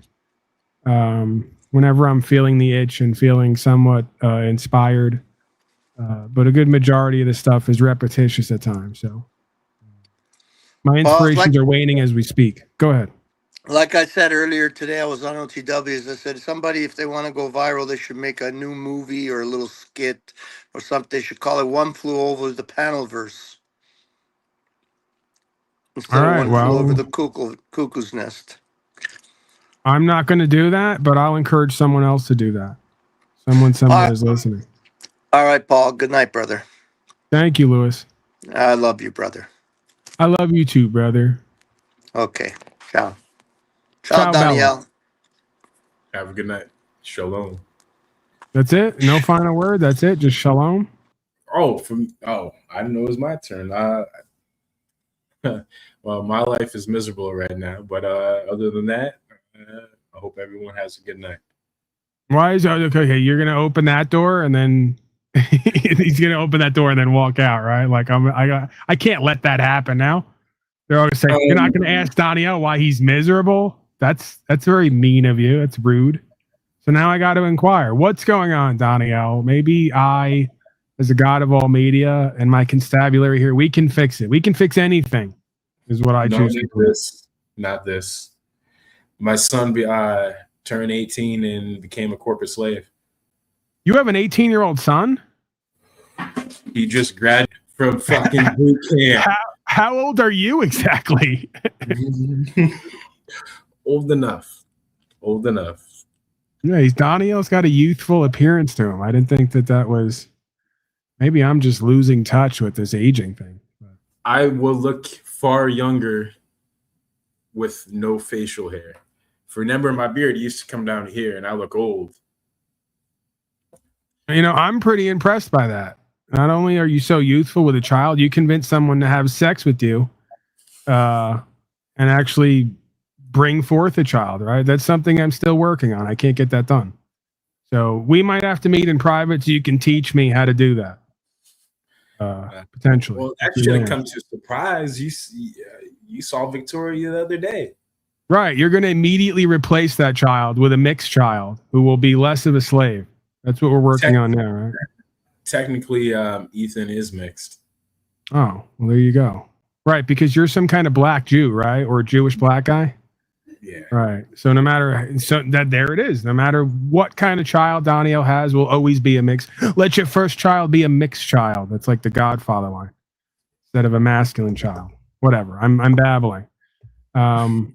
So your 18-year-old youngster there has decided to go full on slaved out. He's been listening to Tefano's broadcast, I guess, over there on Italy. Decided to join the armed forces. Now he graduated last month. Oh, he graduated. Wow. Yeah, and he feels good about that. He's proud of that. He must be a bummer around there, huh? Imagine being the kid and going off and graduating, going, "Hey, Dad, I graduated military school," and Daniel just calling you a slave, lighting up the reefer. Oh well. I did call him a corporate slave. So you and him don't get along too well, I gather? We do. He doesn't feel like there's to be a conflict. He's shut off. He doesn't like listening to not news, but world events on what's going on. I actually heard this old man telling this younger guy in his teens the other day at the store, you got to join the military now. You're going to get paid. They're going to train you. You're going to get a pension. And you never know what's going to happen when this president leaves. Now's the time to join, right? And I go, they're literally invading everywhere and taking over Venezuela. And you're going to join the military now? Not to join it at all, but to join it now. Again, these people just say stuff. They'll say anything. Well, from what I've read, there is no more joining. There's a new set of laws for a draft, and it's not inclusive to just men now. It's men and female. That's automatically going to be in a draft. Well, we're bringing back the asylums. We're bringing back all things. We really are making America great again. What makes America great again? Higher taxes, mental asylums, and a draft for the military. All right? You heard it here first. I got to thank Mimi. Mimi writes, peace, blessings, much love, ×2. Thank you, Mimi. And yeah, we sent out all the shirts. Ace on his end sent them all out. I gave him all the information. So if you're looking for a shirt, email me. I'll check with him to see if there's any more, if he wants to create some more. If not, you're out of luck. We did our part as far as giving back, okay? That's all you're getting. This audience, some of this audience can be very selfish, Danielle, sometimes. You got to watch these people. Take anything they can get their hands on. Well, thoughts, earlier when I was listening, I was cooking dinner. You guys were talking about how they're forced to take 50 or more of you know what. Are you aware that what's his name? Kennedy just passed some new thing where it's going to be down to 7. Vaccine rollback. We covered that last broadcast, and I choose to believe one of the reasons that's happening is because I, in my little corner of YouTube, have been running my mouth for over 5 years, along with many others. I'm not going to take full credit for that, but you know, there's many of us who've woken up at a certain point. We've been very active on the ground in communities with other people on these platforms. And more people are starting to realize, oh my God, unlike Tefano, they're starting to realize maybe fascism, statism, collectivism in all its forms isn't the best option for us. Maybe we learn a little more personal accountability, responsibility. Maybe we get a bit more supernatural in the way that we live, right? We get more in line with creation. And maybe life just becomes a little bit more favorable to us and for us, right? Who knows? I guess remains to be seen. You know, overnight we could stop all the shots and things just get way worse. And then I'll have to come back here and say, turns out 50 shots at birth is the way to prosperity, right? You never know. I'll leave it open-ended. We'll see. I don't know what Snafu's going on about. Snafu's completely unhinged and insane. We know that. We love him, but it's just how he is. I still remember being on the panel when he shocked himself. Now that was the one and only time Snafu brought grade A content, right? We all remember that time, the Snafu shock collar incident. Everything before or after that, huge waste of time and energy, and rather disconcerting, I contend. No, and then the whole thing with Venezuela, I feel that's all planned to push Trump's uncles or grandfathers' technocracy, whatever, where all of America is going to be Canada, Greenland, Colombia, Venezuela, and all that area. North American Union, absolutely. This all goes back. Believe it or not, I got a bunch of stuff up there. I never get to it because I wind up entertaining the public in my quest to do service. Just like these authoritarians, I have my own authoritarian swing here, and I do service a lot like them. Well, I'm better than them at service, actually. But we never got to the actual service or the actual product. I was too busy trying to serve the people who were arguing with me. They just don't appreciate me the way that they should. But yeah, we've covered that. That goes back decades at this point. Good luck convincing Tefano and the rest that this is all just shell game 3-card Monty to do New World Order and take control over all lands and therefore all people, because he already says that sovereignty is not with the individual man or woman or groups of men and women. It's with the state of as a concept, right? That's who or what holds the sovereignty and has all the decision-making power. He's a lot like Obama. Obama said the same thing. You know, we're going to have to give up some of our sovereignty to the people who know how to use it best. Well, something along those lines. I'm paraphrasing. That's because he lives in Italy and he's Catholic. According to the Catholic Church, the Pope claims ownership of everything and every person. It's always the same gambit over and over again, right? Pimping and hoeing. That's all it boils down to. Who's going to be your pimp and who are you going to hoe for? And how much do you get to keep at the end of the day? How many rules you got to follow? Oh, well. They like it. I love it, I guess. I even said I might get a Mexican license just so I can have the license. And, you know, if I ever have to, I could produce it, you know, to get out of trouble. But I'm not technically under the jurisdiction. When it comes to the states, I've entertained it.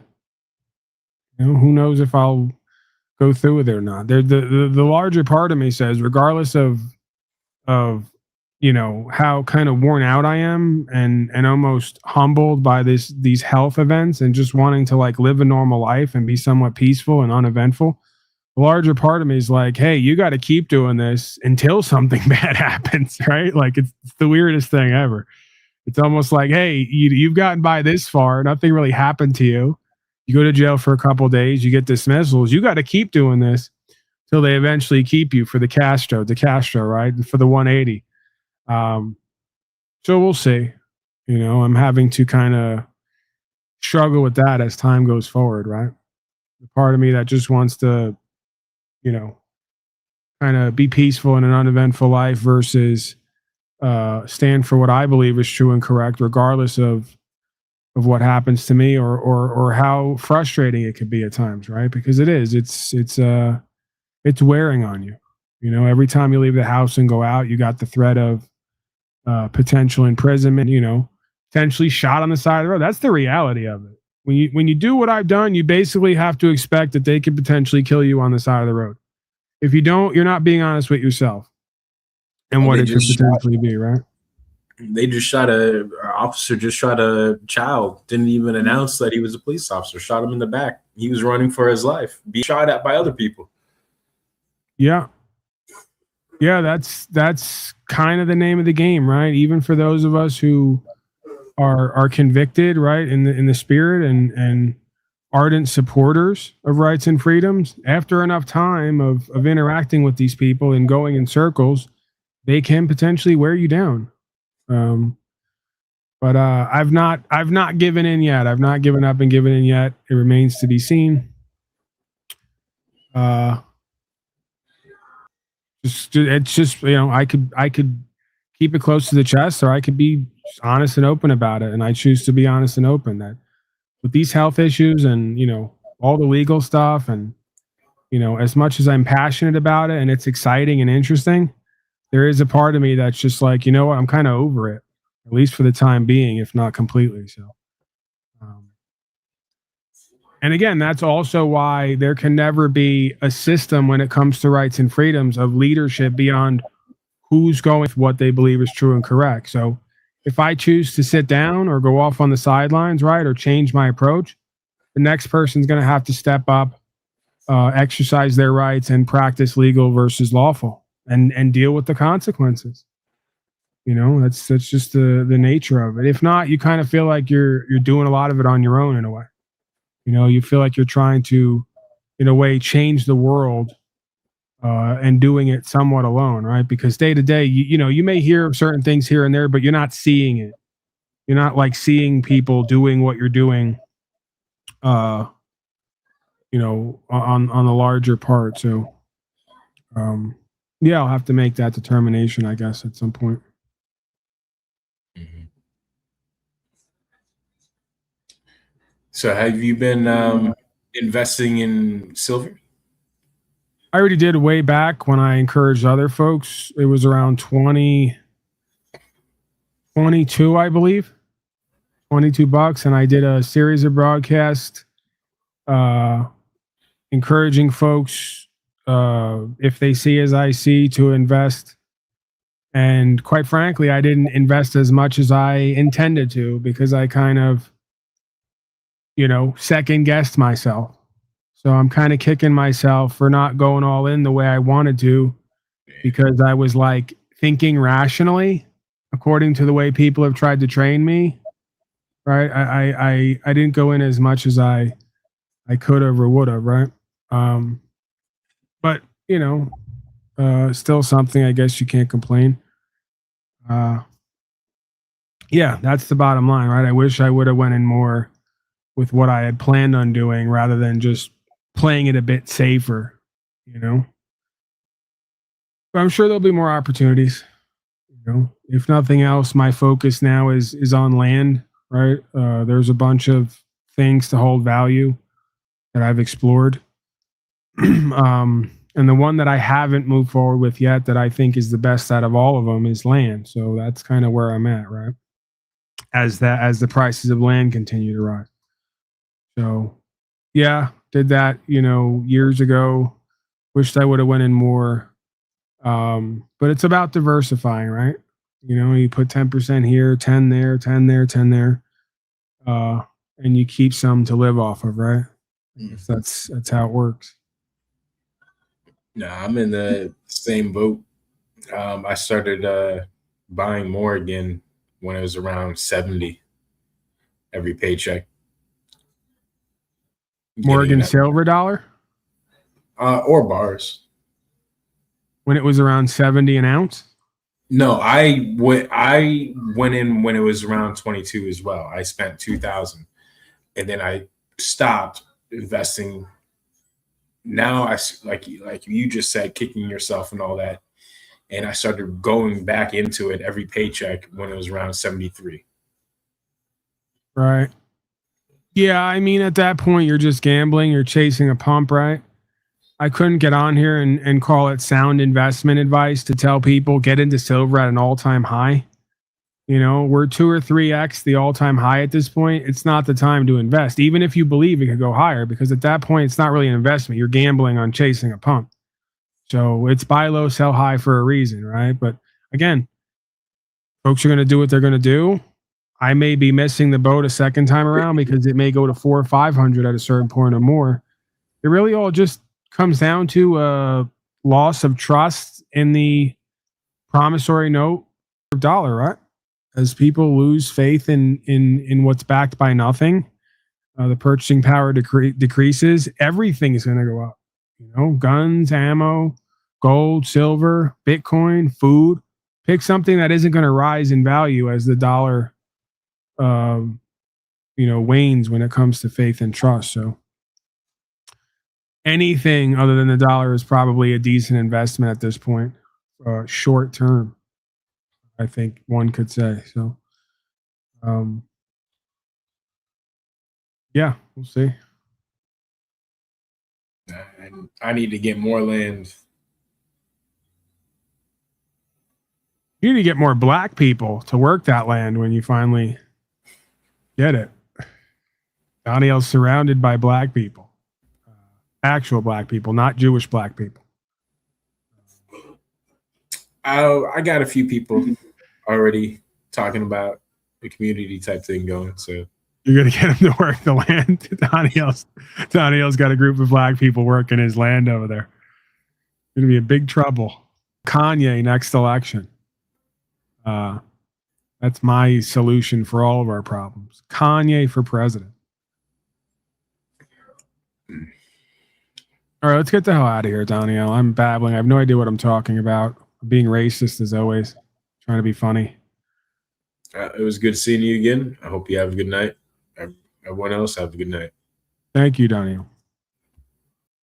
Daniel, everybody. The best Jewish black guy that I know. The only Jewish black guy that I know, quite frankly. All right, folks. Special thanks to contributors and supporters. Salute to you folks on the replay, whoever you are, wherever you are.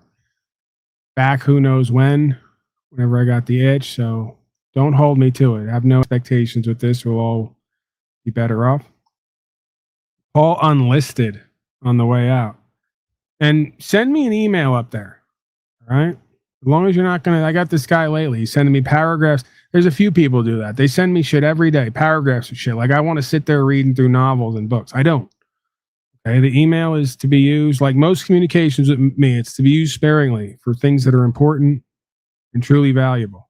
All right? You want to just sit around and talk, go get a therapist. Okay? Contact one of these chatters that likes to write books to each other. I'm not the guy for that.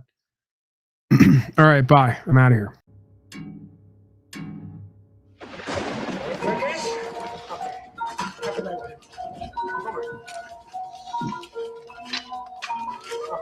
You want to play rough? Okay. Say hello to my little friend. You want to play rough? Okay. Whether they know it or not, they don't have to know that they're under deception, mind, and heart control. They don't have to know that they're agents of the Shaitan. As a matter of fact, that's a better agent. An agent of Shaitan, the deceiver, is best when they don't know that they're doing it.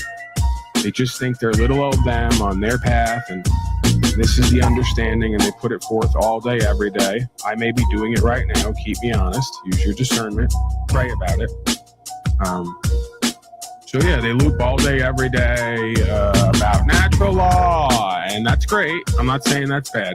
Natural law, left brain, right brain, masculine, feminine, divine feminine, divine masculine, holy union, co-creativity, psychology, sociology. That's all great. We do that here of our ability, right? For what it's worth. The issue that I've had and continue to have is, where's your results and actions on the ground? Where's your solutions-oriented lifestyle? If you're deep in debt, let's go over the list again. Where's my list? Okay, right, there it is.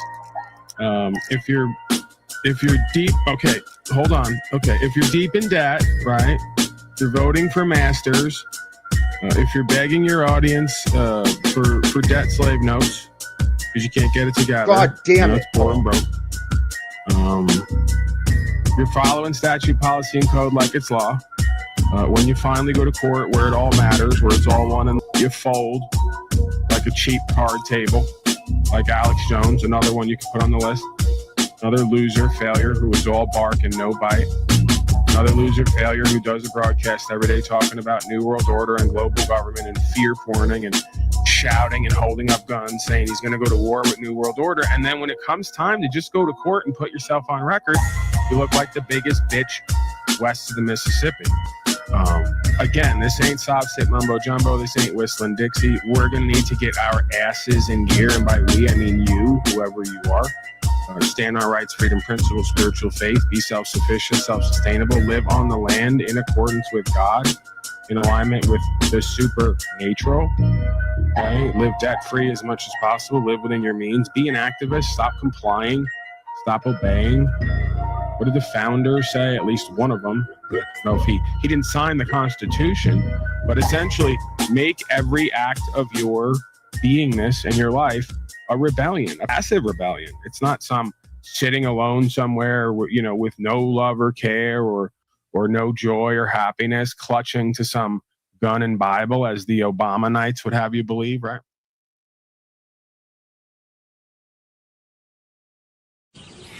You can't treat him like any of the other niggas around here, because he ain't like any of the other niggas around here. You got it?